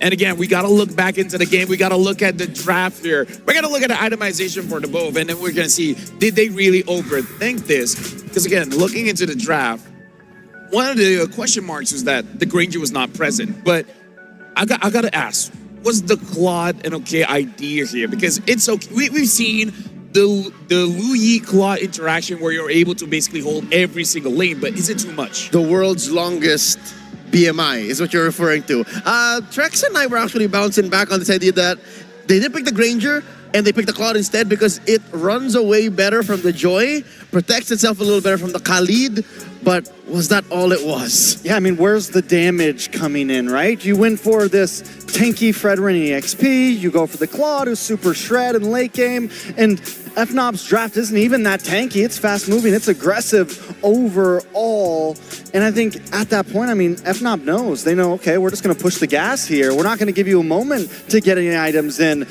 Aaron Shiki didn't even finish Trinity build by the end of that game. Only one death, by the way.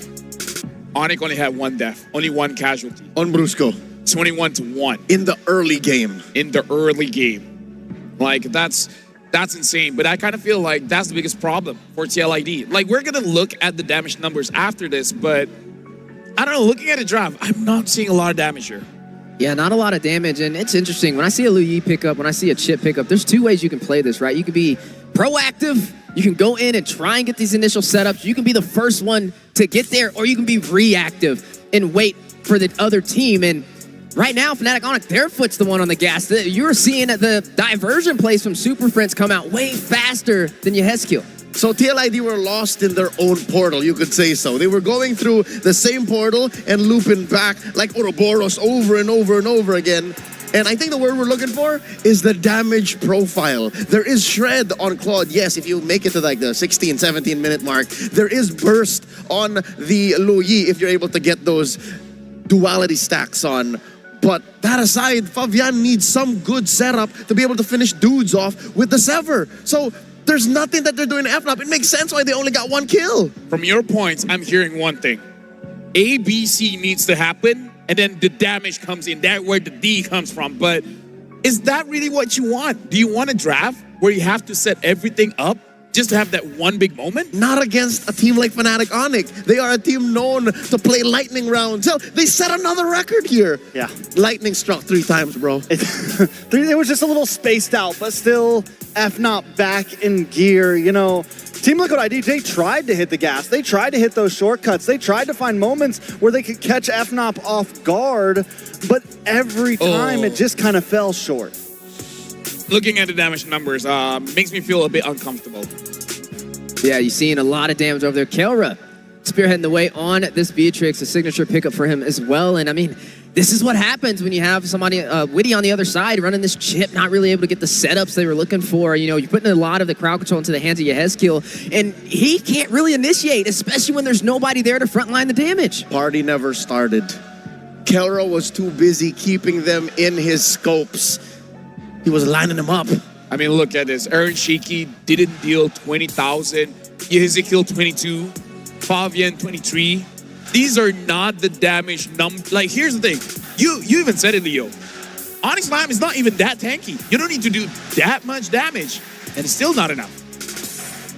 Yeah, not enough indeed. And 21-1, another hard pill to swallow, and a good leap forward for Fnatic Onyx Philippines. TLID, they've got to win 3 in a row to turn this back around. And now we have our MVP, the monster mid laner, Super Friends, on that Valentina, even making that crazy play. I am you, using the Fredrin's ult, the energy eruption, catching 3. Even before that, early game, picks up the diversion, gets to the mid tower behind Yehezkiel, and gets the solo kill on him.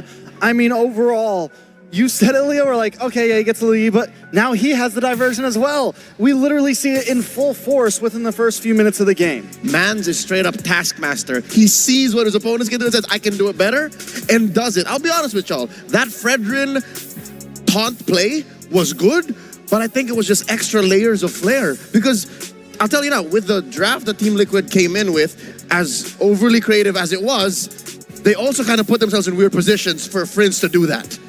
Yeah, and that's when you see a proactive mage, right? When you're running on this Valentina, you take the diversion from the Lu Yi and you punish. You look for the opportunity, you teleport across the map, and you find the setups. Not only that, but the damage as well. Super Friends was everywhere on this map, rotating around with Fnatic Onyx, just all over every objective. What is that KDA? 2-0 and 14, 16 out of 21. I reckon that's what, 76, 77% KP. Across the map, he was just, there were just a handful of kills he was not part of. Yeah, I mean, this is one of those final plays here that is just monsters. And it's such a quick switch, too, to catch everybody there. Super Friends is definitely, I mean, everybody is online right now. And so far, just about everyone on the team could have earned an MVP throughout these last few games. Yeah, definitely another one in the books for Fnatic Onyx, but it's not, it's hard to say. I would say it's not too far out of the ballpark, but it's hard to come back after a 3-1 deficit. So 3 games in a row for TLID. If they're able to pull this off, this game, it wasn't a micro engagement, it was the draft. First, you gotta fix that. And then once they fix that problem, you run into the problem you ran into in the first few games where the micro from Fnatic Onyx was overwhelming them. So now, honestly, when looking at the previous 2 games, this feels more of a match between the coaches instead of the players because the draft is impacting this a little bit more. But now we got a clip here that we want to analyze a little bit more in this game where Super Friends on this Valentina, the Valentina reminds us that this is a hero that can say, I'm better than you, because having the access to that 2 extra dashes as well as flicker, essentially giving you 3 extra dashes is huge. Super Prince starts off by taking the energy eruption and then looking at the opportunity, he's just waiting in the flanks and then he flickers forward, gets 3. This is the ability of a Valentina where you have the flexibility, you have options. You can be a little bit more aggressive, you can be defensive, but here's the thing, you even have utility. Yeah, the Monster Mage actually used a flicker plus the Shadow Strikes to be able to get that 3rd skill. Ladies and gentlemen, do note, the taunt is what you steal when you jump in. And as soon as I saw him take that Fredrin ult, I'm like, oh no, what's he gonna do with this? How is he gonna make this work? And apparently, they were in comms. They were talking about it. I have the ult. Make him stay. Make him stay. We'll kill them all. Which is insane, too, because Valentina's been a hero that has kind of not been picked up as much because she's so up close and personal. It can be a risk factor. But the way that Super Friends is playing that right now, it just fits so well in with the way that FNOP like to play, that aggressive, in-your-face style, not giving you a second to breathe. I mean, Luigi's not that big of a range. Fair. That's how you deal with Valentina, range. And the Luigi showed up first, like, there's no Farsa, there's no Eve, like, what does the Valentina have to worry about? So it does feel like this is more about the draft, so this is more of the battle of the coaches. Yeah, the coaches definitely going back to the drawing book and another win in the board for Fnatic. And now the biggest challenge yet for TLID. We're in the Axiata Arena. We're at the grand finals. They have a chance to be a world champion and to have it possibly ripped out of your hands from Fnatic Onyx Philippines. Talk about pressure. Yeah, and here's the thing. I feel like at TLID, they got to slow it down when it comes to what they want to prioritize coming into the draft. And with that, we're going to give them a little bit more time. In fact, Eterna is standing on court side where she can report to us what's going on down there. So, Eterna, what's going on?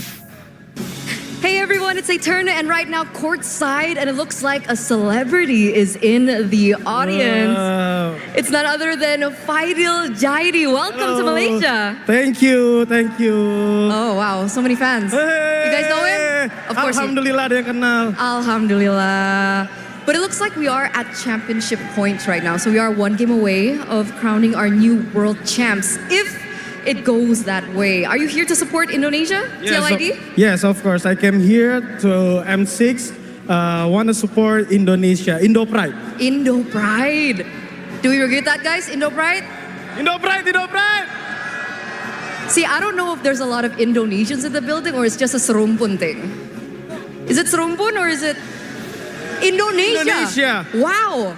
All right. So did you fly with them? Batam, from Batam. Batam. From Batam. From Batam. From Batam. All right. So I've been reading a lot of articles about you. Sorry? I've been reading a lot of articles about you. Okay. And it seems like you've been involved in the MLBB scene for quite some time, even as a pro player. It was a long time ago, you can say. You can say it was long a time ago. Top Global Lunox, Top Global Aurora. What else? Yes, I was Global Aurora, Global Lunox, Carry, and Gushian, but that was a very long time ago. Is that why you cosplayed Akai? Were you Top Global Akai too? Sorry? Did you cosplay Akai because you were top global Akai as well? No. My father was cosplay with Gatot Kaca. Gatot Kaca. Gatot Kaca. Where is he? Pamu. At home. At home? You didn't At bring home, him? yes. Did he let you come? Yes. Oh, he let you come. It's okay. Yeah. Okay. So, Pamu, thank you so much for letting Fidel come. It's been a blast. It's been I love an you, honor. Pa. Love you too. Okay.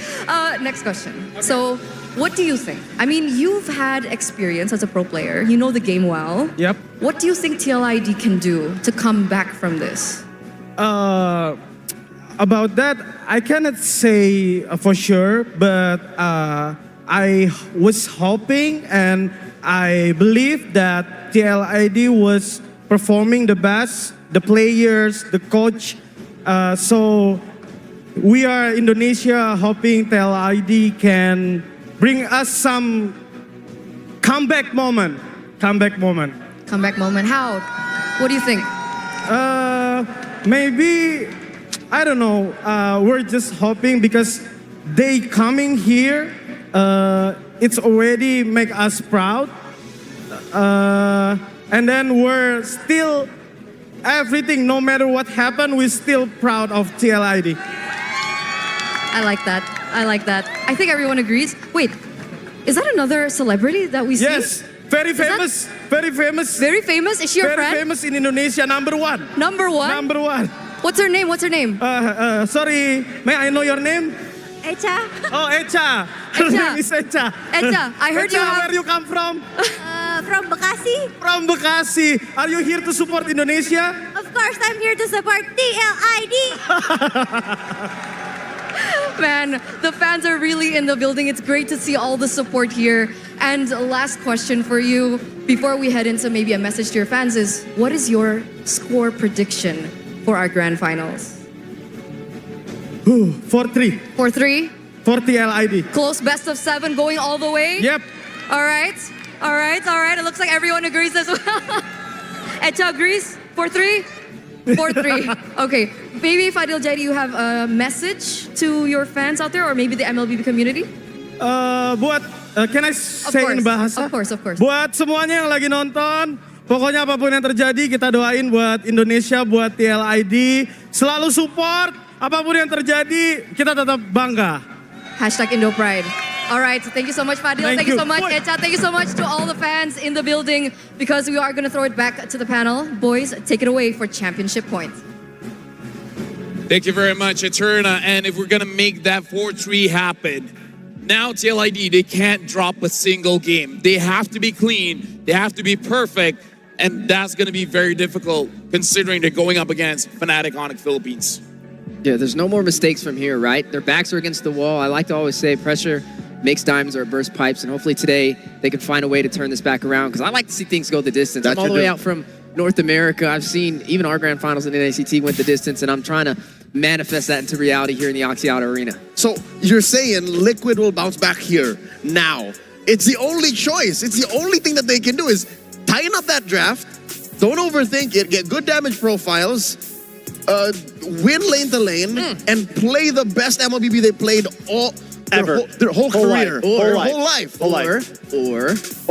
Fnatic Onyx just drafts like they did in the game they lost. Which, what we already said, we can't count on that, right? TLID's got to go full Ultra Instinct mode right now. Which it looks like they have. Game 4, they did. I don't know, TLID's, it's rough. That last game, draft was off. I think there was a couple plays that were off. I think at this point they got to play perfectly, like LaFell said, and that is tough against Fnatic Onyx Philippines, who seem like they are playing perfectly nonstop. Yeah, and now yesterday what happened was after both best of fives, we had an MCGG All-Star match. So we're going to give you guys a little bit of sneak peek about what happened yesterday, just in case if you guys missed that matchup. A lot of chaos entered, so let's see who won that one. Magic Chess fans, good evening, good morning, and good afternoon. Our voices have finally been heard. We're paving the way for a more competitive and bright future for one of our favorite games in the world. Welcome to Magic Chess Go Go.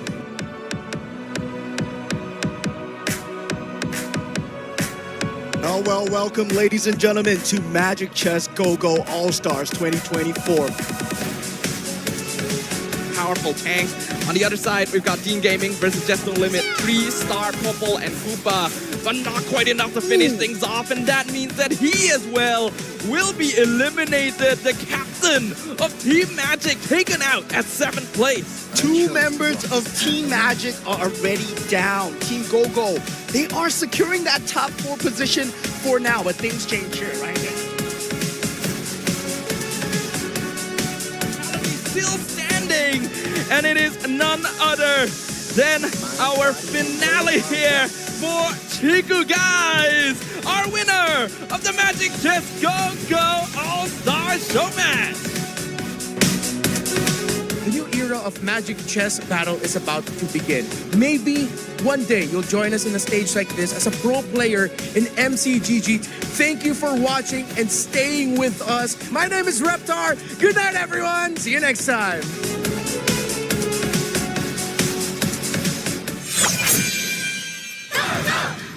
Looks like Chico Guys and Dean Gaming was the last 2 players, so shout out to both of them. And if you guys are interested, just to let you guys know, we announced it earlier, but Magic Chess Go-Go looks like they will have a World Championship as well. So make sure you guys download it as soon as it's available for your region and test it out.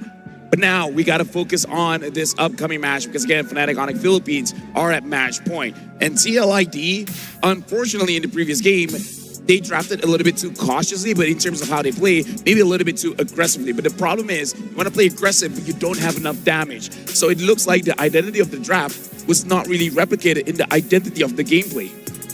Yeah, I feel like you got to find that perfect medium, right? You got to win in the draft. You also got to win in the micro engagement. So getting an aggressive composition could be the key to that. But you also need the crowd control. You need Witty to get on something. If he's going to go damage, then you have to make up with your Heskil getting on something with the crowd control.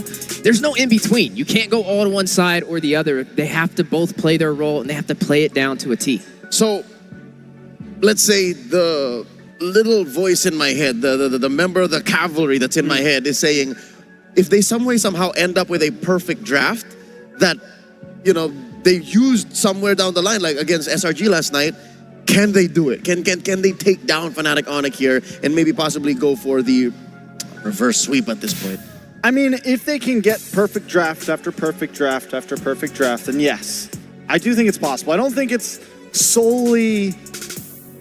If it was solely mechanics, if it was solely fights and let-alone, they would have lost that game that they won, right? They would have lost even though FNOP threw draft a little bit. Even though FNOP kind of messed up in draft, FNOP would have been able to win that. And I remember telling myself, if FNOP wins this game right here, they're just built different. TLID doesn't stand a chance. But we have seen TLID at least win something. So we know the possibilities are there. We know there are some answers. But those answers don't come cheap. They cannot make a single mistake in the draft at all. Yeah, got to find that needle in the haystack. Should be the game plan for TLID moving forward. Taking things one game at a time. So, yeah, it's going to be a bargain. It's going to be a gamble. But it's not impossible. Speaking of impossible, speaking of gambles, on the next chapter of greatness, a quote coming out from Coach Why Not from Fnatic Onyx Philippines. Watching them overcome past hardships and come together from different teams made winning MPL Philippines incredibly heartfelt. Winning M6 would mean even more, not just for us as a team, but for Onyx Philippines as an organization, as it's a title that has long eluded them. Let me tell y'all real quick before we continue with the quote. This is 5 years in the making. They were here in M1, did not even qualify for knockouts. They were here for M3 in Singapore, got swept in the grand finals. And now in M6, they're one game away from taking home that trophy. And looking ahead, these players are still young, full of energy, and have bright futures. M6 might just be the beginning, and that might be even scarier. They're ready for Chapter 2. All right. Chapter 2, more like a full-on sequel, more like a full-on book, because again, I think it's Onyx time to finish the story. This is a long-term narrative that Coach Wynot is putting a book into. Some old players are actually watching in the crowd right now, if you know what I'm talking about. We're here competing, and now it's the same organization, just a set of different players fulfilling that dream. And now we're looking at the head-to-head here between the coaches, Coach Wynot as well as St. DeLucas. When it comes to the win rate, pretty big difference here. 70% for Coach Wynot, 60% for St. DeLucas. And looking at the first pick and second pick, honestly, pretty even there. Not really that much of a difference. If we're looking at the bands here, Onyx, this is not something that you see often, but they're one of the teams that often bans out the alpha.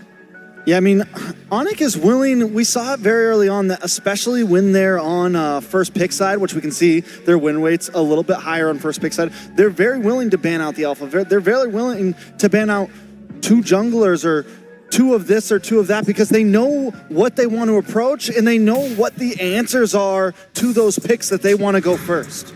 Which is interesting because it's like we're fighting this battle on 2 different fronts. One is the micro in the game, and then also it's in the draft with the coaches, the players and the coaches. Head-to-heads up there as we jumping into our next game here momentarily. Team Liquid ID, right? They're here. They just lost 21-1, a very hard loss on top of that. And we've been seeing records broken today from Fnatic Onyx, right? They had, what, the fastest game so far by a matter of seconds. And possibly the cleanest run in an M6 winning tournament. What is that? If they win here, that would have been a clean run, not a single series loss. And here's the thing. All the games, they didn't go past 50 minutes. Like, this best of 7 is actually going pretty fast. I mean, like, at this point, it's only like, what, 7 something? We started roughly 5, so it's only been 2 hours. So the question is, are our developers happy that this is where these athletes are taking this game? The fact that our mobile MOBA is playing very fast, or are these teams just pushing the limit of what's possible and ending in the most efficient way? I mean, if they end fast, you can go to the next game faster so more games can be played. But hold on to that thought. We got an M chat here from Brusco. For you, how does it feel being in the grand finals of your first international tournament? He said, I'm happy. But after reviewing the game and talking to our coach, still not satisfied with my performance. I think I can still give more. You know what? What more? The MLBB universe doesn't understand the genius of Brusco. I think there's so much going on in this young man's mind. When I talked to him the other night, there's so much that he wanted to share, but only so much we can do in 10 minutes. I think if you let that M chat go a little longer, he would have told you. I think we've seen so many different dimensions to Brusco.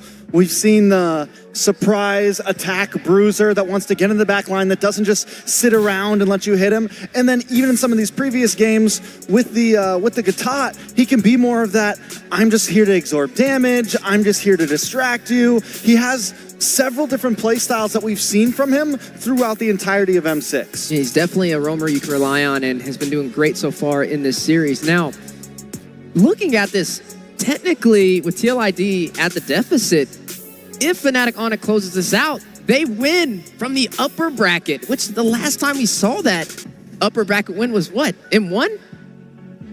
No, every single one has been a lower bracket. Oh no, upper bracket, right? Yeah, every single win so far has been lower bracket teams winning. Yeah. Only M1 upper bracket. But as Leo stated, Philippines are known to break curses. They're known to show up when needed. We might see the first 4-1 in the history of the M series. Yeah, just over and over, man. And it's all full circle here in the Axiata Arena, moments away from potentially the final game in M6. It's been a journey here, and it's up to TLID to rewrite that story if they want to remain in this series. A lot on the shoulders of the young Weedy the Wise. Whatever wisdom is left in him, and whatever Coach Facehugger and Coach St. DeLucas can share, it's got to come out now. Into the draft we go, the potential final game of the day. Oh, yeah. Definitely potential the final game of the day. And right now, Fnatic Onyx Philippines are on the second pick, which, looking at the numbers here, 54% win rate for the second pick here. And now, looking at the fun fact here, the 4th game of this best of 7 grand finals was the 100th game of the M6 World Championship. 100 games. Let that sink in. Because of our Swiss format and the wild card, we played 100 games of MLBB so far. World class. Talk about records. I feel like every day I've been here, I've only started in the knockout phase, and I've been seeing records left and right, and that just shows you that it's full of surprises, and maybe we have more in store as we push through this series. Hold up. The draft has already elapsed. Zushin first pick by the Cavalry, and look at this. Fnatic Onyx banned 3 junglers and pick up the Alpha. What's left? for the usurper. Exactly, and that's what they do, man. Normally they do it on first pick side. Normally it's, all right, we're going to take out 2 junglers and take what's left. And now it's like, all right, we got another switch up for you. You thought you were going to outdraft us. We got the answer. The Hayabusa could come out here, though, get to the back line, find this Eve, but they are going to go in for that Hilda the Aran special from Season 14 MPL ID. All right. It feels a little good for the Cavalry. Those are signature pickups. Yezkiel on the Zushin, Fabian on the Alpha, Fabian on the Hayabusa, not so much in game 1 of this series, but we're off to a good start. Fnatic on closing off the first phase with an Edith, a signature across the board here. Now they're going to start, I would assume, locking down gold laners because after the bans, guess who gets first pick after? Mr. Kelra. The gold standard. If they even want to. The god in the gold lane. They have options still, right? There's possibilities. Now, the alpha pick, King Kong has done, I mean, probably his best performance out of any other jungler on the alpha. He's won several games on it, some of them being against TLID. Yeah, I'm wondering if the Granger pickup will come out of this. This is something worth TLID banning out, but then we know right behind it's going to be that Moskov. Maybe taking both off the table and making more of a challenge in the gold lane could be the plan. Good keyword, challenge. Because of that Harith ban, a specialty pick for Aaron Shiki. Will TLID entertain this jab from Coach Ryan out of Coach Hayes? Like, so are we taking out gold laners? And it looks like, nah, because there's nothing going to be left for Aaron. TLID taking out Brusco picks. There goes the TIG. All right, so where do we go from here, right? I think TLID knows that they get first pick on the gold, so they don't want to ban into gold, right? They want to leave something open for themselves here. FNOP, on the other hand, they take out the Harith. We still have Granger possibilities. We still have plenty of options for Kelra. Let me throw this out there. Even after Liquid ID's last ban, if it's left open, they could pick up a solid Matilda. And that would definitely be a wise decision, having the mobility and the sustainability in your favor. There goes that Jawhead ban. We've been talking about this Jawhead for a little bit today. Still have yet to see it. It's been such a threat on the isolation plays. Also, this is going to be potentially the first game we may not see Brusco the Bruiser run on the Katat. Yep, there's the ban. Good read, Steph. Yeah, definitely not going to allow those comfort picks to slide in. Like we said, little margin for error for the side of TLID. They have to win this draft. They have to get the most optimal composition to not only win in here, but also in the micro engagements in the game. Sun rises when I give the word. Right now looks like FNOP picking up the Khalid. Both that as well as the Eve. You got the range. The Eve is already doing well against the Jushin. Adding on to that, the Khalid, looking at FNOP, the mid trio here, they're not going to let this Hayabusa farm. I don't see how TLID can move around the map. I mean, TLID has some, TLID has, overall, they get exactly what I think they want, right? Is one problem. The Alpha does the true damage. Hilda can have a little trouble with that. Last time we saw this Hilda against King Kong's Alpha, they went for this early invasion, which completely backfired on them. So TLID just need to round things out here. Maybe not go for something super tanky like a Hylos, but something maybe more on the fast-moving side. So they are going to pick up a Granger onto Aaron Shiki. That makes sense. Do we see the Hylos here for Weedy? Nope. It's the good old trusty Carmilla that won them the only game so far they have in this series. What does Kelra pick up? Is it going to be the Beatrix? Is it going to be his signature pick? I'm not sure if TLID have enough damage. I'm just putting it out there. I don't think they have enough damage. Damage profile is, I think, what it is. And the burst coming through. Kelra's going to have to close the gap. Yeah, closing the gap indeed, and the draft has been locked in from both sides. TLID, we talked about it. We said they have little margin for error. Is this the draft that can make the difference for their micro engagements? Well, if Onyx wins this one, this is the final time the panel will be on screen. So thank you, everyone, but now we're throwing into the casters. Thank you so much, panel, for breaking it down once again. It's me, Naisu, Gideon, and Mirko to bring you a championship point game right now. Can TLID extend the series? Again, it's a best of 5. They have the chance, a best of 7. They have a chance here. What do you guys think of the drafts for this one? I think this one's going to be a lot more interesting, right? FNOP have taken a completely separate angle of targeting Fabian, and now the early game as well. The TLID need to snowball off this comp. There's so much control for FNOP. This looks like a pure neutral, objective snowball kind of composition. They're going to get first one all the way to the third. Well, let's see if it can happen here again. FNOP facing championship point, 1 win away from being crowned the M6 World Champions. And TLID, with this lineup, they had the Carmilla before, they can make it work again, and that's a good little preview of what's at stake here.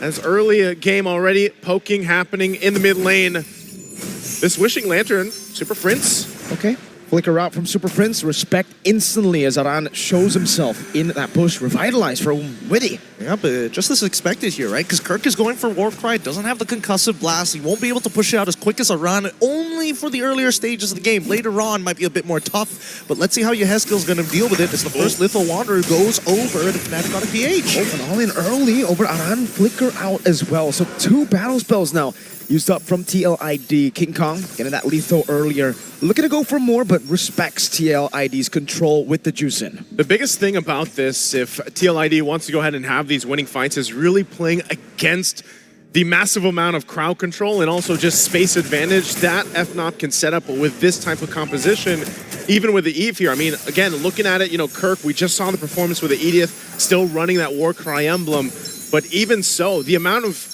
mobility that is here for Kelra this time around, running even that sprint, he's going to be able to maneuver easily around these team fights, and TLID has to be able to shut that down. Yeah, I mean, he can play on... Aaron Chicken, unfortunately, can only play on linear lines, right? He kind of wants to line up with Keller, which is why he got extra movement speed in his emblems, just to kind of keep up with it. But as soon as that sprint pops, there's no keeping up with it at all, especially if he takes hit from a Queen's Call. Nevertheless, we are seeing an instant invade on the opposite side of the map. RWM forcing Fabian to use the quad shadow. Fnatic Onyx Philippines, this is the control we were talking about, but they have utilized a couple of resources, and that's why King Kong was sent down below. Brusco gonna be all in here. Aran has the power of wilderness, but Brusco just flickers out, and now King Kong's ahead. Again, another battle spell used here on both sides, really, all for this first turtle, really taking the time. Aran will hold it up at the front. Fabian joining the fight, doesn't have a purple buff. It's going to be up in 10 seconds, so they might just go ahead and start this up, take control of it as they do. Brusco gives the information, doesn't have a level 4, so not going to be able to do much, as King Kong, though, did build up. Again, just trying to get some of that gold lead and that even level lead. I mean, as much as Team Liquid ID don't mind taking the turtle, honestly, I feel like it's a bigger win for Fnatic Onyx PH. You are getting your jungler ahead, and more importantly, you're not even giving the opportunity for TLID to start a snowball. I mean, let's just go match by match, right? Super Prince, he's hurting Yehezkiel, especially when both the supports have to leave the lane. Yeah, I think it's just a very interesting but great approach here from Fnatic Onyx Philippines. They could have gone all the way up top. Aran force a flicker. King Kong not going to overcommit there. The Primal Wrath already used by Kirk, and they're just going to go and hammer down on this turret gold. Half of the HP on the turret gold down. Yehezkiel, Crimson Beacon, now Lantern Flare. Yeah, no threat over to King Kong and Kirk. There's no damage here. Not yet, but really, he's going to get chunked down as RWM is also being deployed. And that's the thing, we're seeing a lot of these fights where it's like, you know, they're dropping down ultimates, they're using their battle spell, they get a flicker out again here, and this is all the thing, right? If you can go ahead and catch a kill for either team, then that's great. But like Gideon, you just mentioned, you know, if FNOP kind of delays this, they don't actually have to go and snowball. Hold on. Okay. That's a shadow kill over. Okay. Now, that's the revitalize, but Kelra picks up the kill. Fabian, the kill. Kelra, one piece from both of them. It's too slow, too late to react to it. Even with the Curse of Blood, just no damage to really follow up, and also the major target's already down. So Witty dying like that, and at least Fabian able to find one back. At this point, I think that Fnatic Onyx PH are in a pretty comfortable spot overall. Brusco doesn't mind dying a couple more times, but this next neutral objective might be really tough for TLID to actually get on top of. So it's all about, hey, how many battle spells do you have? If we get hit by the Curse of Blood, can we die for Aaron Shiki? Maybe even Aran if we're lucky. You can see this too, you know, Kelra already having the Haas Claws. Oh, hold on. Kirk. Flicker out, Quad Shadow coming down as well. No onward or no... Earth Shatter. They're not going to go for it. Yeah, he can rely on the Primal Wrath here too, but it's more so just, again, kind of limit testing each other.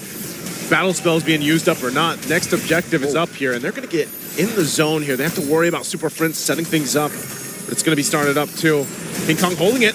Brusco walking up as well. The Lantern Flare still on him. King Kong on the turtle. First blood going to be locked in onto King Kong. Still the retribution on point. Kelra in the back with a heavy crossbow again with the flanks. Fabian jumping back and forth. Not enough damage. Kelra is on a roll. They split the fight into two. Witty is still trying to buy some time as Kirk at 1 HP tries to knock up Yehezkiel with the Earth Shadow. Fabian with the Quad Shadow should be able to find one for his own. But even so, the fight has been split in half. No, it's a chase. Super Prince chasing Fabian. He's waiting for the cooldown on the quad shadows. Brusco walks up and shuts him down.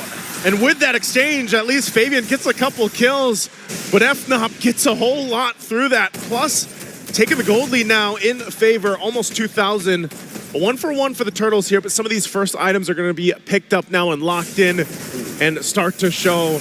Even for Super Prince, you know, already doing a great job at just setting up the RWM and gets the glowing wand too. A lot of this utility that comes from this Eve pick is the advantage when it comes to those turtle fights. And even for Kelra to show up on that back line, pop the sprint and maneuver around, again, that's what TLID has to be weary of. Exactly, about looking for these flank angles and not to necessarily be caught specifically by that cursed blood. It can get a little tough, especially when TLID start opening up that map, but Aaron Shiki getting shoved and dove underneath turret. A Berserker's Fury for Kelra's just, again, dominating run. That's what you said about it previously. The hydraulic press raging sandstorm defensively from Brusco, and they get out of harm's way. You can see King Kong dominating this jungle matchup. Fabian still is able to secure the purple buff, but King Kong's a level ahead on the alpha.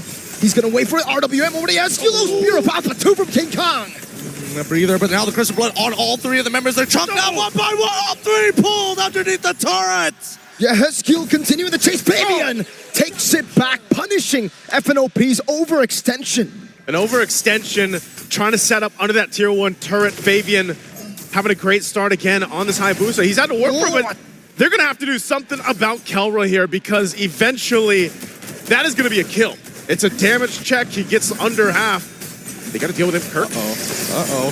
They've already got the Primal Wrath out. He's going to get dove under pretty quick. Brusco's there. Flicker out, Lantern Flare coming out as well. Now Kirk going to be taken out as well. It will be as Heskiel who picks up the kill and the turtle to TLID. So some way they're actually able to equalize that gold lead. No longer the big, scary gold lead for FNOP. All right, so where is the majority of the gold lead actually coming from? And I think, looking at the gold lead, it's got to be Kelra, right? I think he's got like, what, 2,000 ahead currently on to Aaron Shiki. Hold on, the Quad Shadow's not going to do much there just yet, but even so, that's a majority of the damage from Fnatic Onyx PH. They got to play around him and let Kelra kind of do the work, because look at that damage check, 50% off of that one auto, well, plus the passive. And he's just doing that to delay him on taking the buff. Around chase. Conceal already from... Oh my lord! Wilderness Aran bursting through! Now the Rhapsody together with a Lantern Flare. Brusco is down.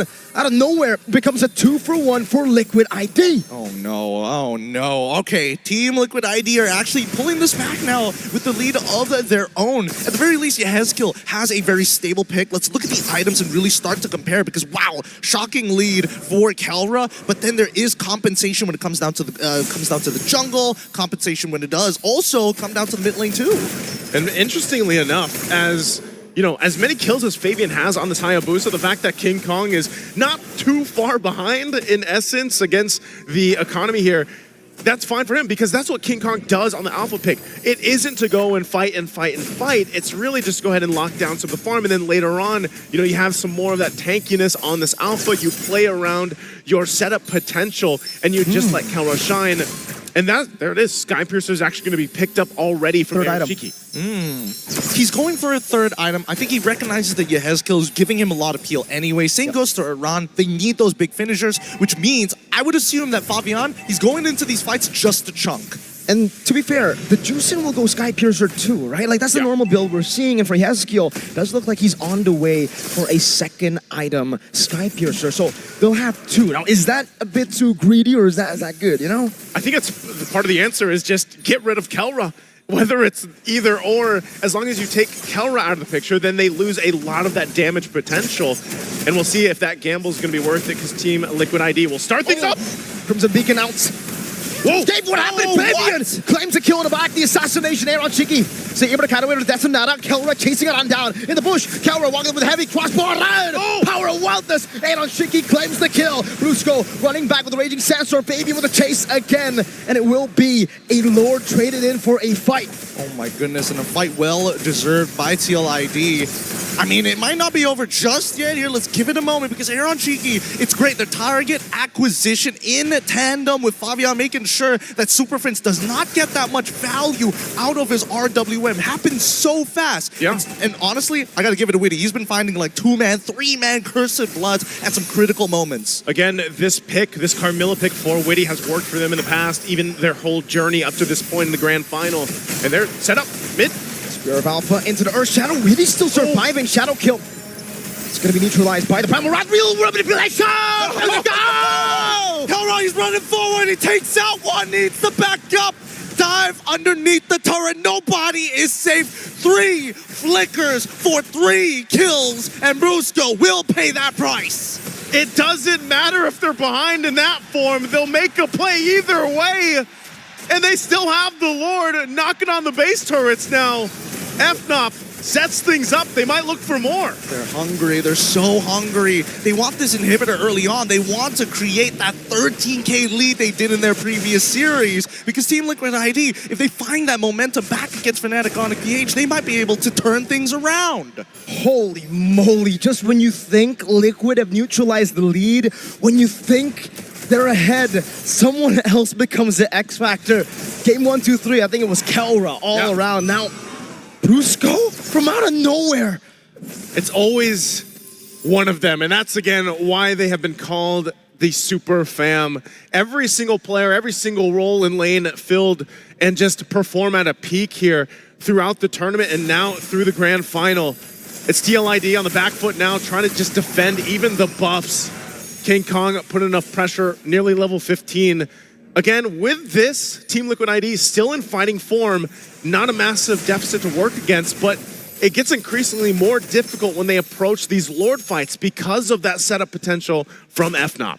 Oh, but even so, at the end of the day, it really comes down just to hard execution, right? As much as Fnatic on PH are able to kind of control this tempo, the execution for these are... Wait, hold on. Oh my god. All right. RWM has also been thrown out here, but I don't think they should be able to find anything. With the isolated, you know, the cancel! Spear of Alpha, he gets out! With a fade away! What a cancel! Never mind, I take it back. They do find one. Sometimes you wonder, you know, Kelra's jumping forward. Well, that's exactly why. So aggressive and making moves just now at this point.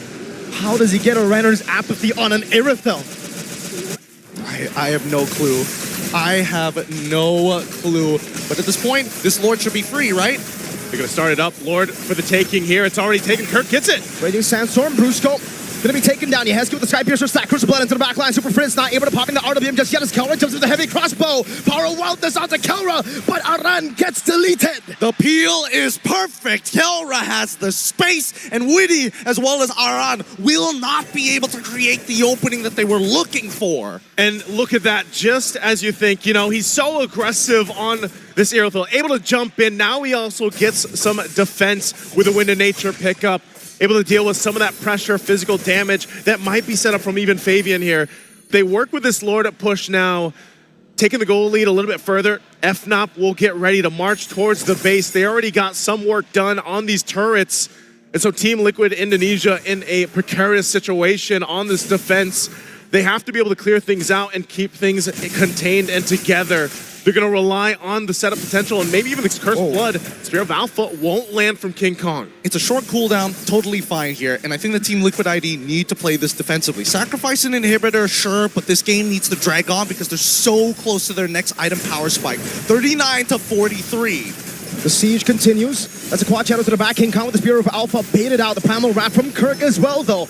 2 base turrets taken down. Now 1 more up top. Kelra sent to deal with it.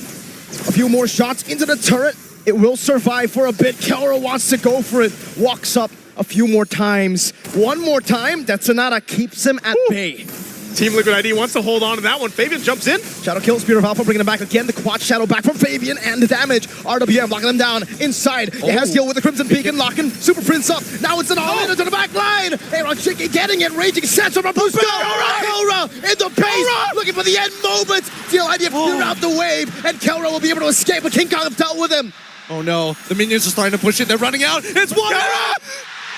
Thunder heralds their unstoppable reign.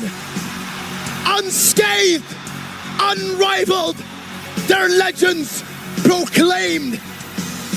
Bow down to the empire of Fnatic Onyx Philippines! Axiata Arena, make some noise for your Heralds of Thunder! Let me hear you scream!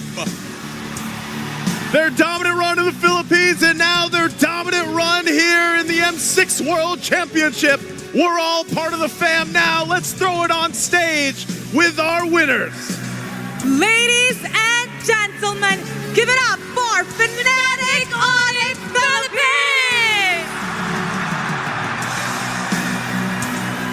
What an epic battle for the final, the real grand final. They're staying at the top and finish to the top.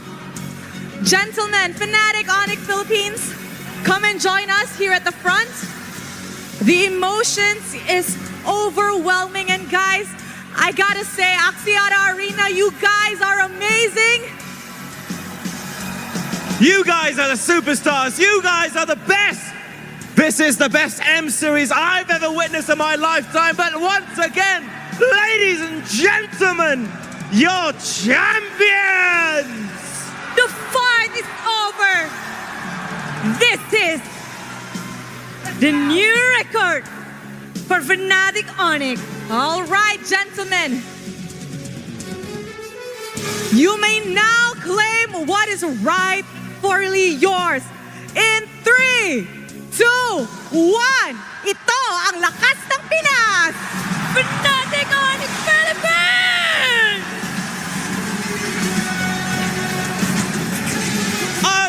Unbelievable! Unbelievable! The 5th straight trophy for the Philippines! This franchise has been in the grand final for multiple times. Now, after besting any rival, Fnatic Onyx Philippines have finally finished their story. It's been a roller coaster of emotions and struggles. However, Fnatic Onyx Philippines did not drop a single match this M6. Kelra, come here, halika dito. Kelra, congratulations. From an MSC champion, MPL Philippines, and now you are our M Series champion. What does this victory mean for you? From an M Series champion, tas naging MPL Philippines champion, tas ngayon M Series naman ang napanalunan mo. Anong ibig sabihin ng panalo na to sa'yo? Una-una sa lahat, thank you sa mga pumuntahin, sumuporta sa amin dito, and sa mga nanonood online. Maraming salamat, appreciate namin lahat yun. Okay. He said thank you to everybody watching here in the arena. For those supporting online, they really, really appreciate your support. I have a question as well right now to Coach Why Not. Coach, all these sleepless nights, all the training, all of the work that you've put in, who do you want to dedicate this victory to? Definitely. I mean, I'm quite happy right now, but to be honest, I just really want to go home to my family, kiss my girlfriend. I miss her so much. Hug my kids. But yeah, this, everything, it's for us, definitely, for the Filipinos out there, and the Philippines, but most especially, to my girlfriend, Dorothy. Thank you. That's so cute. I know, Dorothy, hope you're listening right now. Yes, I want to hear something more from the player, Brusco. Can you tell us about your win? This is your first. You won in MPL Philippines. Now, you're the champion of the world. First and first, I want to thank the Sonics fans supporting us, and I want to thank my girlfriend also watching me. Yeah, thank you so much. I love you. That is so sweet and so cute. Now I think everybody is ready to see them get their medals, award prizes that they have won. So to commemorate this momentous victory, please allow me to welcome Mr. Cloud Chang, CEO of Moonton Games, to award the exclusive M6 medallion made in collaboration with Fairy. Big round of applause, please, ladies and gentlemen. one of the men that made today's event happen. And each medal, by the way, is crafted from rare gemstones featuring a mythic dragon motif. Stunning. Stunning. They will got a lot of present. This is special. The Smith for the champion, the world champion. Kelra keeps jumping up and down. He is so hyped, even though he's out of breath already. This is truly an amazing victory for them. The release of endorphins, I can only imagine what they're going through right now, supported by the fans here in attendance. It is a night they each and every single one of them are going to remember for the rest of their lives. Yep, it's of one of the players, the family, the staff, everyone who helped the Fnatic Onyx to become the champion. Now they're here celebrating with a new necklace and something new from Fairy. Guys, so once again, we have the silent but deadly EXP laner, the Architect. We have King Kong, the Sigma King, the Beast. Super Friends, the Monster Mage, Brusco the Bruiser. And not forgetting Kelra, the gold standard, the Filipino Savage. Okay, photos are taken. I want to thank you very much, Mr. Zhang. We're going to be moving on to something else now. We want to immortalize your marks have been greater than ever. Let me now call upon onto the stage in just a moment another special guest. Once the photos are taken, once again, thank you very much, Mr. Zhang. Are the photos all done? Thank you very much. Thank you very much, Mr. Zhang. Now to call onto the stage for the next award presentation, Mr. Julius C., CEO of Fairy, towards your Fairy M6 Dreamwatch and your very own Fairy M6 Mythic Champions Ring.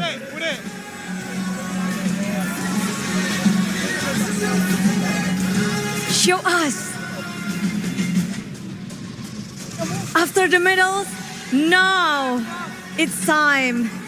The gate, the Fairy Watch, the Dream Watch, Spatial M6 Dream Watch, the M6 Mythic players, main players. All right, nice. The Fairy M6 Dream Watch feature advanced chronograph functionalities. So this is spatial just for the champions.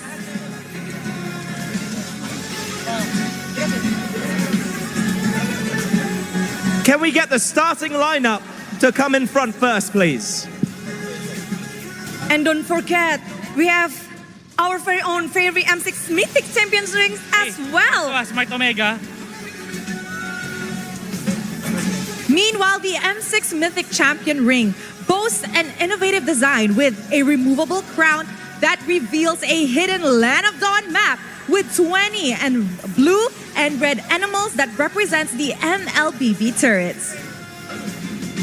Champions only will have this. Things they will cherish for the rest of their lives. Reminders of this night, a historic night in Axiata Arena here in Bukit Jalil. M6 in Malaysia. Something we will never forget, and certainly the players, the entire team will never forget. I'm wondering what the party will be like in the Philippines right now as they're watching this. I am pretty sure the Filipinos are ecstatic to win their 5th World Championship title. And of course, people from all over the world, the Fnatic Onyx fans, I'm pretty sure they're super duper stoked right now. Rightfully so. Rightfully so. Rising to be the best as only they can. Yes, now their finger, the winning finger, they got all of it. The ring, a new ring that show how shiny and how great is their finger, because this is the finger that make them won. I know. I'm hoping it comes up on camera. I'm hoping everyone who's watching right now can see how beautiful and magnificent these devices are, going onto the fingers, going onto the wrists, and wearing it with pride, uniting these brothers for life. And there you go. Coach Yap is completing his show your rings to the camera. Oh. Complete 5-stack, ladies and gentlemen. That's his strategy. Okay, now the stones are complete for Coach Yap. Indeed. He looks like Thanos. I love it. He does.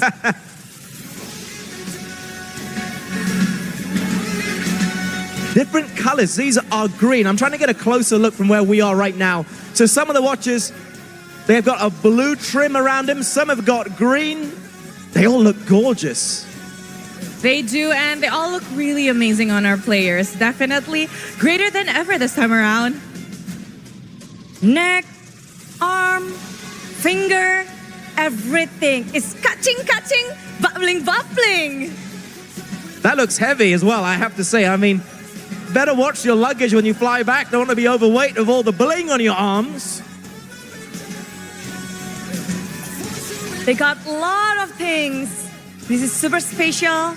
And of course, all of the family, now they're celebrating together. And now I think we can say together because they got new watch. What time is it? Show your watch, show your everything. You can say it now. Thank you very much. Let's take a picture together with Mr. C.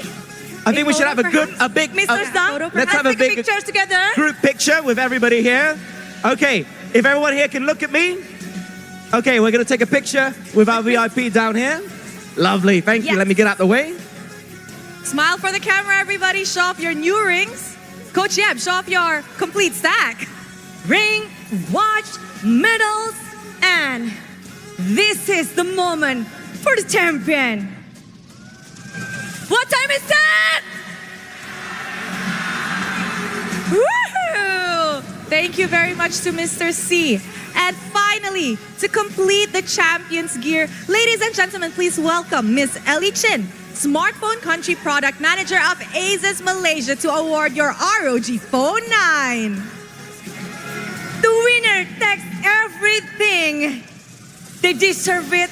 Now, they will be more and more powerful with the new smartphone. Yes, they are all walking home with an ROG 9. And I'm sure everybody in the arena right now knows how good ROG smartphones is. They are a mobile masterpiece that blends high-octane gaming with a sleek, modern aesthetic. These are the perfect phones for our world champions. I agree, and look at them, so happy with their new phones to play Mobile Legends on. I want a phone as well. We want a phone. Miss Chen, I hope that you can have a spare phone for us as well, please. It'd be much appreciated. They all look so happy. Yes, let's take a picture together. Okay, one more picture together, please. Miss Ellie, could we have a photo? Yes, you may stand in the middle with them. Yes. Guys, let's get around. Show your phone. Show your new phones, guys. Show your new phone to the camera. A champion phone with ROG Phone 9. Thank you, Miss Ellie. And of course, for the giant check, we would like to invite Mr. Lucas Mao as Managing Director of Moonton Games to present the awards for the players, for the winners, for Fnatic Onyx Philippines. Give round of applause, everyone. This is the giant check for Fnatic Onyx Philippines. Kelright's so happy he is embodying everything right now. It's amazing. Champion! From up-and-comers to the brightest stars, Fnatic Onyx Philippines extends the Philippines era with another World Championship trophy. The 5th trophies for Philippines. They fought really well for their country. Thank you so much, Mr. Lucas Mao. And wow, present to present, to smile and smile. All right, ladies and gentlemen, we have seen an amazing game, an amazing M6. But let me ask you, Axiata Arena, Who is your finals MVP? Whoa, whoa, whoa, whoa, whoa, whoa, whoa. One more time. Who are your finals MVP? Is it? Is it? We're going to find out in just a moment. We have to invite somebody else up. To present this award, we have Miss Ellie Chen back on stage to present the M6 Finals MVP Award. Yes, she's here. Now that everyone's ready. The M6 World Champions Finals MVP is... Kelra!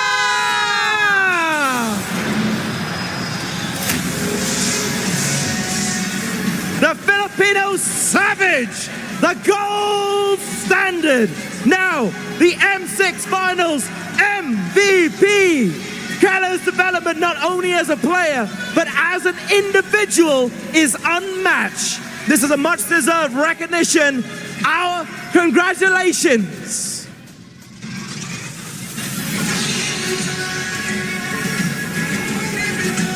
The Superwoman. Kelra is kissing. Thank you very much, Miss Ellie Chen.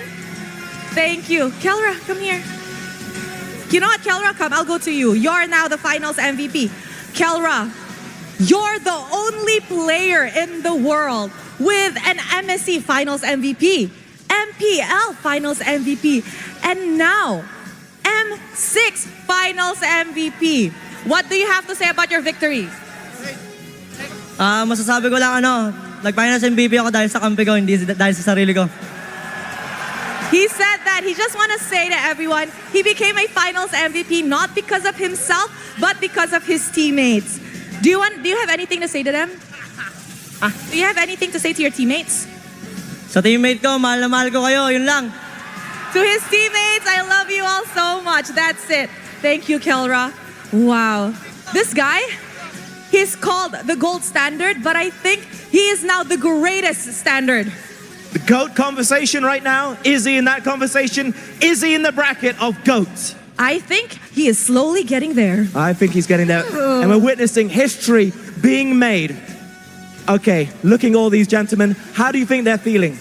Honestly. I'm feeling so happy. Just now, they were asking for more nasi lemak from me. Oh, they love nasi lemak? You know what? More nasi lemak? Okay, I'll get you nasi lemak tomorrow. Okay? More nasi lemak for Fnatic Onyx Philippines. Do you guys agree? Yes! Okay. All right. We're going to have one more trophy lift, I think.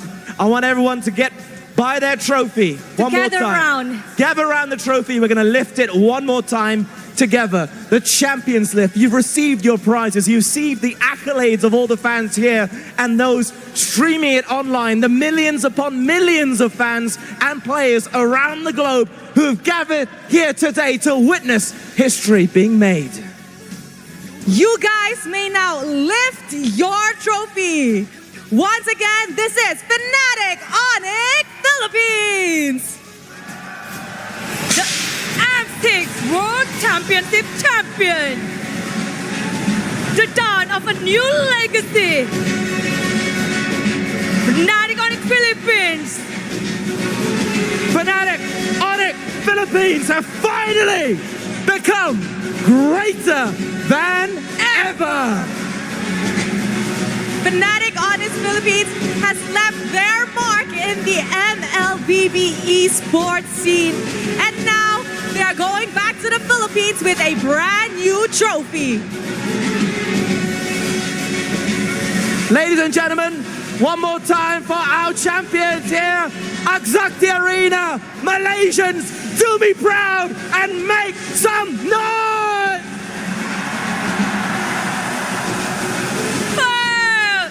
Fnatic Onyx Philippines, you may carry your trophy and do your Champions Walk of Glory.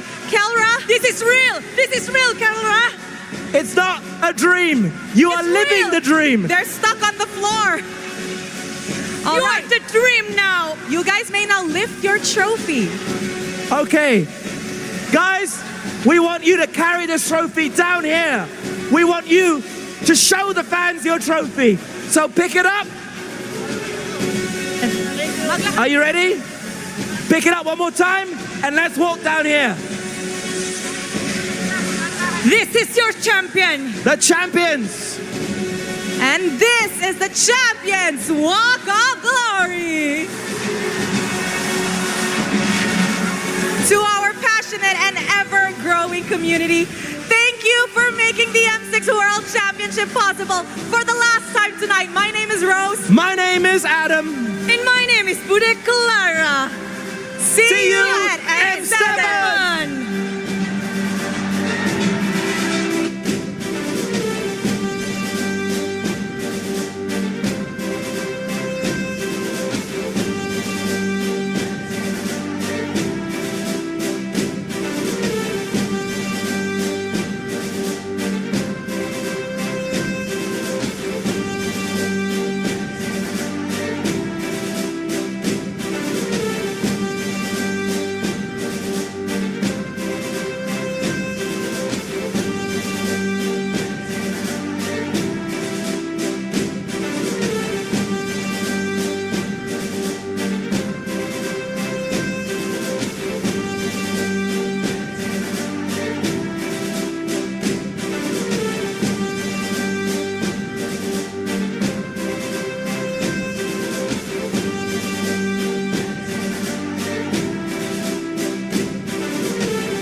Axiata Arena, the stage for the grand finals here at M6. This M6 kind of gave me more of a perspective of how competition is globally. And I think there's so many things that you have to take account for. Broadcasting Pinas, Fnatic, Onyx, Philippines! But definitely apart from that, you need to put the work in. It's not as if, you're a good player now, you're still the best player next year, next week. I mean, everyone's grinding.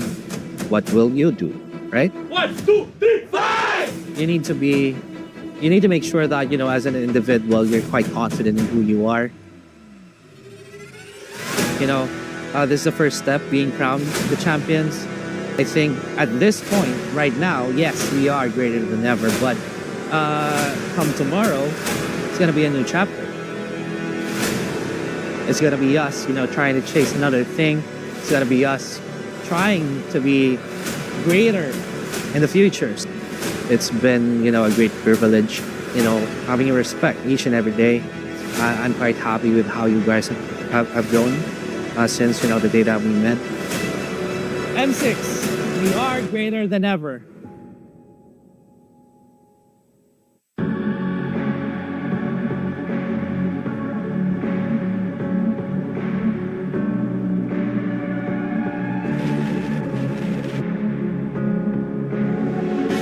Lost in the shadows, feeling so small, but I've got a fire, won't let myself fall. Every hit taken, every scar earned, lessons in pain from which I've learned. When the world says I'm done, I'm just on in my run. Through the darkest of nights, I will find. You won't get me down. You won't get me down. I get back on track with a peaceful attack. I'll always come back around.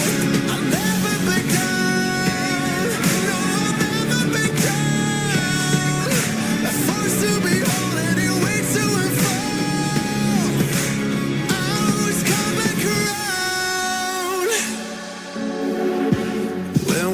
Converge and dreams ignite. There are millions to witness the champion arise. With every challenge, we push with all our might. For we have only one goal, the ultimate prize. When hope seems so far, I'll reach for the stars. In the heart of the storm, I am reborn. I am reborn. You won't get me down. You won't get me down. I get back on track with a peaceful attack. I'll always come back around. I'll never back down. No, I'll never back down. A force to behold and it waits to unfold. I'll always come.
lost in the shadows, feeling so small.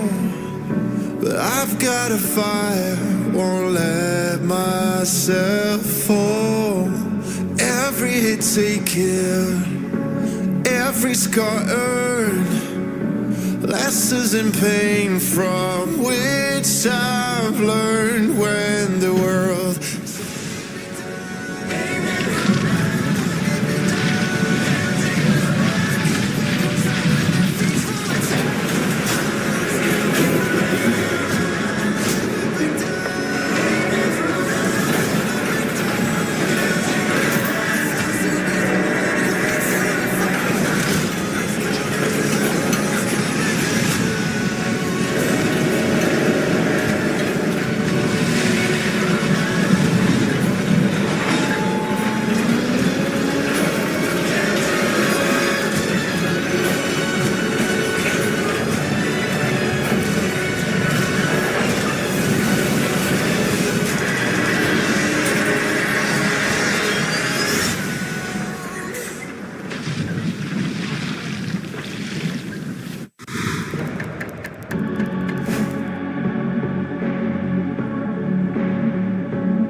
lost in the shadows, feeling so small.